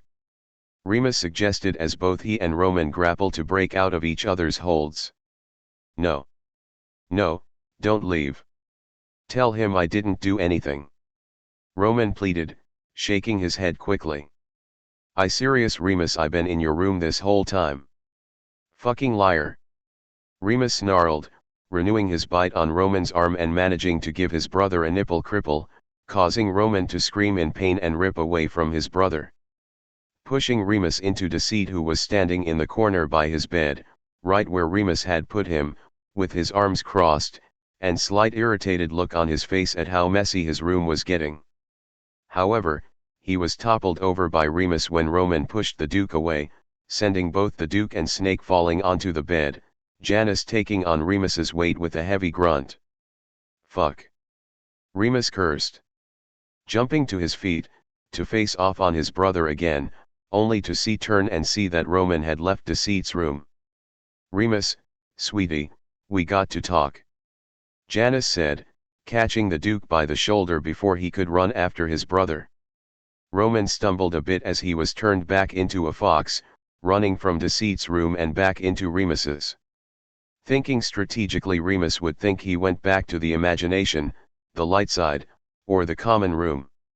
He silently pleaded that there wasn't really anything under his brother's bed as he scurried under it, placing himself in the middle where no one would be able to see him if they walked in. In the meantime, he hoped the Janice would talk to Remus instead of letting his brother continue to try and hunt him down. He tried to calm his breathing down as he listened into the silence that covered the whole place, and after a few beats of that silence, his brother's voice shouted, "Fucking hell! Red is Roman!" Followed by the sound of boots running around the place as Remus called for him. But Roman couldn't get his body to move. The fox's body on instinct wasn't moving. Hiding from a predator that could hurt him, and according to Janice, possibly kill him, and then he'd be gone. And Remus hadn't been happy to see him. Had tried to hurt him. Maybe hiding in his brother's room was a bad idea. He should have found a way to go to the light sides and hidden under the couch or the laundry room or something. Why did he think telling Remus was a good idea again? His spiraling thoughts came to a halt when two black shoes came into view.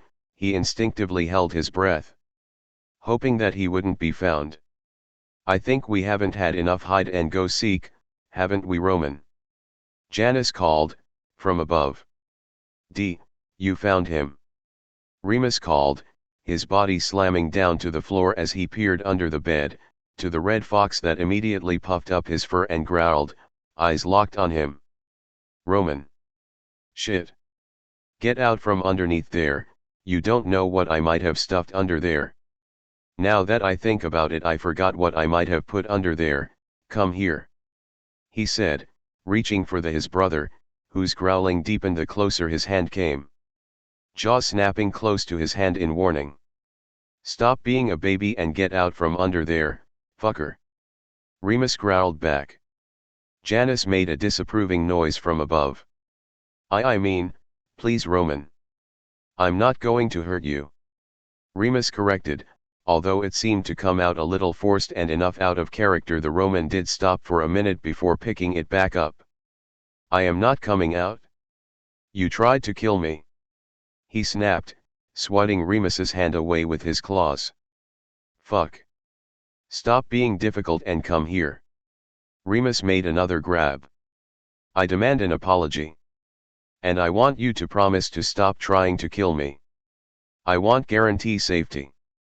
Roman growled, continuing to swat his brother's hand away from him, backing further and further underneath the bed. "You were less annoying as Red, you know that." Remus growled back. "Right back at ya, brother." Roman growled, backing up further underneath the bed. "Please take your time, we have all the time in the world after all." Janice huffed, standing with his arms crossed, as he watched Remus try to coax Roman out from under the bed. He was rather impressed that Roman trusted Remus enough to not have anything deadly underneath there. Janice himself wouldn't even slither underneath that bed, even though nothing of the Duke's had ever hurt the snake side. He was doubtful that extended to Roman. "I'm trying. He's being a bitch baby right now," Remus said, sitting up to look at Deceit. "He won't come out." He pouted. Janice sighed and motioned for Remus to move out of the way as he got on his hands and knees to peek under the bed. Roman had positioned himself far enough under that Remus couldn't reach him without the use of his tentacles, which, considering the Duke had refrained from using them, meant that Remus was trying not to scare Roman further away. Granted, it hell would freeze over before he admit to it, but it was the thought that mattered. Janice, on the other hand, had no qualm about using one of his extra arms to grab the red fox by the scruff. Of course, Roman didn't seem to like being held in such a way, but if Janice was going to be playing the prince's babysitter until things were back right, Roman's discomfort wasn't really his problem. "There. Now we have much to discuss, he stated, dropping Roman into Remus's waiting arms. The fox making growling noise, but apparently would rather Remus held him than Janus, if him settling down a bit in the Duke arms were anything to go by. But it could have also been the cold stern look from his mismatched eyes that also signaled that he was done with the shenanigans the two creative sides like to get into.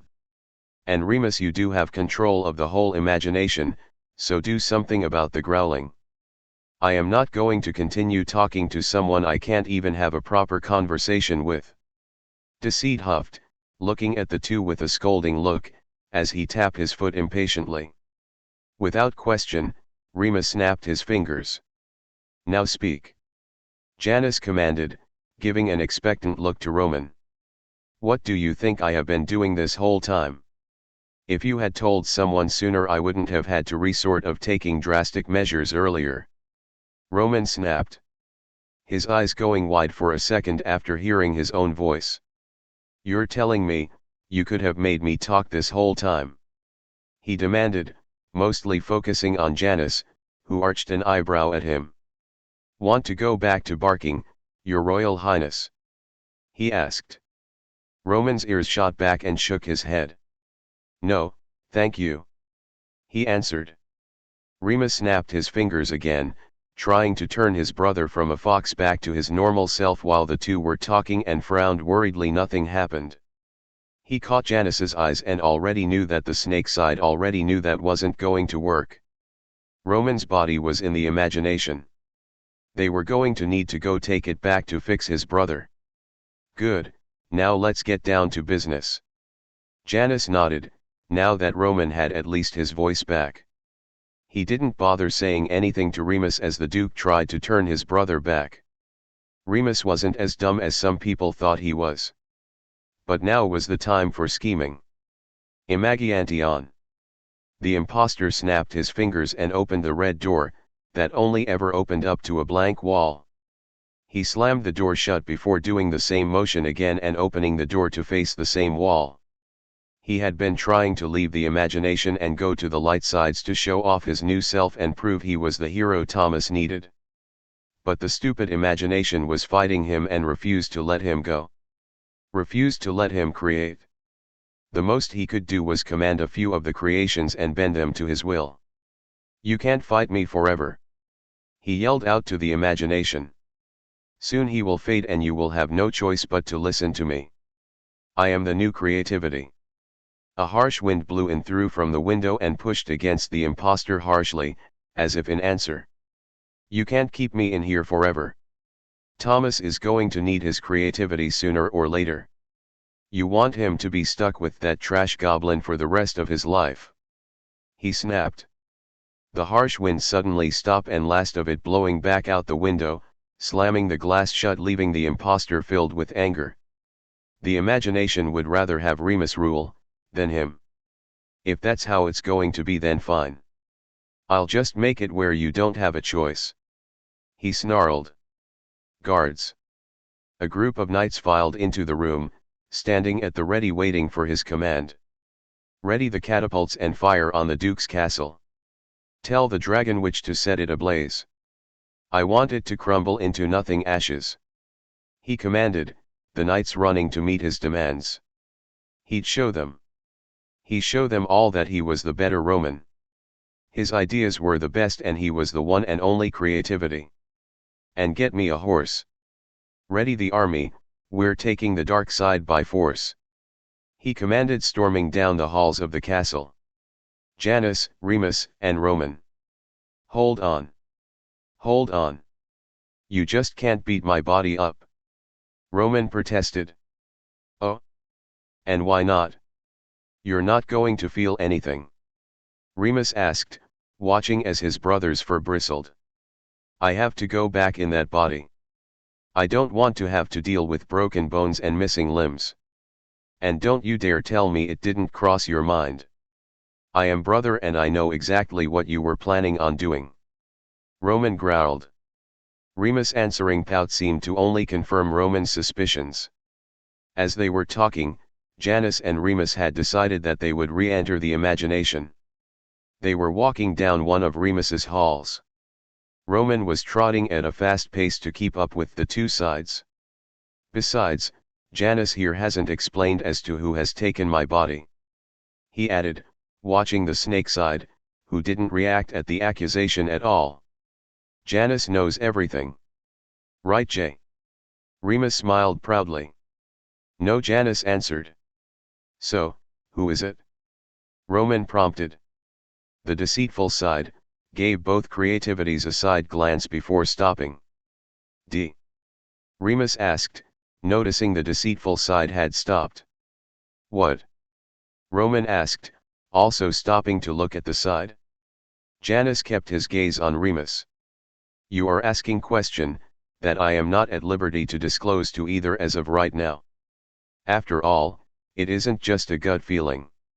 He finally answered. You're basing my existence on a gut feeling. Roman bellowed. Ah, that's okay D, I trust you. Remus smiled. You may trust him, but I don't. Roman growled. Remus glared down at his brother.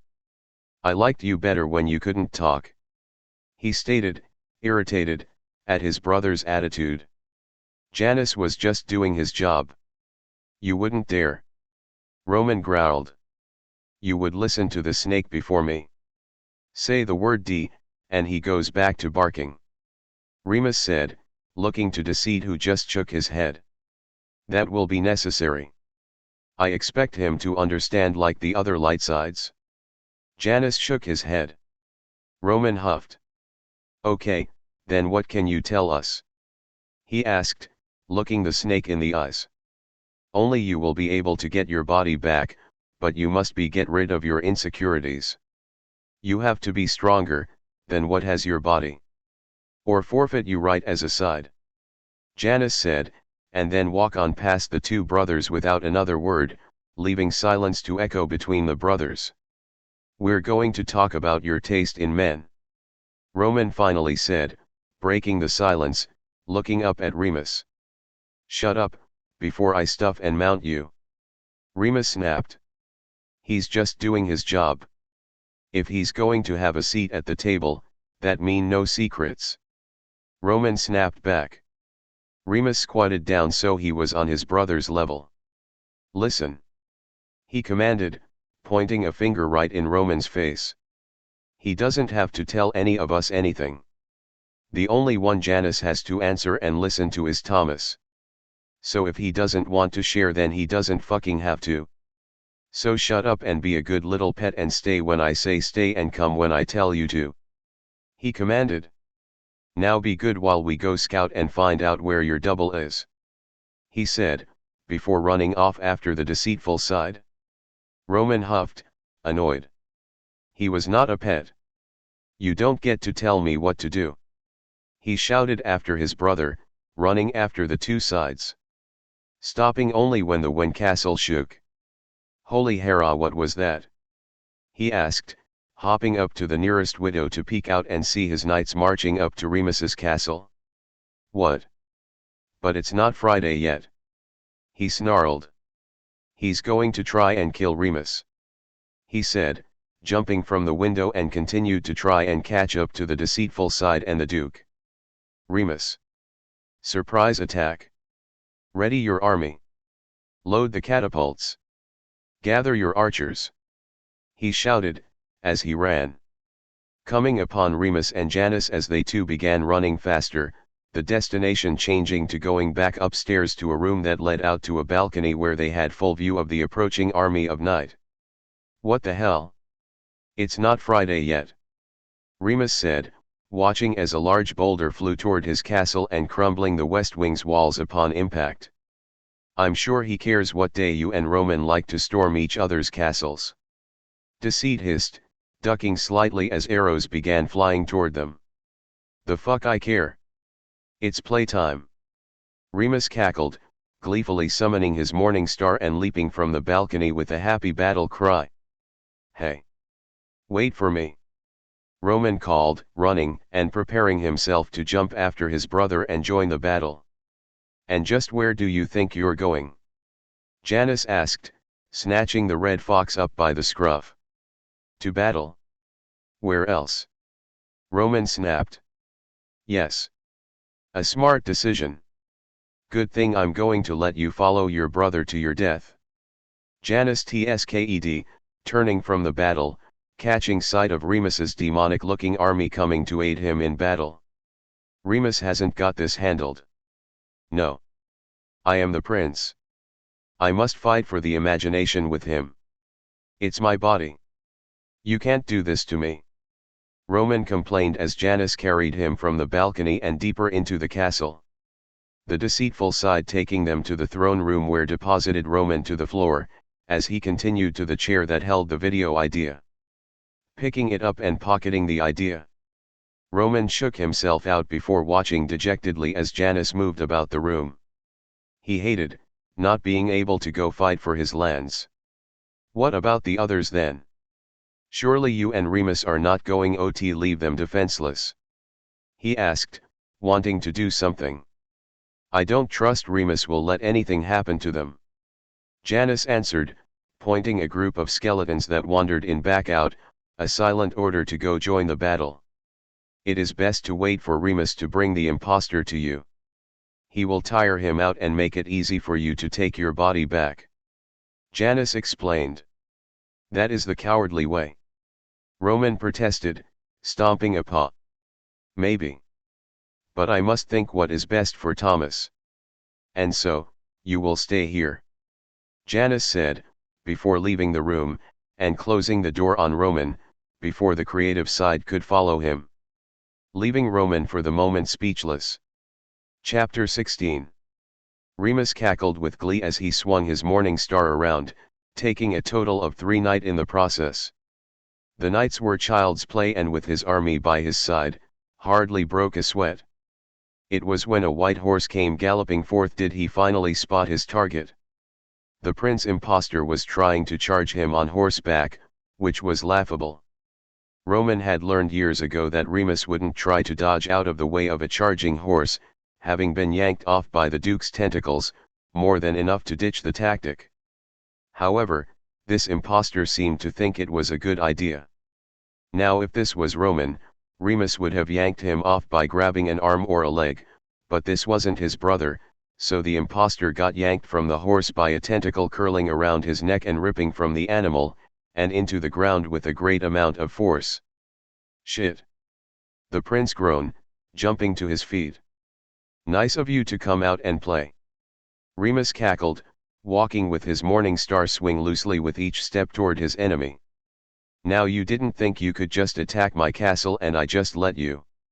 He sneered, as the impostor got into a ready position, preparing to engage in close combat. And that seriously pissed Remus off. This phony thought he could pose as Roman and deserved to fight against the Duke. It was so laughable. And also punishable. You foul rat bast dash, the impostor started to say, most likely to spout out some boring threat, but Remus didn't allow him to finish, with a swing of his morning star, with a bored and expression on his face as he watched the prince impostor fly a few feet away. Oops. Sorry bro, did I interrupt you? Here, let me try again. Remus' smile, that was anything but genuine as he stalked to the impostor that was still trying to stagger back to his feet. Which was just pitiful. Roman would be able to shake a blow like that off, with no problem. He sidestepped a swing from the sword and delivered a swift kick of his own to the impostor's chin. He had wanted to kick at the nose, but then he would have to hear Roman whine about how his face had been ruined or some shit like that. It was during this confrontation that Remus could feel a build-up of power within himself, something that only happened whenever he and Roman, on rare moments, would team together and create something. This impostor was no creative side and therefore, weaker than Remus. Sorry, my foot slipped.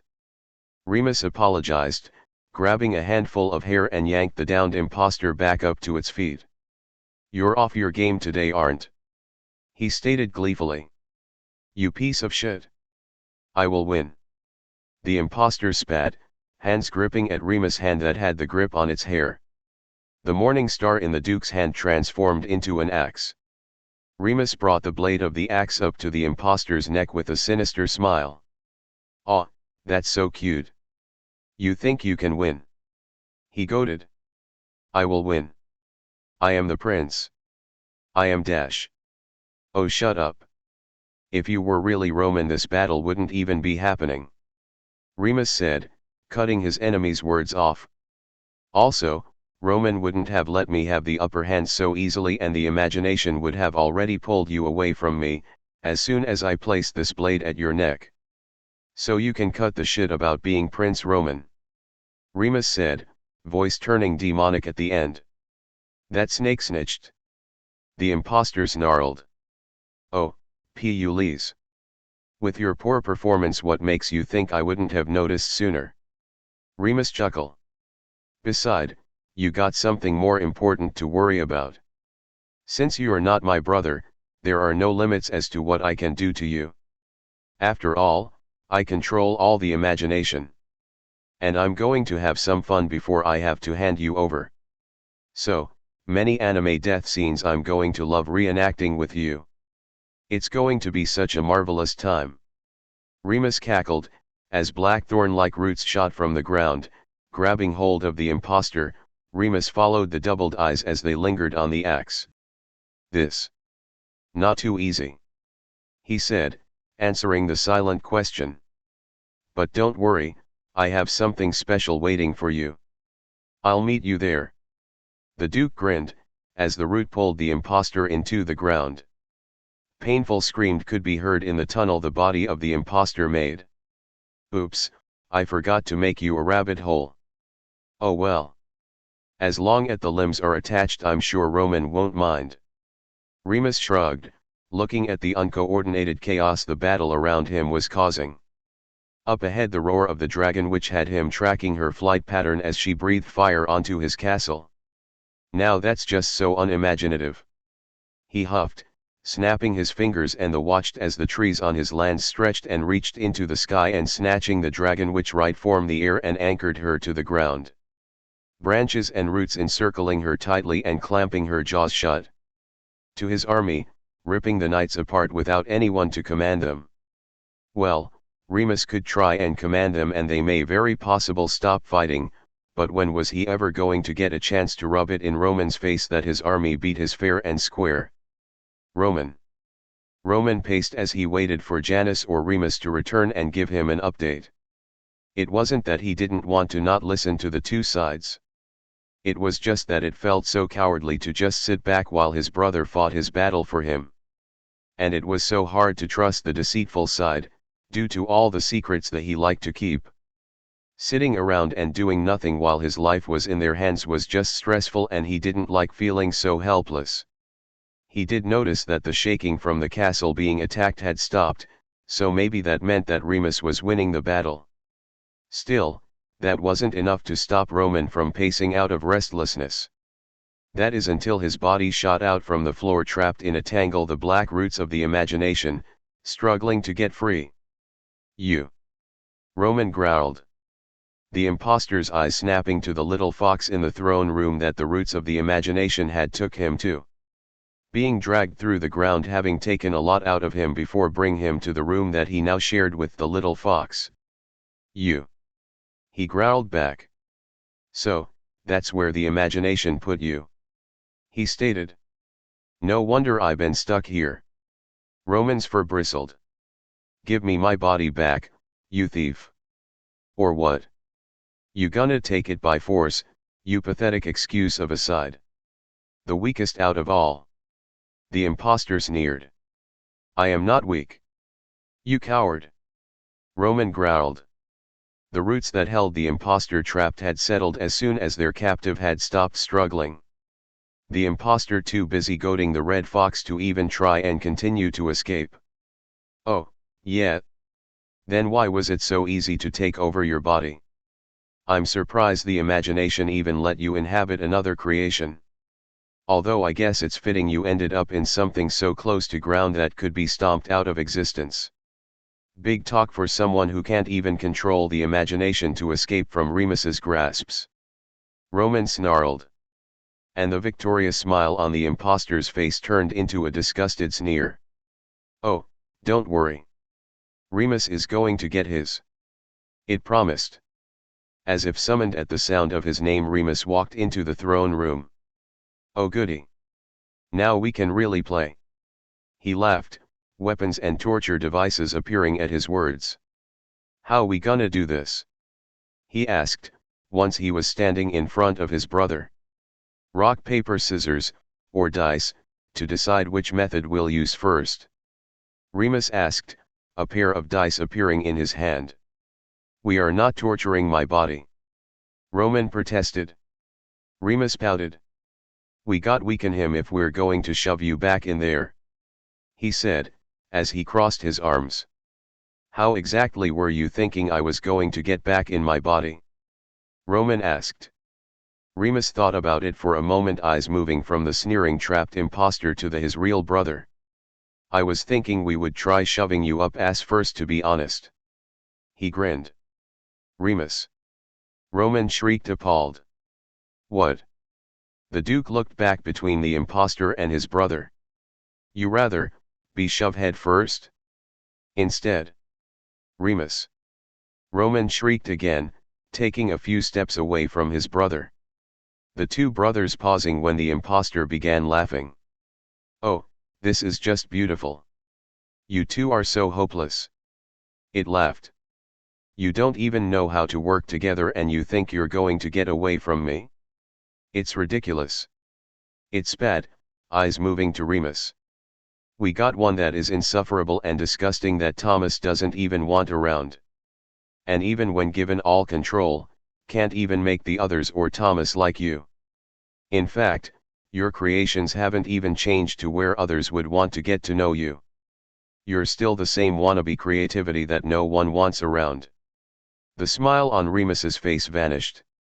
Then the impostor's eyes moved to the red fox. "And then we, the oh so lonely and sad proclaim prince of creativity. Fallen from grace and unable to even create something original anymore. Nothing but a wash-up, that has fallen from hero to villain. You're not even worthy of being the prince of creativity anymore." It smiled, seeing the Duke and the fox, both quiet down listening to its words. Letting the words tear them down. The more his words hit home, the looser the roots became. "It'd be better for Thomas if you both just disappeared, silently and without struggle, don't you? A transition that will cause him no harm and will be barely noticed. And you'll be leaving him in good hands." The throne room ranged with laughter of the impostor. Roman shook his head. "No," he growled out, cutting off the victorious laughter of the body snatcher. "What?" It snapped. "I said, no." Roman growled out again, stepping forward and standing in front of Remus. "We are not going to surrender to you. This is our domain. And you are trespassing." The impostor laughed again. While Remus watched his brother. "Oh, and what are you going to do? Bring down swift judgment on me? You're nothing anymore but a piece vermin with a limited lifespan, shorter than ever. And the longer I am here, the more I get to control the creatures here. That means you also are one I can command, or kill, without so much as blinking. Starting with your time clock. How does 10 minutes left sound?" The princely impostor sneered. Roman stalked forward, the roots retightening around the impostor as Remus flicked his wrist, noticing that he was letting his control slip. The roots bring their captive to its knees so that he was closer to Roman's level. "I will not let you win," Roman stated. "I am stronger than you."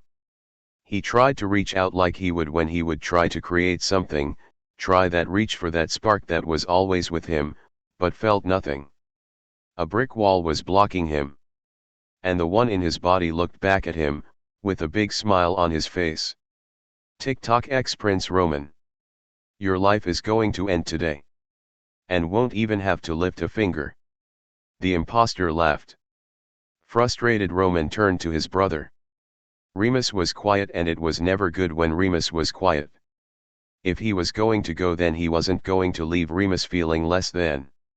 "He is wrong about you.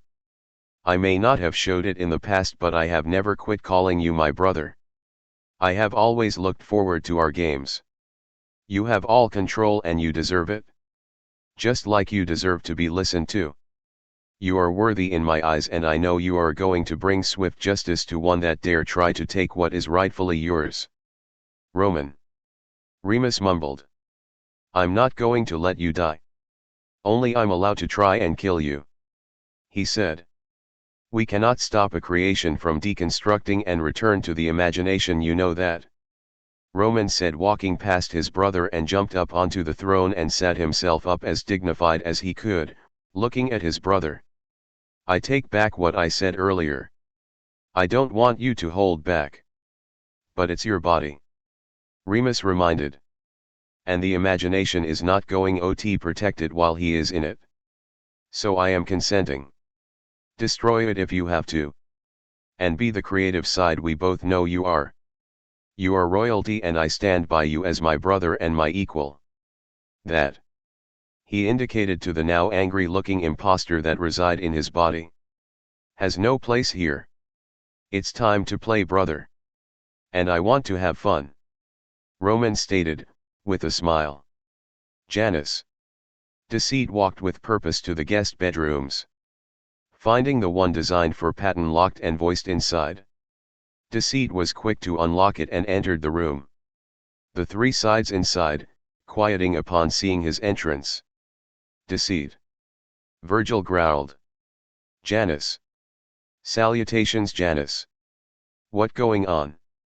Virgil demanded. Yes. Remus for some unknown purpose seems to be set on war and keeping us as prisoners. Have you come to dissolve the situation? After it is best that such childishness be put off until we are able to resolve what has been bothering Roman. Logan jumped in. Or have already, talked to Roman. Is he okay? Patton asked. Janice raised his hand and the three sides went silent, not wanting the deceitful side to forcefully shut them up. Now. I think you haven't been here long enough. All will not be explained later. For now your rooms seem more inviting, do they not? He said, with a sweet smile, as he snapped his fingers. Sending all of them back to the light side's home, Deceit himself placed in the hallway upstairs, looking at the four doors. With a flick of his wrist, three collective locks could be heard clicking into place. Whatever happened, he had a duty to uphold, and that meant Thomas's protection.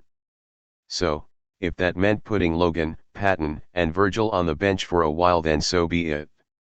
They could still serve their functions behind their room doors until his let them back out again. With that out of the way, Janice let himself appear deeper than his and Remus's dwelling, to a place he had once feared he'd have to place Remus and even Virgil at one point in Thomas's life. It had a line of doors. All secrets and aspects of Thomas that was not ready to be brought to light. But there was one door in particular that he wanted to check. Surely, nothing could slip from his corridor of secrets. He walked calmly down the hallway, each door locked tight, some with padlocks, some with chains. Some had several padlocks and chains on them. A few new doors. And a lot of old ones. As he walked, a keyring holding one key appeared in his waiting gloved hand. This was his key, and it could open any of the doors in this corridor. It would also add another lock should he need to make one. As he walked, he hummed a nursery rhyme that he had always hummed ever since he came to be and govern the corridors here. And as he walked, and hummed the little tune, did he start to hear banging and shouting behind some of the door. But not all of them. What has got you all so upset today, I wonder? He asked, as he set his eyes on the door that was rattling the most. Its cracks so deep that you could see some light peeking out. Now you know you are all supposed to be asleep. Let's fix this now. The one door rattled more with sounds of protests behind it. You like oranges and lemons, don't you? Deceit smiled. He wasn't going to make another lock until he was certain nothing would break out on him. Apparently I have been neglecting my duties here. So I will sing you your song until you are satisfied. He smiled, some of the others' doors rattling a little more at his words. Gay, go up, and gay go down, to ring the bells of London town he began. Watching as the light under the door he was mainly focused on began to glow. Chapter 17. Screams echoed through the throne room with a sharp cracking sound as the prince impostor's kneecaps were taken out by a very large and heavy sledgehammer. Roman, still sitting on Remus's throne, did not let himself flinch at the sounds, or at the happy and insane look that was on the duke's face as another blow followed by another scream followed. Remus was taking out the legs first so there would be no running away, despite the desperate crawling that his double was doing. The pitiful attempt to crawl away seemed to delight something within his brother, as he would let their enemy crawl a few paces before delivering another swing of the hammer. Roman wasn't as fascinated of this type of punishment like his brother, but, if he didn't get his body back, then now wasn't the time to tell Remus what to do. Now was the time to let Remus have his way and be as wild and chaotic, and loud as he wanted. And so when Remus suggested they place the impostor on a Catherine wheel, with so much enthusiasm, Roman didn't even blink when he agreed to the form of torture suggested. "Stay still, fucker. We got to grind those bones if we're going to fit you on the wheel." Remus cackled, as he moved from the legs to the arms, smashing the hand into the ground and working his way up the arm. "So, we want to bones completely shattered or dash?" Roman asked, trying to sound at least not bothered by the scene of his brother torturing his body. After all, he was the one who had given Remus permission to destroy it. If he did get his body back, hopefully he wouldn't have to suffer through those injuries. Still, he couldn't help the way his ears would keep flicking back every now or then at the sounds that were just so painful to hear, much less watch. But he was going to stand by his brother. "Dust," Remus answered, already made quick work of the arms and snapping a very large wooden wheel into existence fitted on a pole so that it would be able to spin. "They have to grind them to dust for me to do this," Remus said, dragging the prince impostor by one of the broken limbs, pulling more higher pitched screams from him. Oh. What is the wheel's purpose, then?" he asked, trying to keep his eyes on Remus. He just needed to watch Remus. A deep ache settled on him body, so slowly he barely noticed. "It's this cool device that Janny read to me once when studying up on society or some shit like that from the Middle Ages. It's a cool way they would punish those who were violent, criminal and thieves. And since our friend here is both, I thought, shit, I'm glad I actually paid attention to D that day, or this wouldn't be half as fun. See, to attach them you got to broke their bones and strap them to the wheel, by maneuvering the now boneless limbs like a pretzel through the wheel. Like this. Hey. You Sinopha bitch. You're going to pay. I'll make you pay. Nga.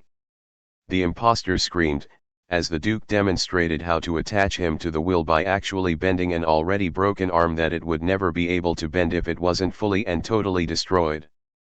"Oh, shut up, you bitch baby. It doesn't hurt that bad." Remus laughed. Roman felt queasy in his stomach but again refused to make a face. Refused to stop Remus. He was standing by his brother. He was also feeling so tired. Looking down so to rub his eyes with his paws, Roman noticed, he was glowing a slight red color. It was faint but it was there. Shaking himself, fixed himself so that he wasn't slouching like his body wanted him to, and pushed out again like he would to create something, and again hit a brick wall. He knew the impostor felt him trying to reach for his body and take it back, when even in pain it started laughing. "I won't give up that easily, sweet prince." The impostor choked out a laugh, as Remus backed away, giving the wheel a big spin as his did so, letting their helpless enemy spin, with a menacing smile on his face. "That's okay. Remus will just have to have more fun. Right, brother?" Roman put on his best smile, as Remus turned to look at him. "Fuck yeah!" Remus cheered, snapping his fingers, and summoning several throwing knives to his hands. "We got a human dartboard and now the real fun can begin."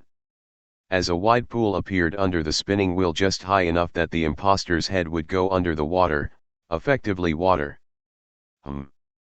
Remus hummed, looking at his work. He knew Roman wasn't good with torture and didn't want outright cause Roman discomfort. Not when Roman wasn't able to handle it anyway.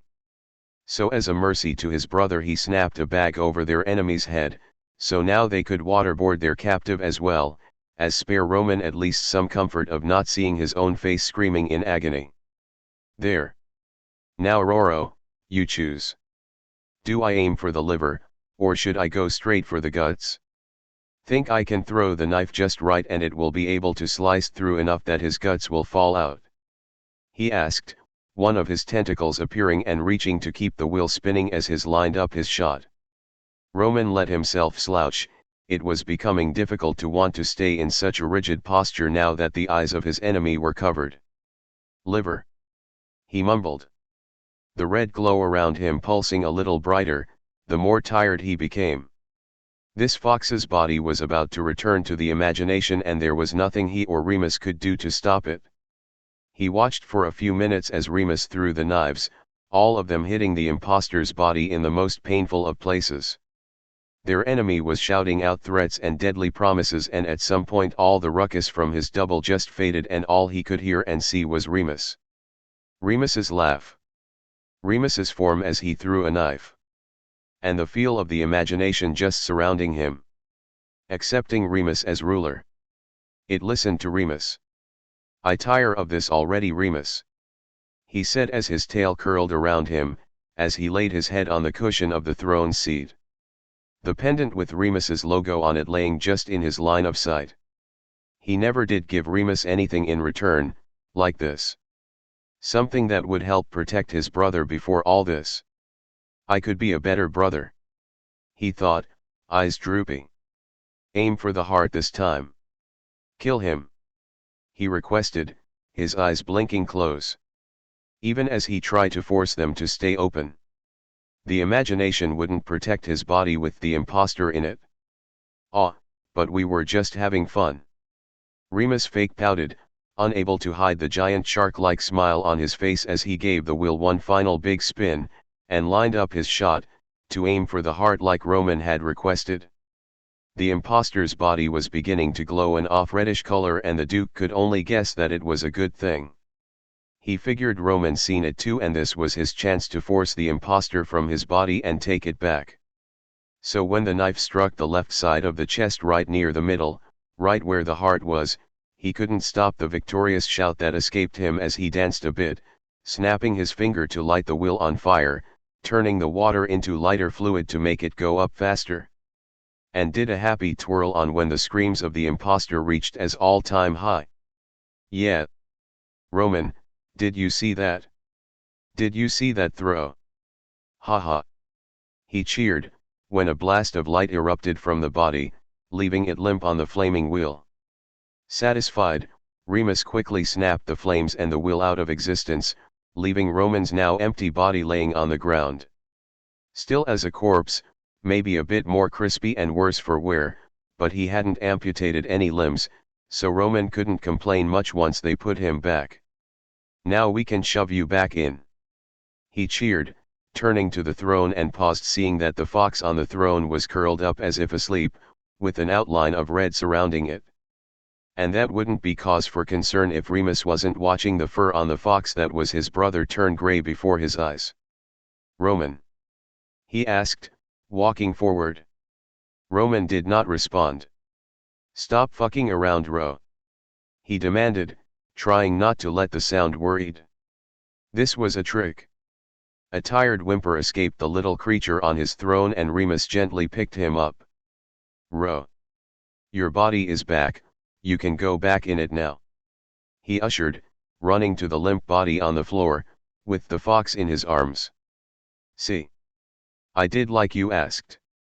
He said, removing the knives from the body with a wave of his hand as he placed the fox on Roman's human body.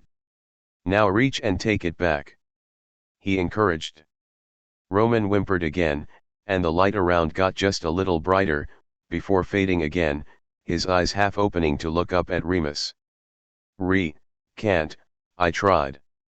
He breathed out. Try again. Try again, damn it.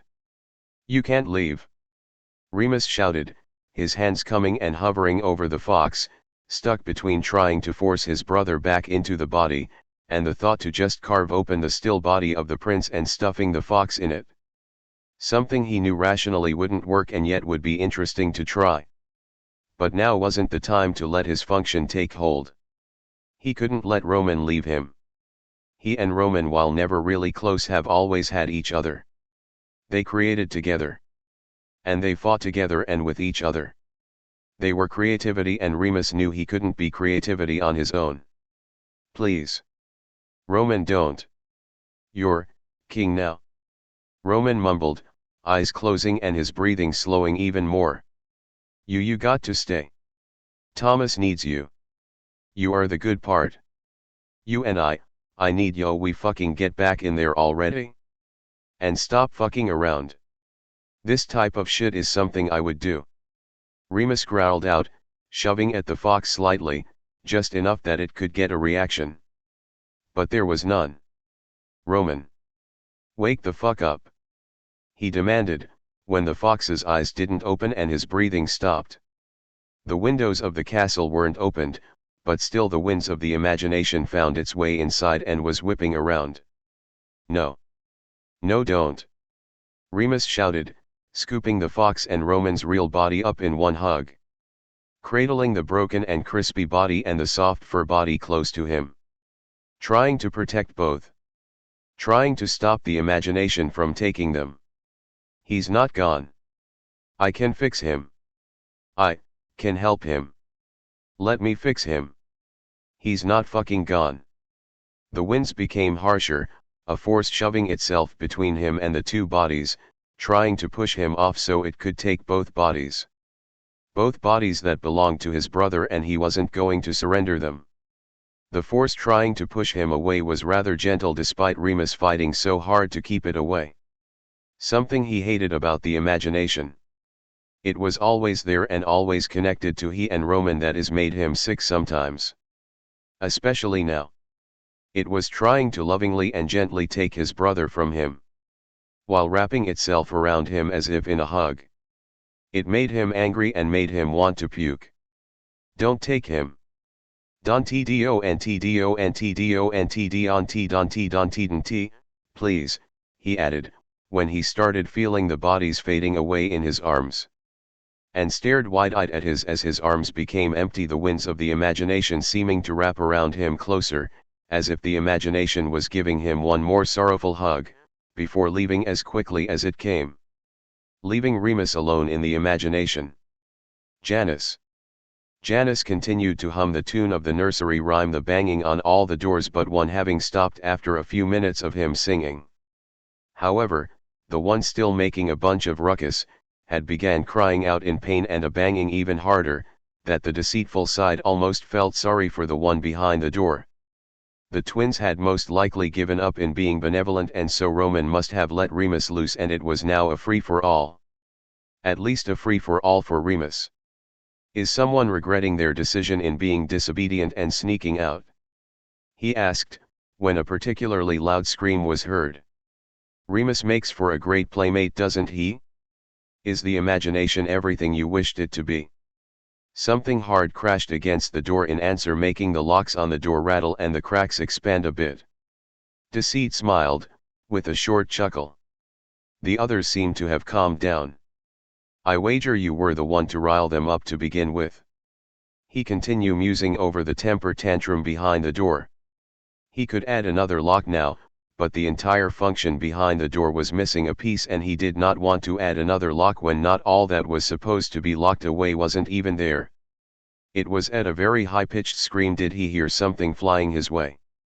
And without looking caught a very small sliver of light in his hand. The orange light taking to shape of a tiny body and struggled in his hand. My. How tiny you are. He smiled, making the tiny figure of light growl up at him. I must say I am impressed you were able to even squeeze this much past the locks. I guess I just need to add more. Victory was mine. The imagination was mine. I had it in my grasps. Shouted the little orange light. You failed when you went after Roman. Insecurity is normal when it comes to creation. Every artist has them, and so when you grabbed hold of what you thought was a weakness, you forgot to account for the strengths that also accompany creativity. Where you attacked one, you misjudged the other. Roman is never alone. And neither is Remus. And if Deceit squeezed a little and smiled a little more at the sound of pain from the door and the trapped light in his hand, well, there was no one around to say otherwise. His serpentine eye and scale took on a yellow hue as he walked closer to the door, engulfing the orange light in his hands and ignoring the sounds of discomfort and pain that was now being caused by him. "I'll find a way out. Just you wait," Orange promised. "Oh, I'm sure you will." Deceit nodded, looking at the orange light in his hands. As it wiggled, the more his function engulfed it. "But you forget one thing." He brought the light to his face and gave it his most snake-like smile with his fangs out. "You cannot touch creativity. You cannot hurt Thomas, while you are my charge. You are nothing here, but a function. So I suggest you sit back and go back to sleep, until you're actually needed. Take it as a timeout for now to make up for the harm you placed Thomas in," he ordered, slamming the light into one of the cracks and pulling another screen from the side behind it as he forced it back where it belonged and began creating another lock. "You can't protect them forever. Thomas will not be able to avoid the truth for long. You'll see," was the last thing yelled out before Deceit was able to patch all the cracks and all the locks replaced with new ones and one extra. Janice took a deep breath when he stepped back and looked at the new reinforced door. His scales and eye losing their glow as he calmed down. "That may be true. But I will be and do whatever Thomas needs me to be. Until then, I will play my part. And you will stay silent," he mumbled as he walked away. Snapping his fingers and releasing Patton, Logan, and Virgil from upstairs on the light sides. Now that the problem was locked away, it was safe for them to roam again. "Janice." At the sound of his name, Janice quickly sunk out. Remus never called for him in such a tone. A tone that sounded in pain. And that just wasn't right for Remus. Things were not right yet. Janice appeared in the Duke's castle, and found the creative side alone curled in on himself and crying. Remus never cried. A quick glance around and it took all but a second to understand that Roman, the Fox version and the real, was gone. "You're rather heartless for an imagination, you know that," he mumbled as he positioned himself on the floor next to Remus. The Duke wrapping himself around the deceitful side, using all of his limbs, including the tentacles, and squeezing. Deceit let him, making soft cooing noises, and began rocking him slightly. "Gone." Remus sobbed. "I'm here." Janice comforted. "I'm alone." "I am here." Janice repeated. "We lost," Remus wailed. Janice looked down in his hand to see a little golden key form, one that had Roman's logo on the top, with a chain running through it. He slowly pushed Remus away a bit, taking the Duke's hand in his, where he dropped the little key in the Duke's hand and wrapped his fingers around it. "You won," he stated. And that just made Remus upset. The Duke gripped the key in a grip as if to crush it, though Janice knew that was impossible. "I don't want to be king. I don't want to rule." Remus growled slightly, only for it to choke off as he fought not to cry again. Janice did not have time to respond as the Lightsides and Virgil arrived. "Deceit. You two have some freaking explaining to do," Virgil demanded. Only for Patton to grab the anxious and logical side. Having picked up on the emotional turmoil coming off the Duke. "Janice. Remus. Have you found Roman?" Logan asked. And that was it? Remus pushed out of Janice's arm. "Get out," he demanded. "The hell we will. Quit playing games and just tell us where Roman is." "What have you two done?" Virgil demanded back, shaking out of Patton's grip, not seeing the moral side trying to stop him from arguing with Remus. "Now is the time, Virgil," Janice cautioned. "It's never the time with you. Quit with the secrets and just tell us. Virgil demanded. You want to know what happened? I'll tell you. I fucking killed you, stupid prince. Now get out of my imagination. Remus bellowed, eye glowing green, and all the sides including Janice found themselves ejected from the imagination. Great job, Virgil. Now you made it better. Janice huffed, crossing his arms, looking peeved. Virgil bristled at the deceitful side, looking very close to tears along with Patton. Janice, is Roman truly gone? Logan asked. Yes. Janice answered. Does Remus know? Patton asked, remembering how upset the Duke was. Yes. Janice shook his head. We need to get back in the imagination then. The dad side insisted. I don't think that is a wise choice, going by Remus's emotional state. Also, I believe that he has locked us out. Logan said, looking awkward when Patton had wrapped his arms around him. You know how to get in. Don't you deceive. Virgil stated, with knowing eyes. Janice rolled his eyes. He was tired and Remus was upset, and now they wanted his help after stepping in on the most crucial part. They made Remus worse and only Remus could fix things. Remus had all the power of the twins now. But Remus was too upset right now. He would need time. My job is done. You are the touchy-feely types, you figure it out. He scoffed, ready to go back to his room. Remus would call him when he was ready. What the hell is that supposed to mean? You were supposed to fix things. Virgil accused. I must say he does have a point, Janice. Or is there something you're not willing to share? Logan asked. Janice knew that after a few days Logan would be the one to piece it all together once the logical side took some downtime to think about it. I haven't fixed it. My job isn't done for now. It is not your job now to help Thomas with his new creativity for the time being. He said, before making his exit, not feeling really sociable right now. Looking after two creativities and a temper tantrum in from Orange was really draining. He needed a nice glass of wine, as he waited for Remus to let him back, and this was something that could not be forced. Chapter 18. A couple of days had passed and Janice was lounging on his bed, examining the video idea that Remus had made in Roman's absence, tossing the fragile thing in the air and catching it safely in his hands. It was partly finished, from what he could tell. He had taken it when Roman and Remus were going to have their little big showdown with the bits of orange, in an effort to protect it. And hopefully, the twins would finish it together. But that forethought seemed bleak at the moment. He could hear the Lightsides walking down their hallway to Remus's door. He could always count 3 sets of footsteps, going straight to Remus's door. Sometimes to his own as well. Although Remus never answered and neither did Janice. He had told them he was done. It was now their turn. The more the days passed on though, the more worried the others and so Thomas became. Janice could feel it and was aware as to the reason why. He had kept an eye on everything after all. Seeing it all play out before him on a screen as he took notes in several journals. Remus with all the creative power was not creating. Was not making any move to leave the imagination. Was not function right. But Janice was not going to make a move.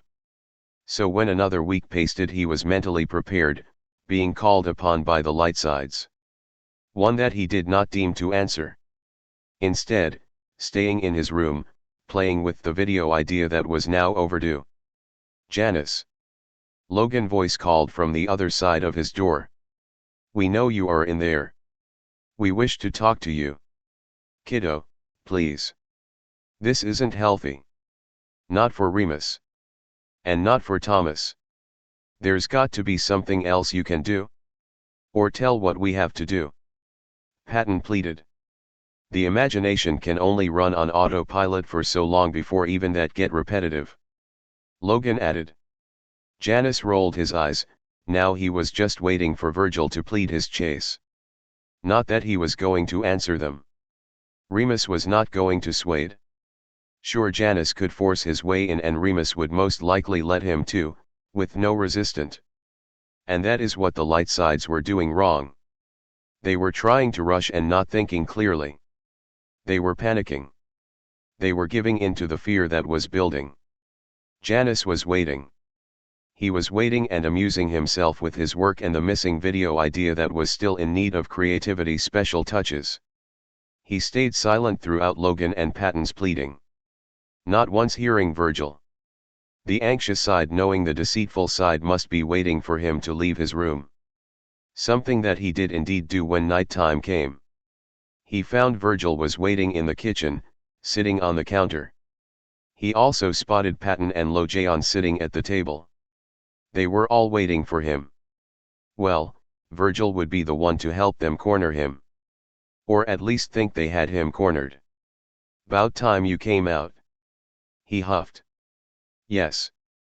Pleasure to see you too, Virgil," Janice greeted, bypassing the emo and to the fridge, with a slight smile on his face.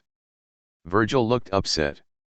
Surely the loss of Roman was taking its toll, but it was also the stress of no new ideas for content and the worry that if this was continued, that Thomas's career would be put in jeopardy. Something that was Virgil's job to worry about. For Virgil's job was to also alert not just Thomas but to kick Janice into action. Something the anxious side was going to try to do right now. "When are you going to see Remus is not fit for creativity?" Virgil asked, keeping his back to Janice as the snake side fixed himself something to eat. "Is that so?" Janice answered. "I was not aware. I think he's proceeding just fine." "Cut the shit, Janice. You have to step in. People are going to notice soon and you know it," Virgil insisted. "And what would you like me to do?" he asked, turning and seeing that now Patton and Logan were watching them intently. Janice narrowed his eyes at their silence and left his plate untouched, as Virgil slowly turned to face him. "Do what you have to do, but get everything moving again," Virgil answered. "Oh. Is that so?" Janice said, with a tilt of his head that, and raised an eyebrow. "So things are not working on their own, are they?" he clarified, keeping his choice of words vague. "No, they are not. You know better than anyone. It's something you practically thrived off of at one point," Virgil hissed. "Now fix it." "Like this?" Janice asked, snapping his finger, chains shooting form downstairs and wrapping around the anxious side to drag him up the stairs and into Janice's hall of secret. Although very slowly. He had a point to make. And reminding Virgil just who he was trying to go toe-to-toe with. That include taking his voice. "Janice!" Patton shouted in horror. "What?" he asked innocently, with a playful roll of his eyes. "I'm just doing my job. Since things are not function well, then maybe without anxiety muddying things up, it would be a nice change. No worrying thoughts to cloud things up. Wouldn't you agree, morality?" "No," Patton answered, shaking his head. Janice smiled even more, feeling Virgil start to tremble in his grip. Trying to express with little movements he was allowed to show his agreement with Patton and at the same time trying to fight against the pull of the chains. "Virgil is functioning just fine, Janice. I believe you are going too far to prove your point." Logan spoke up. "Am I?" he asked. "Is this not what you wanted me to do with creativity? With Remus? What you wanted me to do at the very start of Virgil's and Remus's existence? If I'm going to step in..." He looked to the struggling anxious side. He felt maybe a bit guilty about opening up old wounds, but they really needed to realize what they were asking. And that now was not the time for Janice. "I might as well go all out, right?" "No." Patton made a sound of disbelief as he ran to Virgil's side and with just a spark of his own power and practically overpowered Janice's hold. Not that Janice was fighting to keep Virgil. He didn't want or need to lock Virgil away. "We are not sending anyone away. We just need your help to get Remus to let us in. He always listens to you." Patton insisted, hugging Virgil close. It was rather disgusting if you ask Janice. That is not my problem, he said, walking past the two sides. But Virgil was right, when he said, you could get in if you wanted to, wasn't he? Logan said. I have no idea what you mean, he said, taking his food and continuing to his room and ignoring the light sides as they continued to grovel for his help. Help that he didn't need or could give. Remus had to want his help, not the light sides. He sat at his desk and flipped the journals with Remus's and Roman's names open. Watching as words began appearing on the page. Watching as both of them as their pages filled with words at different speeds. Roman's appearing at a snail's pace, while Remus's was fast and sloppy. Later, Janice was going to have to watch what his video feeds later and translate his own thoughts in the journals and translate Remus's journal with neater penmanship. Janice. Remus's voice called out. Janice would never admit that he felt a little relieved that it was Remus calling for him. But worried him too. He worried Remus was being too overwhelmed. The Duke had always had Roman and the two cancelled each other out as well as fed off each other. Despite their differences, the twins always had each other. But Deceit always only had Remus. And he could let Remus believe he was alone. Remus. Remus didn't feel like creating. He didn't feel like even leaving. And definitely didn't feel like seeing anyone. He didn't even feel like leaving his castle. The key that obviously belonged to Roman hung on his neck.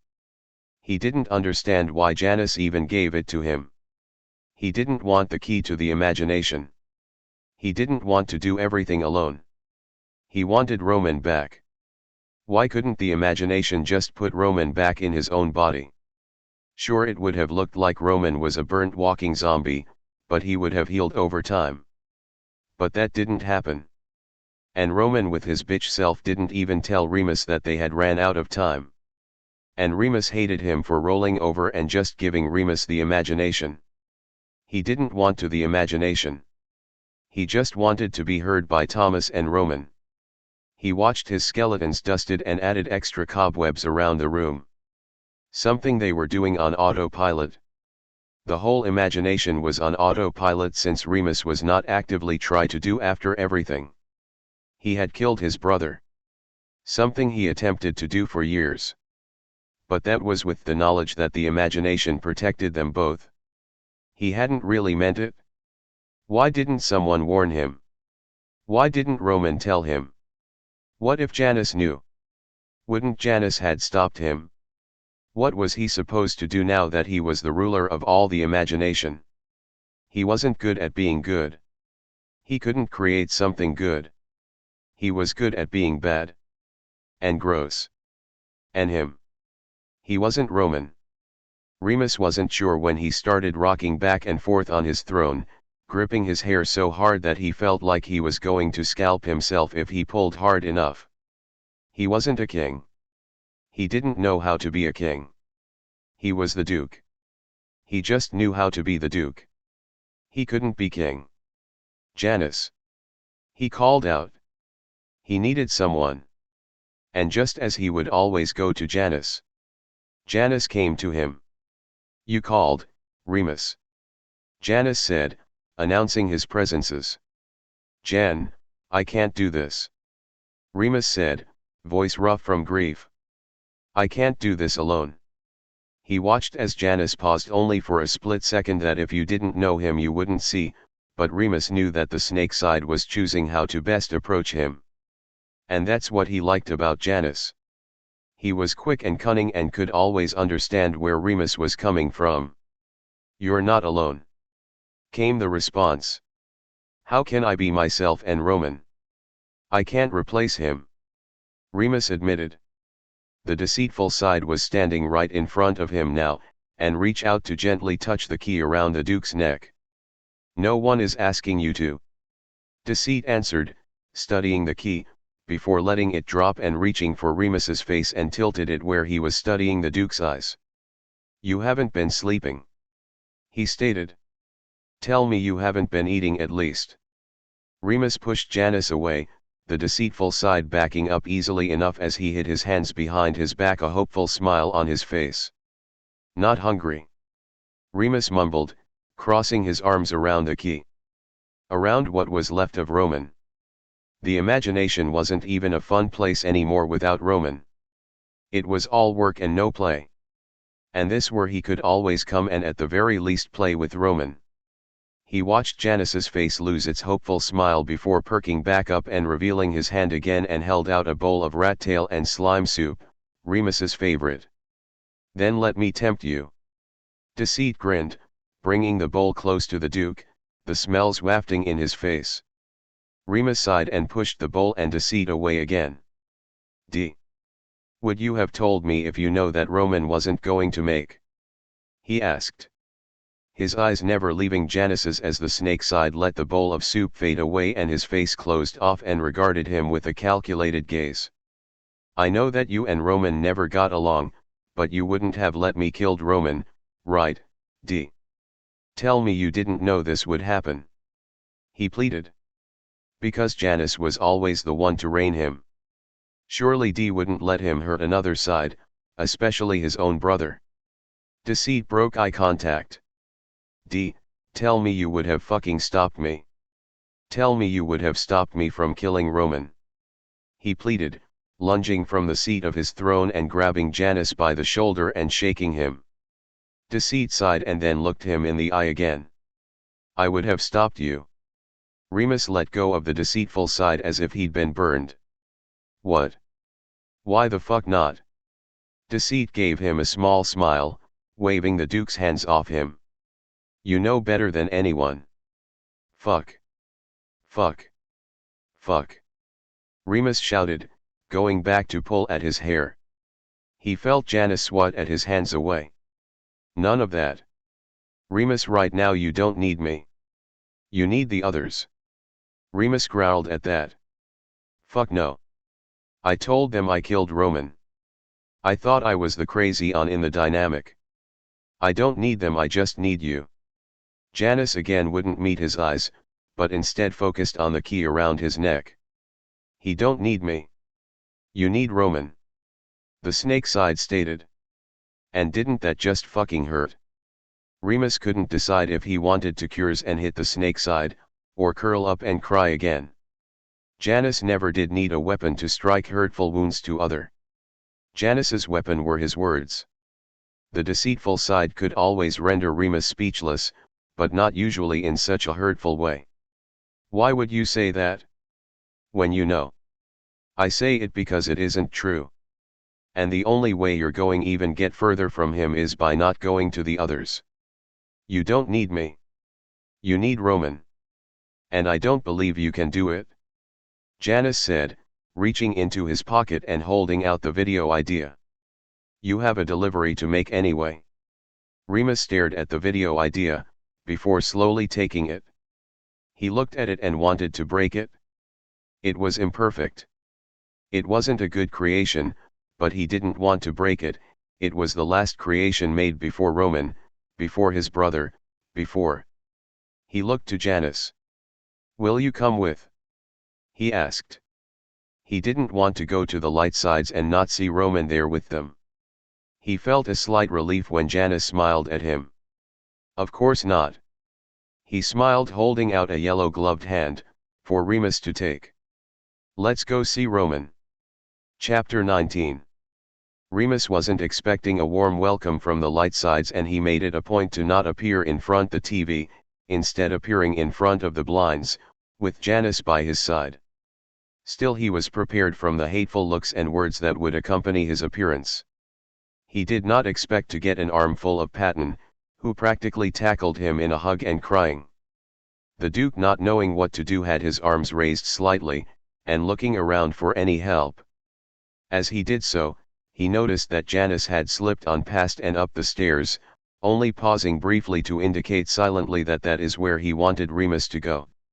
Remus. Patton sobbed. I'm so sorry. Please don't go away like Roman did. We can't lose you too. I'll be a better dad, kiddo. I promise. Logan was the one to come to the Duke rescue and pulled the moral side away, freeing the creative side from Patton's unnaturally strong bear hug. Let's give him some room. Remus, it is good to see you leave the imagination. I hate to overstep on insensitivity, but sensitivity is not my strong suit, but have you by chance finished the idea for the video that was due a week ago? Also my condolences on Roman. We are all suffering from his absence but must make the best of an unappealing situation. Logan said. Fuck off, yeah fucking nerd. Remus growled, gritting his teeth, so he wouldn't rip the side apart. Patton elbowing the logical side with a disapproving look. I seem to have said something offensive and hurtful. That was not my intention. I'm sorry, Remus. Logan apologized. Just shut the fuck up already. Remus grunted, slouching a bit as he tossed the unfinished idea to the logical side.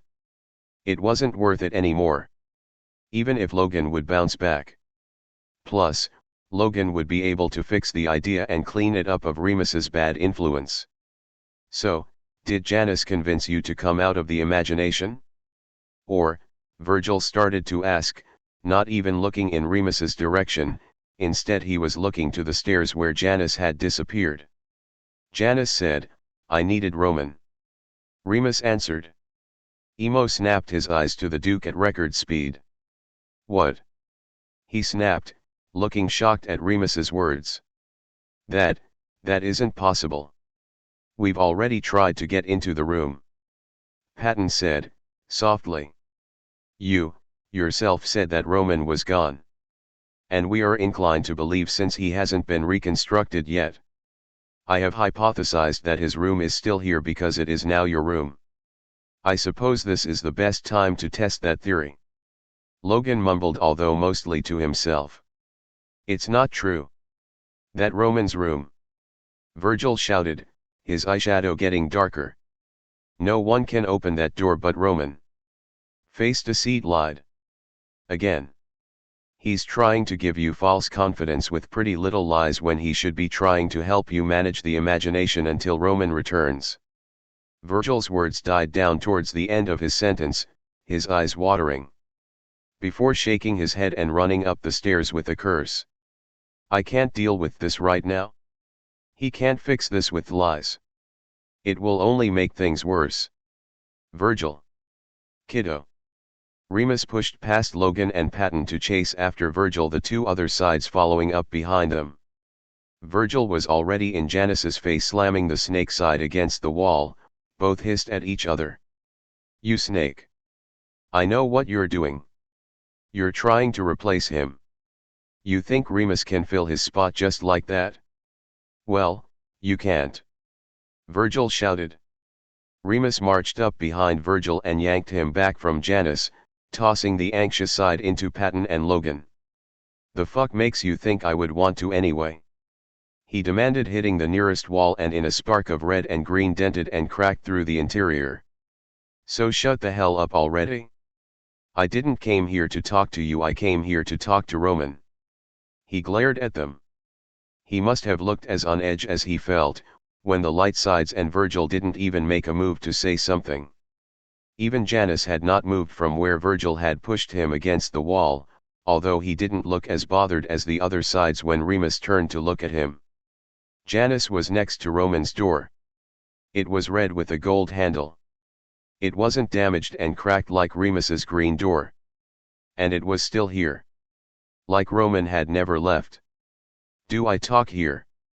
He asked, looking to Janice, who was watching him with calculated look. Yeah, Deceit, how's he going to talk to him, if he isn't here? Virgil demanded, obviously overcoming his fear of Remus's threat, being backed by Patton and Logan. Janice hummed, his eyes moving from Remus's face to the key around his neck. You won't need the video idea. I won't be waiting in the kitchen. Patton, I'm sure you have some of your disgusting cookies already made, yes? He asked, walking back down the stairs and not verbally answering Remus's question. Something he tended to do when he didn't feel like sharing with others. It didn't seem like the light sides were going to follow Janice's lead until the snake side grabbed hold of the moral side and Virgil and pulling them along with him. Logan followed after handing the video idea back to the Remus, without saying a word.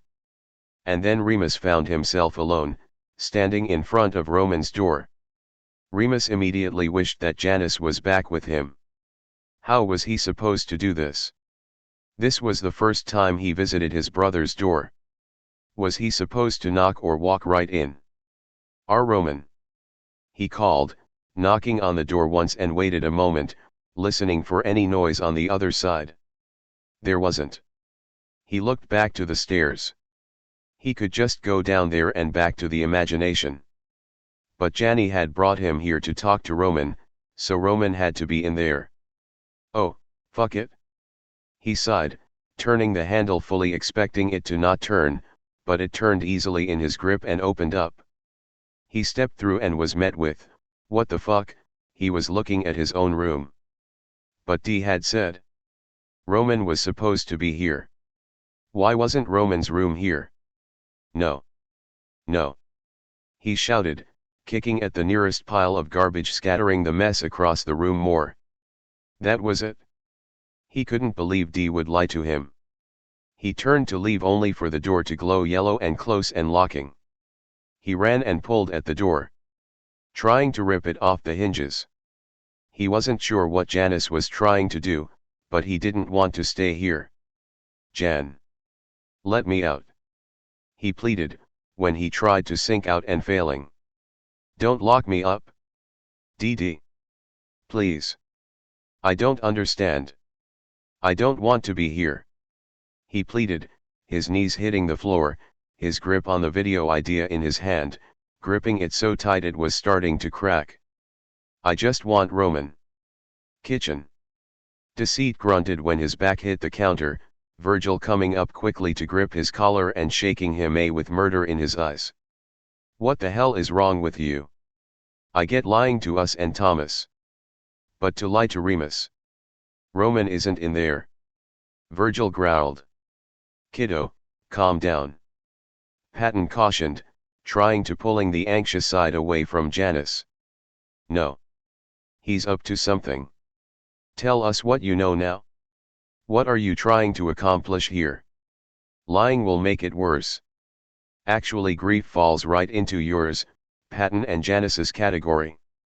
The first few stages weighing heavily on Janice's department, before gradually moving to you and then Patton." Logan interjected. "Remus didn't ask for my help. And I didn't give it to him. I pointed him to Roman." Janice huffed. "Roman isn't in there," Virgil shouted. "Well, of course he is. I am an idiot, Virgil." Janice huffed, pushing the emo out of his space.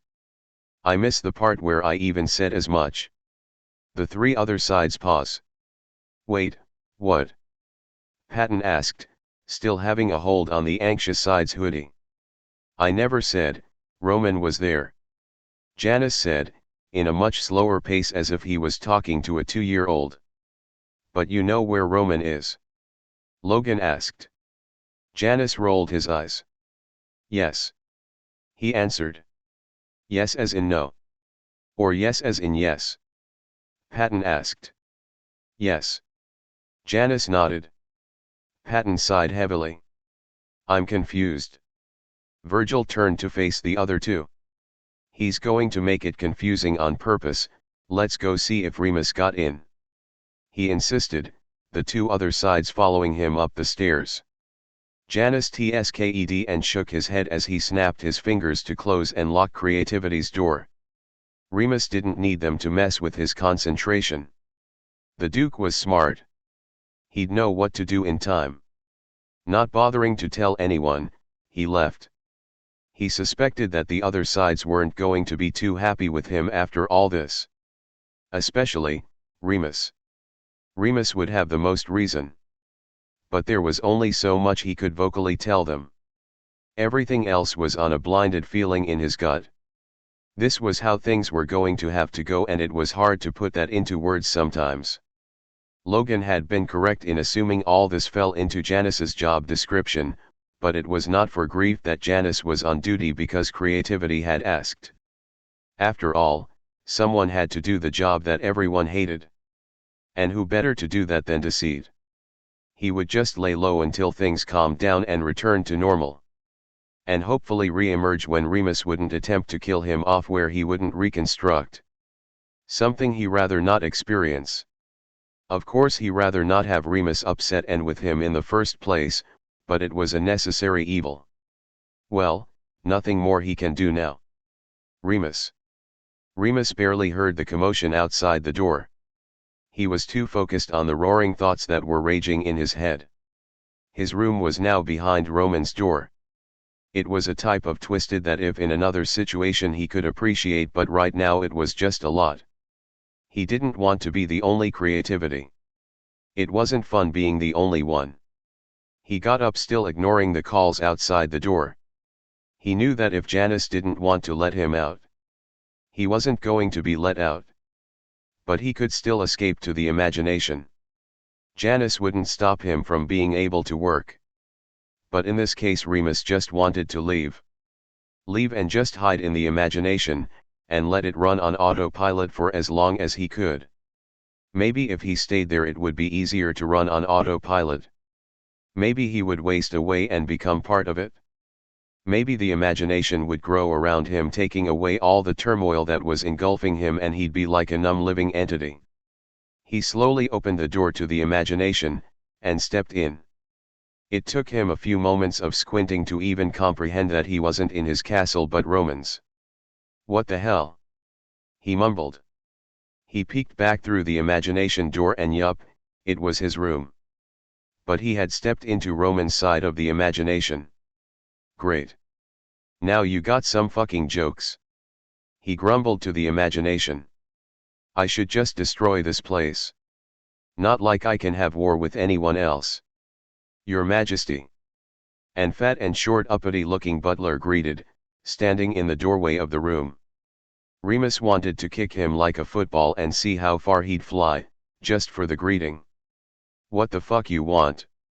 He demanded, trying not to grip the video idea any harder than he already was. It is a pleasure to see you've returned safely from your consultations with the other lords. I hope everything went as expected. The fictional butler asked with a warm smile and light bow at the waist. Remus wasn't in the mood for one of Roman's too good to be true characters. Look, you human football, go annoy someone else. Do I look like your fucking ruler to you? Remus demanded. Maybe Roman's creation would still fear him, even with Roman gone. The butler, still smiling, only blinked in confusion before replying. Yes. You are our ruler, and I am Wadsworth, your faithful butler. How may I be of service today? I too fucking tired for all of this right now. Remus groaned, pulling at his hair and rubbing roughly at his eyes. What the hell was he supposed to do with Romans, the good side of the imagination? Oh. If it's relaxation you need, my lord, then follow me. The human football encouraged, walking at a fast but even pace with his nose up in the air. Remus rolled his eyes but followed the creation as it led him to a very overly decorated door. Your room, sir. Please call upon me should you need anything. The butler presented and then moved off to the side and apparently would wait there forever until Remus actually addressed him. Remus didn't want to go in Roman's imagination room. He didn't want the same thing to happen again and the room changing to meet Remus's taste.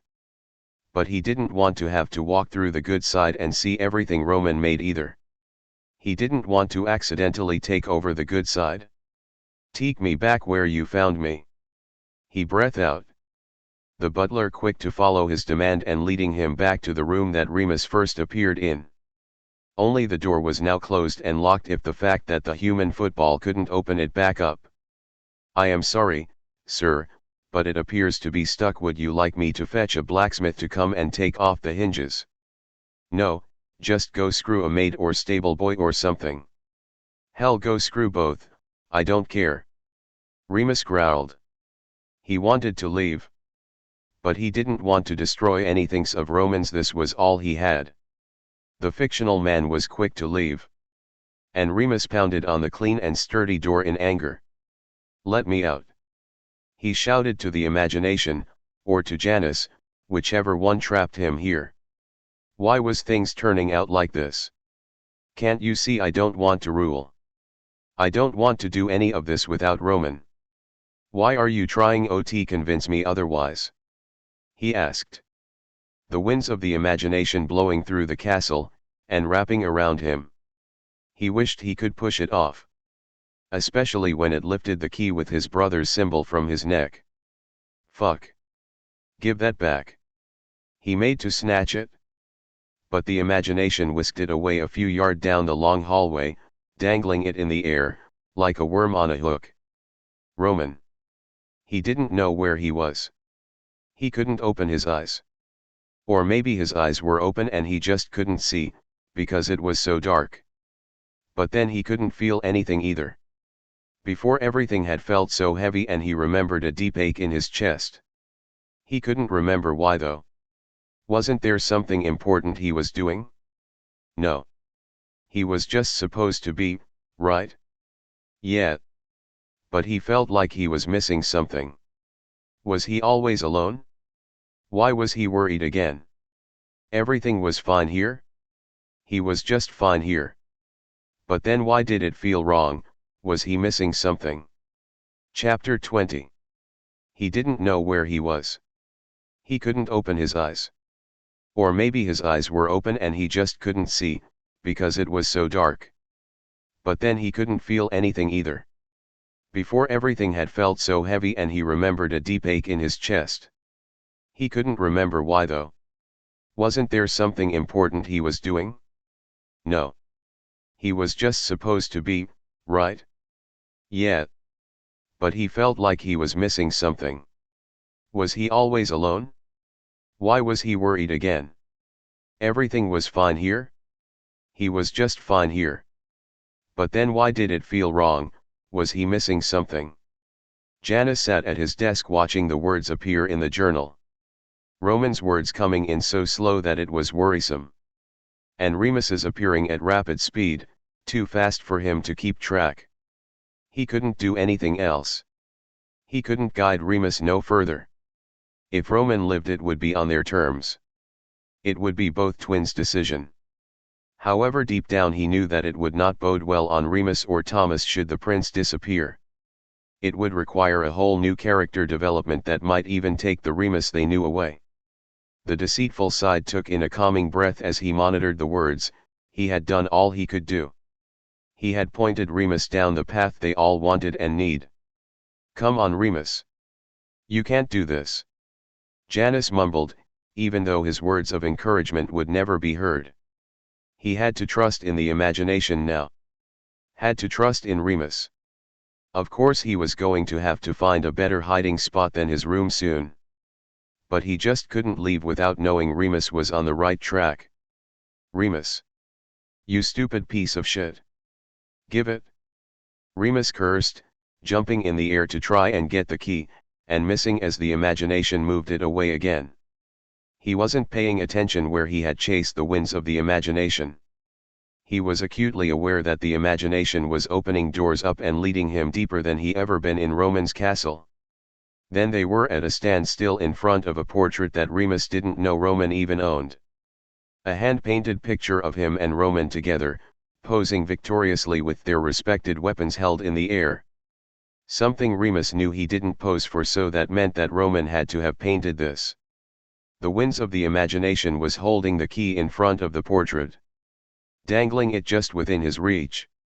Remus had to shake himself out of staring at the portrait and watched when the portrait opened up, revealing a secret passage that looked so dark and dank that he was sure Roman never knew it was there. Seeing how the imagination was mischievous than what he had originally believed he would, his eyeball collection that the imagination was the one that created the entrance. Well, aren't you a bag full of dicks? He grumbled, as he watched the winds take the key into the entrance and chased after it. You're supposed to fucking listen to me. He roared as he chased after. What was with the imagination? Was it acting this way because of the power shift? He couldn't handle that right now. He wasn't made to handle all of this. That's why he had Roman. Fuck. He cursed, hearing the stuff moving around in the tunnels. Like rocks sliding away and shifting.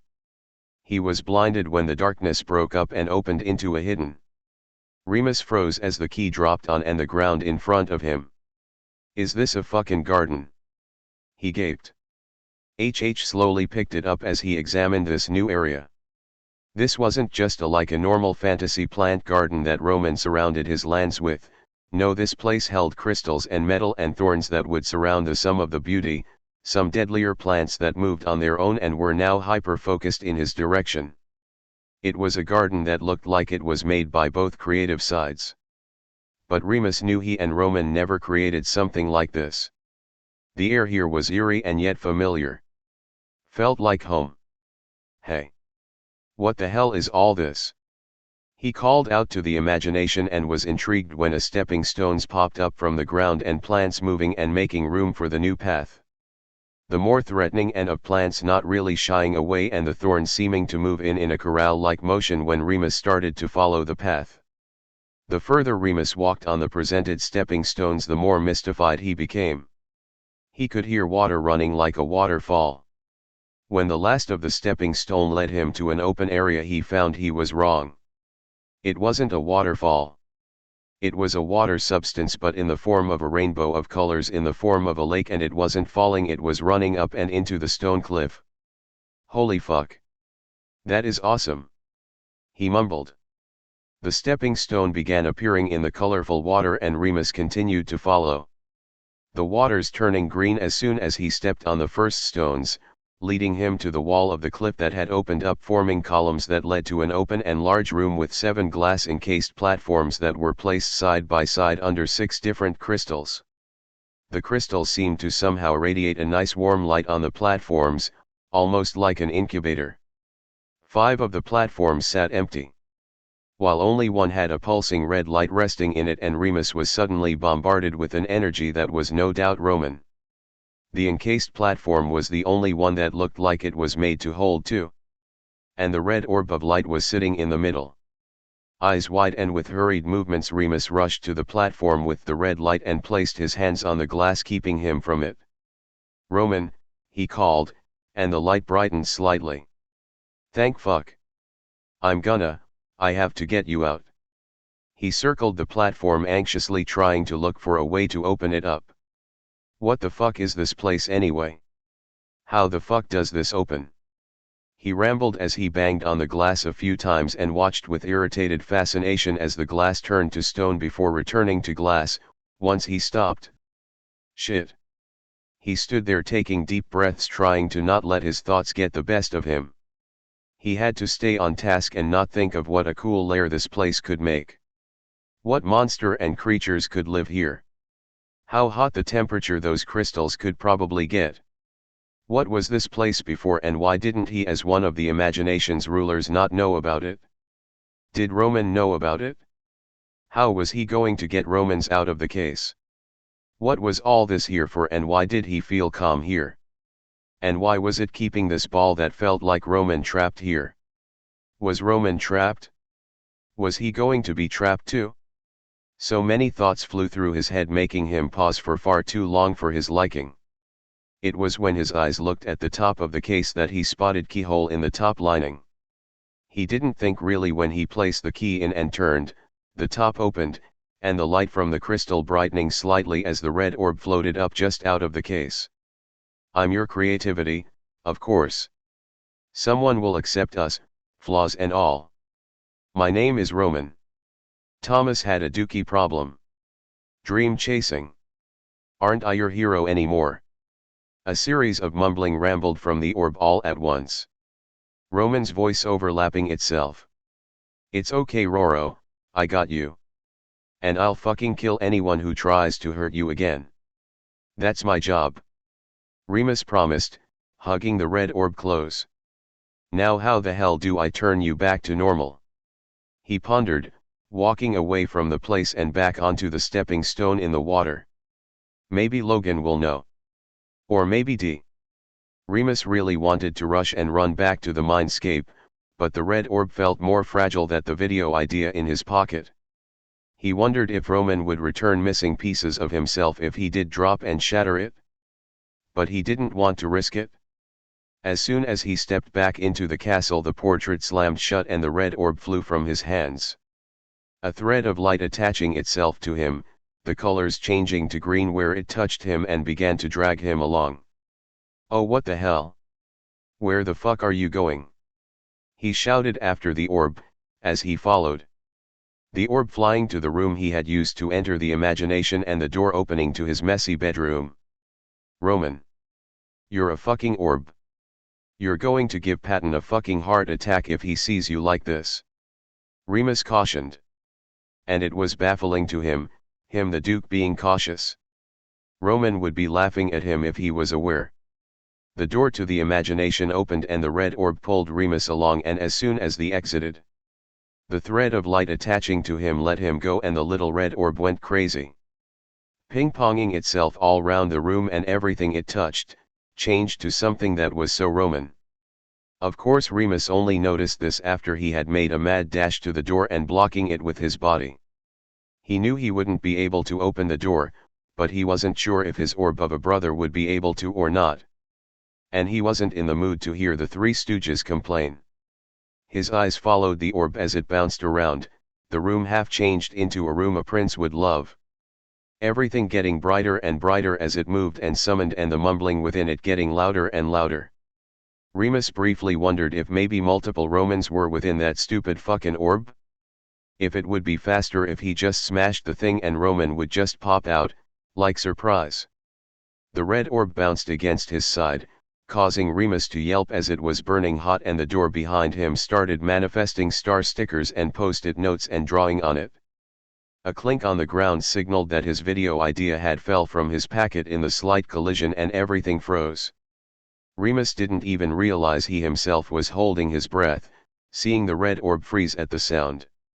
He was excited to see what happened next, but also wasn't sure if he should wait and see, or even if he would be able to not wait and see, because hell, this was going to be the only time he'd get to see Roman make anything in such a messy fashion, even if things were turning out perfect.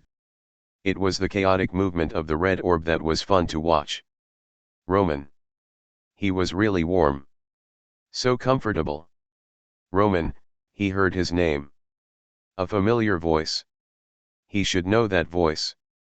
Thank fuck. I have to get you out. Yes, he knew that voice. He blinked his eyes open, or at least thought about it. Nothing really seemed to change besides a green luminescent light appearing and circling him. Was the voice trying to play? That sounded right. He and this green light. They would play, no. They would create. They created together. That's right. He wanted to create. He was. What was he? What was the green light circling him? And how could he entice it to create with him? Wasn't there more than just he and the green light? He remembered there being more. He was so wrapped up in excitement and fascination that he barely heard the voice still talking. He wondered if the green light was just as fascinated? But wasn't he supposed to be worried about something? He wanted something? This green light circling him. He knew the green thing. It's okay, Roro, I got you. And I'll fucking kill anyone who tries to hurt you again. That's my job. The voice said, and Roman felt the green light cuddle close to him. Now how the hell do I turn you back to normal? Maybe Logan will know. Or maybe D. Roman concluded that it was the green light talking. There was the sound of water, could sense that they were leaving home. And those names, they sounded familiar. He felt like he should not be as comfortable as he was with the green seeming to wrap around him and carrying them away from a place that was safe. But it seemed that the further they went, the more clearer he seemed to feel. He won the green light needed to leave, and Roman, he needed to work. To create? Yeah, that was it. The thought was so energizing.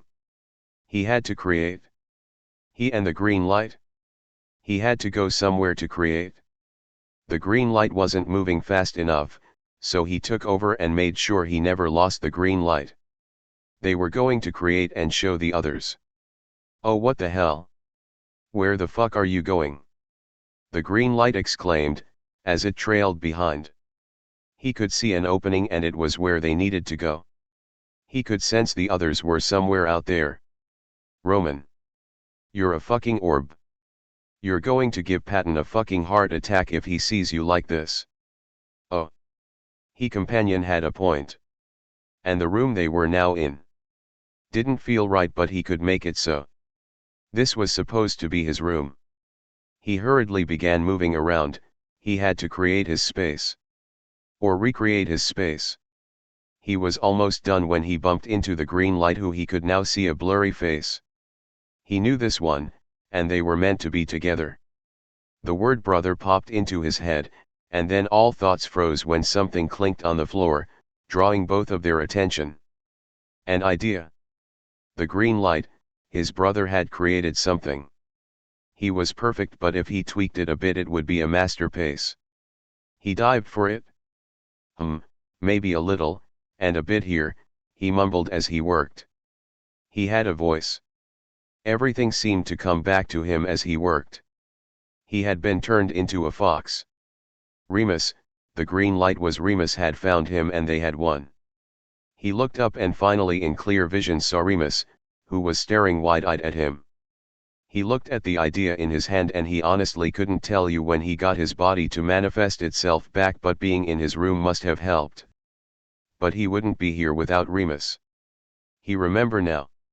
With no body and nothing else to sustain him, the imagination had tried to keep him safe by storing him deep within. Until Remus came to collect him. Remus. He smiled. And yelped when he was tackled by his brother. Fuck you. Don't you ever, and I mean fucking ever, do that again. I'll torture you for eternity. Remus promised, his arms circling around his neck and squeezing. And, Remus, can't breathe, he choked from under his brother. Fucking deal with it? Remus cackled and squeezed tighter. They broke apart when the door burst open, revealing Patton, Logan, and Virgil all falling in. Roman. You're back. Thank freaking God. Do you know what kind of stress you put me under? All three were talking at once and piled in on the hug that Remus was already subjecting him to. Guys, seriously, I can't breathe. He choked. Shut up, you know you love it. Patton hummed. It was several minutes before they even let him up, and another to catch him up on what had happened during his unplanned absence. So Janice knew the whole time? Patton asked after Remus finished, telling his part of the story. Which included when Janice had finally clued him in. I told you he knew something. Virgil said. Contrary to what we would all like to think by jumping to conclusions. We must give him a chance to explain himself first. Patton cautioned, seeing the anxious side getting angry. What matters is that Roman is back and the video idea is finally complete. Logan said, as he examined Remus's and Roman's work. The logical side smiling and pausing slightly when meeting Patton's scolding gaze. Of course the video idea is the least important thing here. We are glad you are safe, Roman. Logan said, correcting himself. Nice to be back, pocket protector. Roman smiled. He noticed Remus not looking as happy anymore. Remus. I got to go find Janny. The Duke said, backing away from the group. And then, as if correcting himself, Remus gave him one of his manic smiles. Next time I'll just keep the throne, a swipe. He cackled before leaving. The core sides all watching as he left. I'm gonna say it. That was weird. Virgil stated. He was worried. Patton said, looking to Roman. I know. Roman nodded. He really needed to have a conversation with his brother. And deck Janice. I'm gonna go talk to him.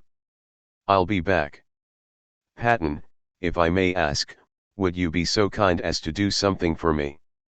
He asked, handing the moral side list he just summoned. He waited a moment as the heart read it over and a big grin spread on his face. Aw, kiddo. Of course. We'll have everything ready for when you get back. Logan asked, as the dad's side grabbed for him and Virgil. Get back. Where the frick do you think you're going? The emo demanded as he was being dragged away by the moral side. Don't worry, Hot Topic, I will return. I'm counting you. Do a good job. He called, before quickly following after his brother. Which just happened to be where he and Janice resided, only Remus was pounding against a blank wall, right where Roman had witnessed Janice entering a secret door the day the snake learned Roman had been stuck. Jay. Come out. I know you're hiding. Remus shouted. Remus. Roman said, to announce his presence. Remus froze. What the hell are you doing here? He asked, a little coldly. We need to talk. Roman announced. He guessed he deserved the cold shoulder a bit, after years of claiming Remus and Deceit as villains, and then it was them that had helped him.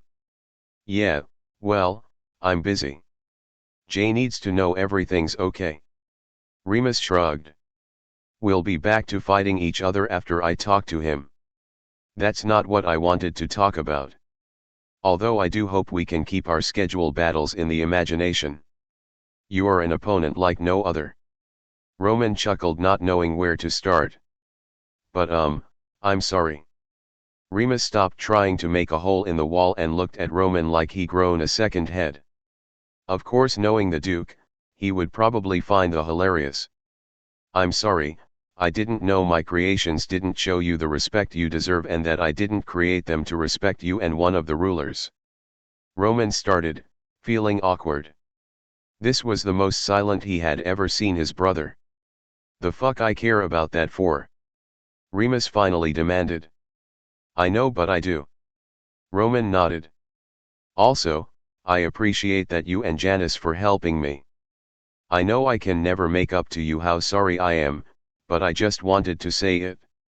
Remus looked at him weird. Okay. As long as I can still destroy your villages and rampage, I'm good. But help me get to Double D. He tend to hide out when he thinks he's going to be hunted down for doing his job. Remus said. So, you forgive me just like that?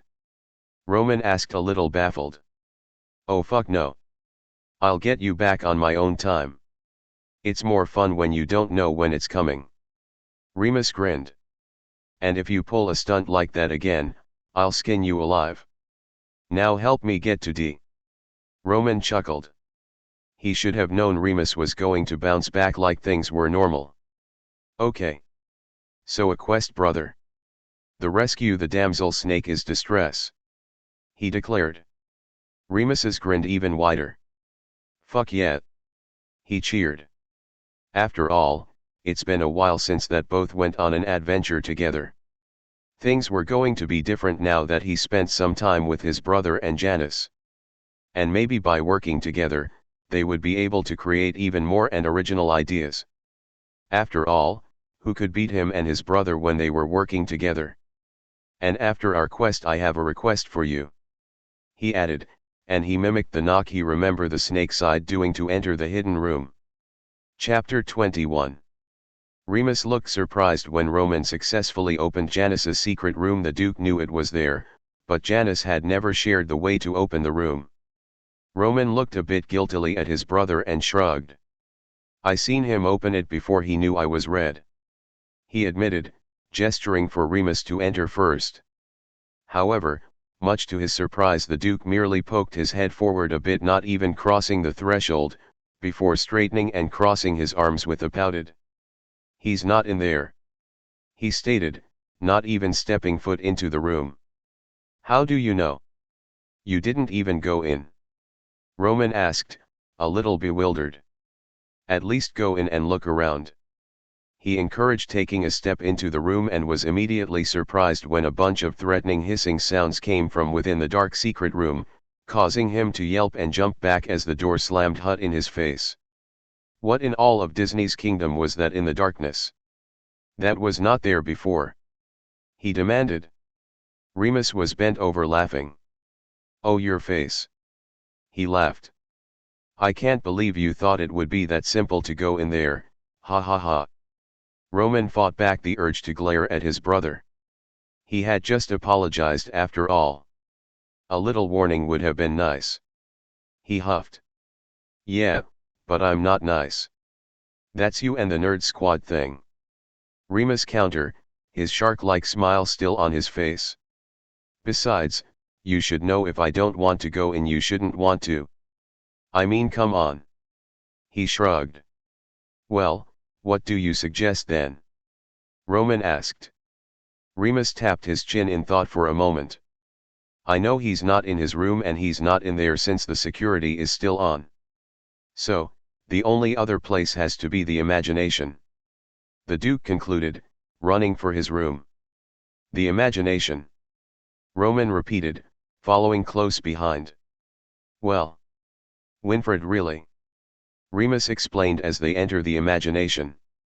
He the dragon bitch like to sit and talk, play chess, and drink wine or some shit like that. Honestly she's more fun when it's time to go to battle. Wait, he's friend with the Dragonwitch? Roman asked. Well. He's got to talk to someone besides me. It's not like he could have turned to any of you light sides for conversation. And we both know I can be a bit too much. It's not something I'm fucking not aware of it. And keeping me grounded is a shit of a chore in itself.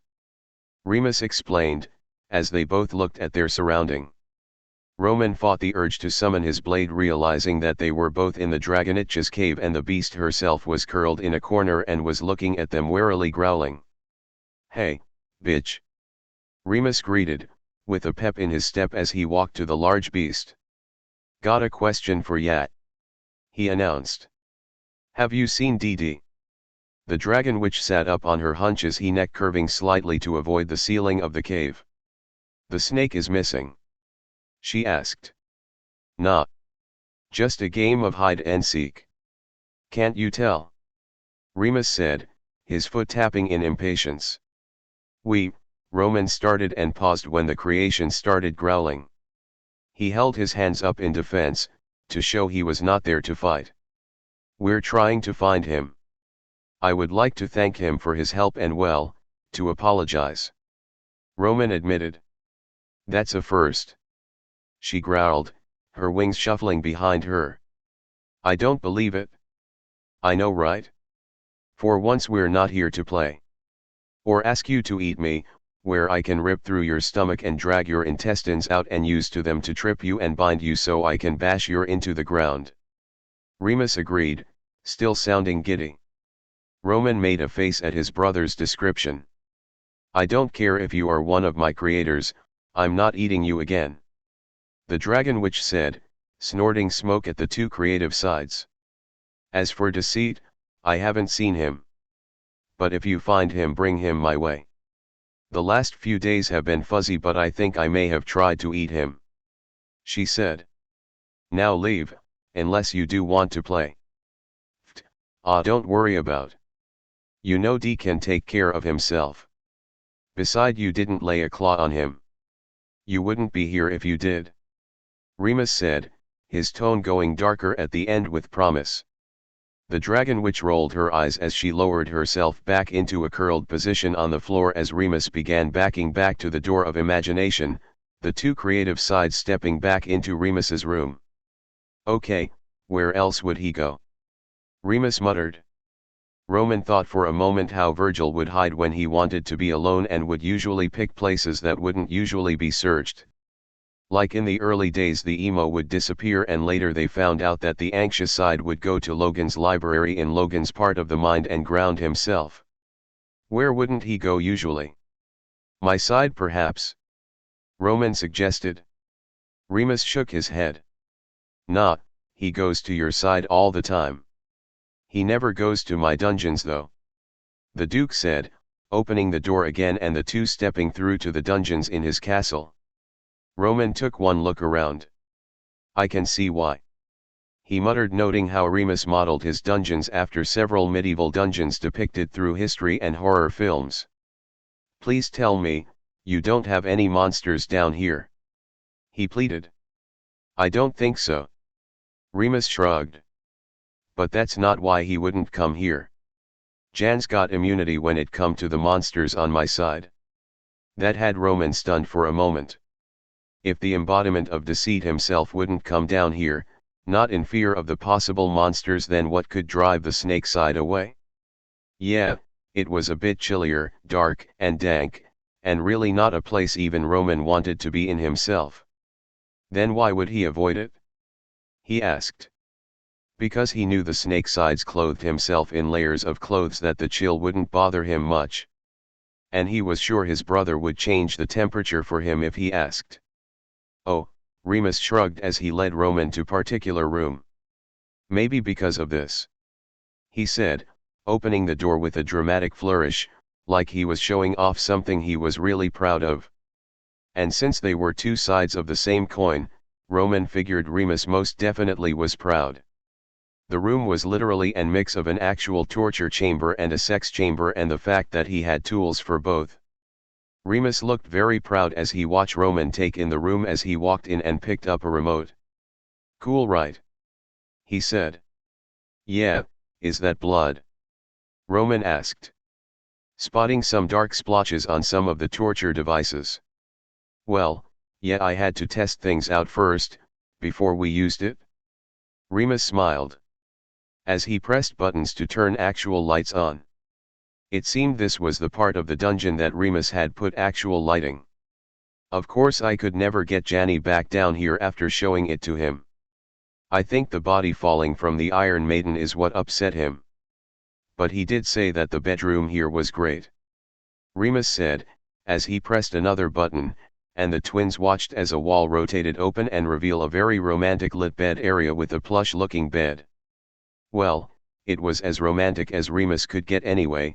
The lighting still cast an eerie vibe, and there were chains holding the bed off the ground. Yeah, don't know why that wouldn't be upsetting to see. Roman said, eyeing the torture devices once more as they walked to the bed, that was slightly messed up. I know. I thought the dungeon was perfect. I mean, I made just right so it would echo just right for good After Effects and everything. But Janny said he was classier than this, but he wouldn't get jealous if I continued to torture other creation down here. I do try and trick him to agree, but my slimy snake is just so cunning. Remus gushed. Speaking of, this bed should be made. Who the fuck used our bed? He growled. Roman, feeling uneasy about even being in the room, but wasn't going to judge. This was Remus after all. Well, where could he hide if he came in here? Roman asked, bending down to look under the bed. Remus felt the wrinkled sheets. The bed is still warm, he announced and looked around the room. He made eye contact with Roman and gave a wink. Well, since we can't find the intruder, I'll just turn everything on, and all we have to do is look for blood from the bastard that dare enter this room. Who knows, maybe we'll get lucky and they'll let out some fresh screams. He said, loudly, his manic smile still on his face as he began pressing buttons. Roman watched as one by one the torture devices began functioning as if there was an invisible person operating them. It was when the bronze bowl in the corner lit up that there was a loud yelp and banging sound from inside of it as someone tried to get out. Gotcha! Remus muttered, as they rushed over and pulled the lid to the bronze bowl open. Shit, he cursed, seeing what was in it. That's a gremlin, Roman commented, moving out of the way as the green creature scrambled to get out, only for Remus to angrily catch it by the foot and toss it back in the bowl, slamming it shut to let it burn to death. Yeah, these bastards we want dead, Remus confirmed, seeming pleased when the creature continued to scream. And you wanted to use these things on Janice? Roman asked, a little baffled, since he had observed Remus being oddly gentle with the snake side. Did your brains not reform with you or something, ya dickhead? Janny isn't like Logan. I want him to use this room on me, Remus said, and apparently was offended by Roman's question, if the look he was giving him was anything to go by. A rattle of chains drew their attention near the door in time to catch a glimpse of Janice's Capulet leaving from the room. Janny! Remus cheered. and gave chase. Wait up. Halt. Janus. Roman called, joining his brother. He and Remus matching each other in pace as they gained on the fleeing deceitful side, who was very fast for someone who didn't seem very athletic. They almost got close enough too, and that's when the deceitful side whipped around, his hook cane in his hands, catching Remus, who was the closets, by the neck and slamming the Duke into Roman, sending the two to the ground, completing his abrupt spin to continue to run from them. Remus sat up rubbing at his neck, while Roman shoved the Duke off him as he pulled they both of them to their feet. Wow! Remus shouted, big grin on his face. I love that feisty, scaly, and sexy ass so much. D, come back. I want you to do that again. He shouted, already on the chase again. Roman hot on his tail. You have some weird kinks. Sometime I wonder if we're really brothers. He commented. Why is he running? Roman asked. Remus, apparently energized from his contact with the deceitful side cane attack, running a little faster this time, trying to spot the snake side again. I don't know. Whenever he do the job everyone hates on them, he would just hide. The first time he ever actually locked me away due to you all, he hid from for 2 months. And then the one time he was going to lock both me and Virgil away, he disappeared, after failing to actually lock Virgil away with me, and Emo got away and moved in with you guys. Remus had slowed to a stop, after recalling the time Deceit had to lock him away. Remembered how hurt he had looked in doing his job despite holding a blank, emotionless face the whole time. Remus could see the chaos in the snake's eyes, before he closed the door. Roman stopped with his brother, sensing this was a touchy subject. Jan said, it was only our rooms, that he wouldn't fully imprison us. That we could stay in our rooms, where we would still be able to at least whisper to Thomas, and I would still be able to at least visit my castle for our regular battle. He wasn't going to send us to the other place. But Virgil fought and ran to you all, shouting that he was evil. And that I was a monster. Emo and D fought hard, and you know something. Remus looked Roman in the eyes. I think D wanted Virgil to run. I think he knew he was the one who would be accepted out of the three of us. Remus, I'm Dash. He even left me out during the scuffle. I think he wanted me to run too. But I didn't. I went to my room, and Virgil was gone, DD was alone and I couldn't comfort him, locked away. And you never noticed I couldn't leave my castle. He had to lock not only me but himself away when Virgil left, and I didn't see him for months. Even when he let me out he barely talked to me. But you Corsides and Virgil didn't even fucking care. But I did, and tried so fucking hard to get him back. But not one of you checked on us. We were as good as dead to all of you, and you never asked if I was okay.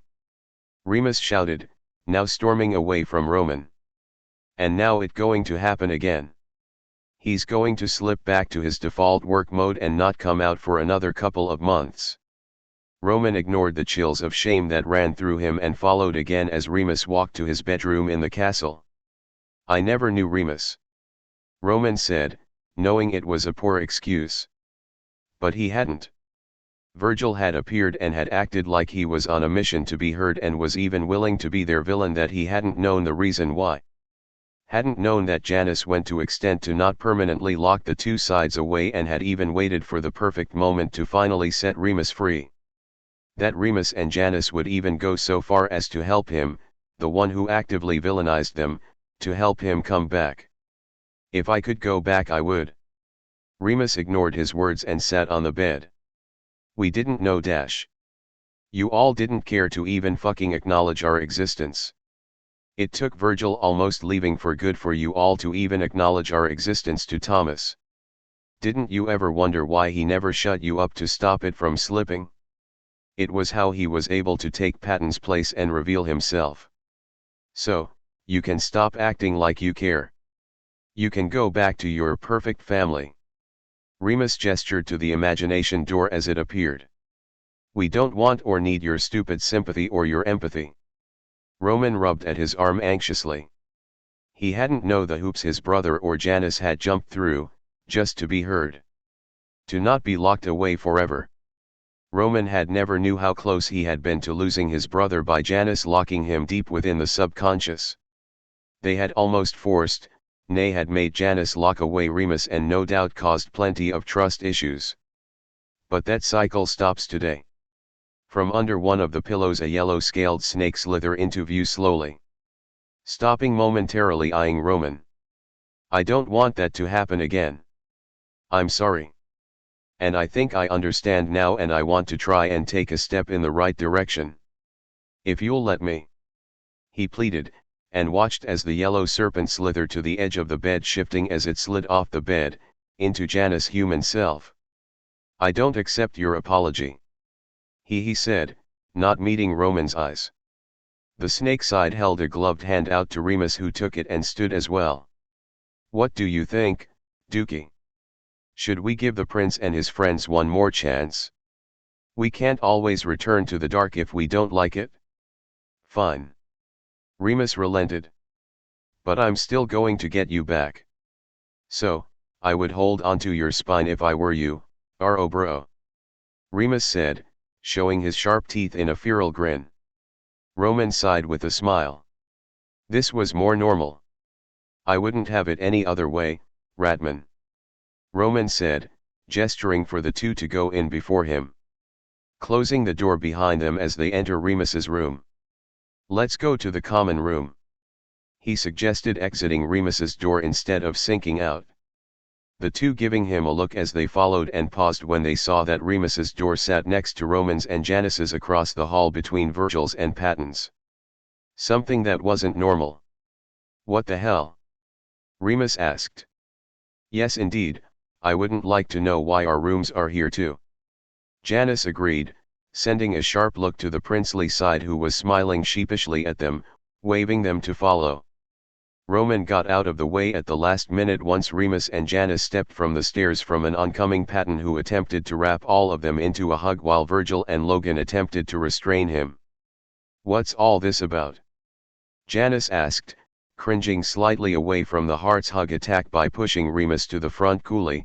No, Patton was still probably cautious around the Duke, making Remus the perfect shield from unwanted physical touch. Roman suggested we all put together an apology dinner, and to get rid of the divide. Logan answered holding up the paper Roman had given Patton before leaving to talk to Remus. If you want to, that is. Patton added, seeing the two sides in question sharing a look, and not immediate happiness. Yes. Of course. If you wish to remain in the dark side, that is fine too. I just thought it'd be great if we could live together. Since I never extended the offer before. Roman said. Remus looked to Janice once more, who kept his face neutral the whole time. The two having a silent conversation, before Janice nodded and broke eye contact with the Duke. Remus then broke into a wide grin. On one condition. He stated. Of course. Roman agreed, wanting to right things with his brother and Janice. You and I are sharing a room. Remus announced, eyes full of chaotic mirth. And Roman felt like his jaw dropped. Sure. He answered with a nervous chuckle and sent a quick glare to Virgil, who made no move to hide his traitorous laughter and smirk. Janice was look at his with a victorious smile. Then I guess we are in a disagreement. Now I know I'm not hungry. Patton, what disgusting treats did you all whip up for tonight's first real family dinner? He asked, leaving Remus's side. And joining the others in the kitchen. Remus threw an arms around Roman. Tonight's going to be fun, Roomy. He stated, his manic smile still on his face. We're going to have so much fun with all the catching up and brotherly bonding we're going to do. I have a whole list of things planned. Starting with cowboys and Indians. I'll be the Indian. I already sharpened my weapons and polished them so they're ready to go. There's so much to get ready.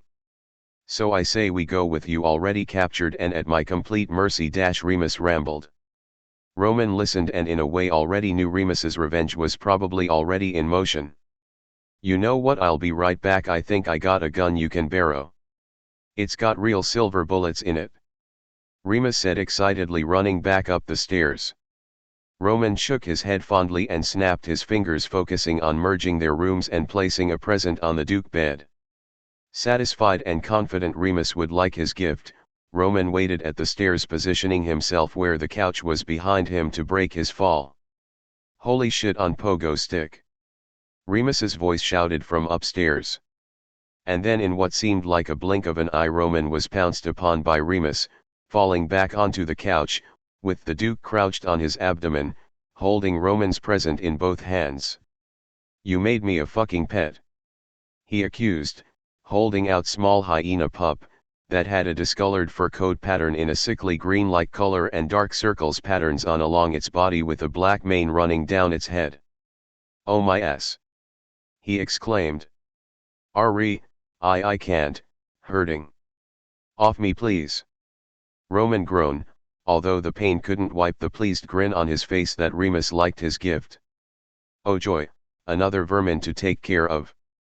Janice drawled as he came over to pull Remus off, so he wasn't standing crouched on Roman's stomach, letting the prince take in deep breaths as he sat up, looking at the creature in Remus's arms. It's totally ugly, he commented, Roman catching the small smile playing on the snakeside's face. I know, right? Remus agreed.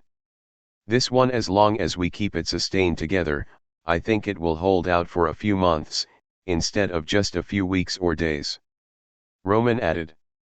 After all, he out a lot of effort in its creation.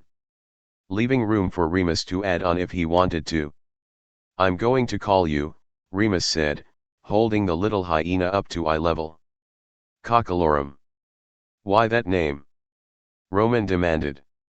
I refuse to acknowledge it with such a name, Janice said at the same time. It's got cock in the name, Remus argued.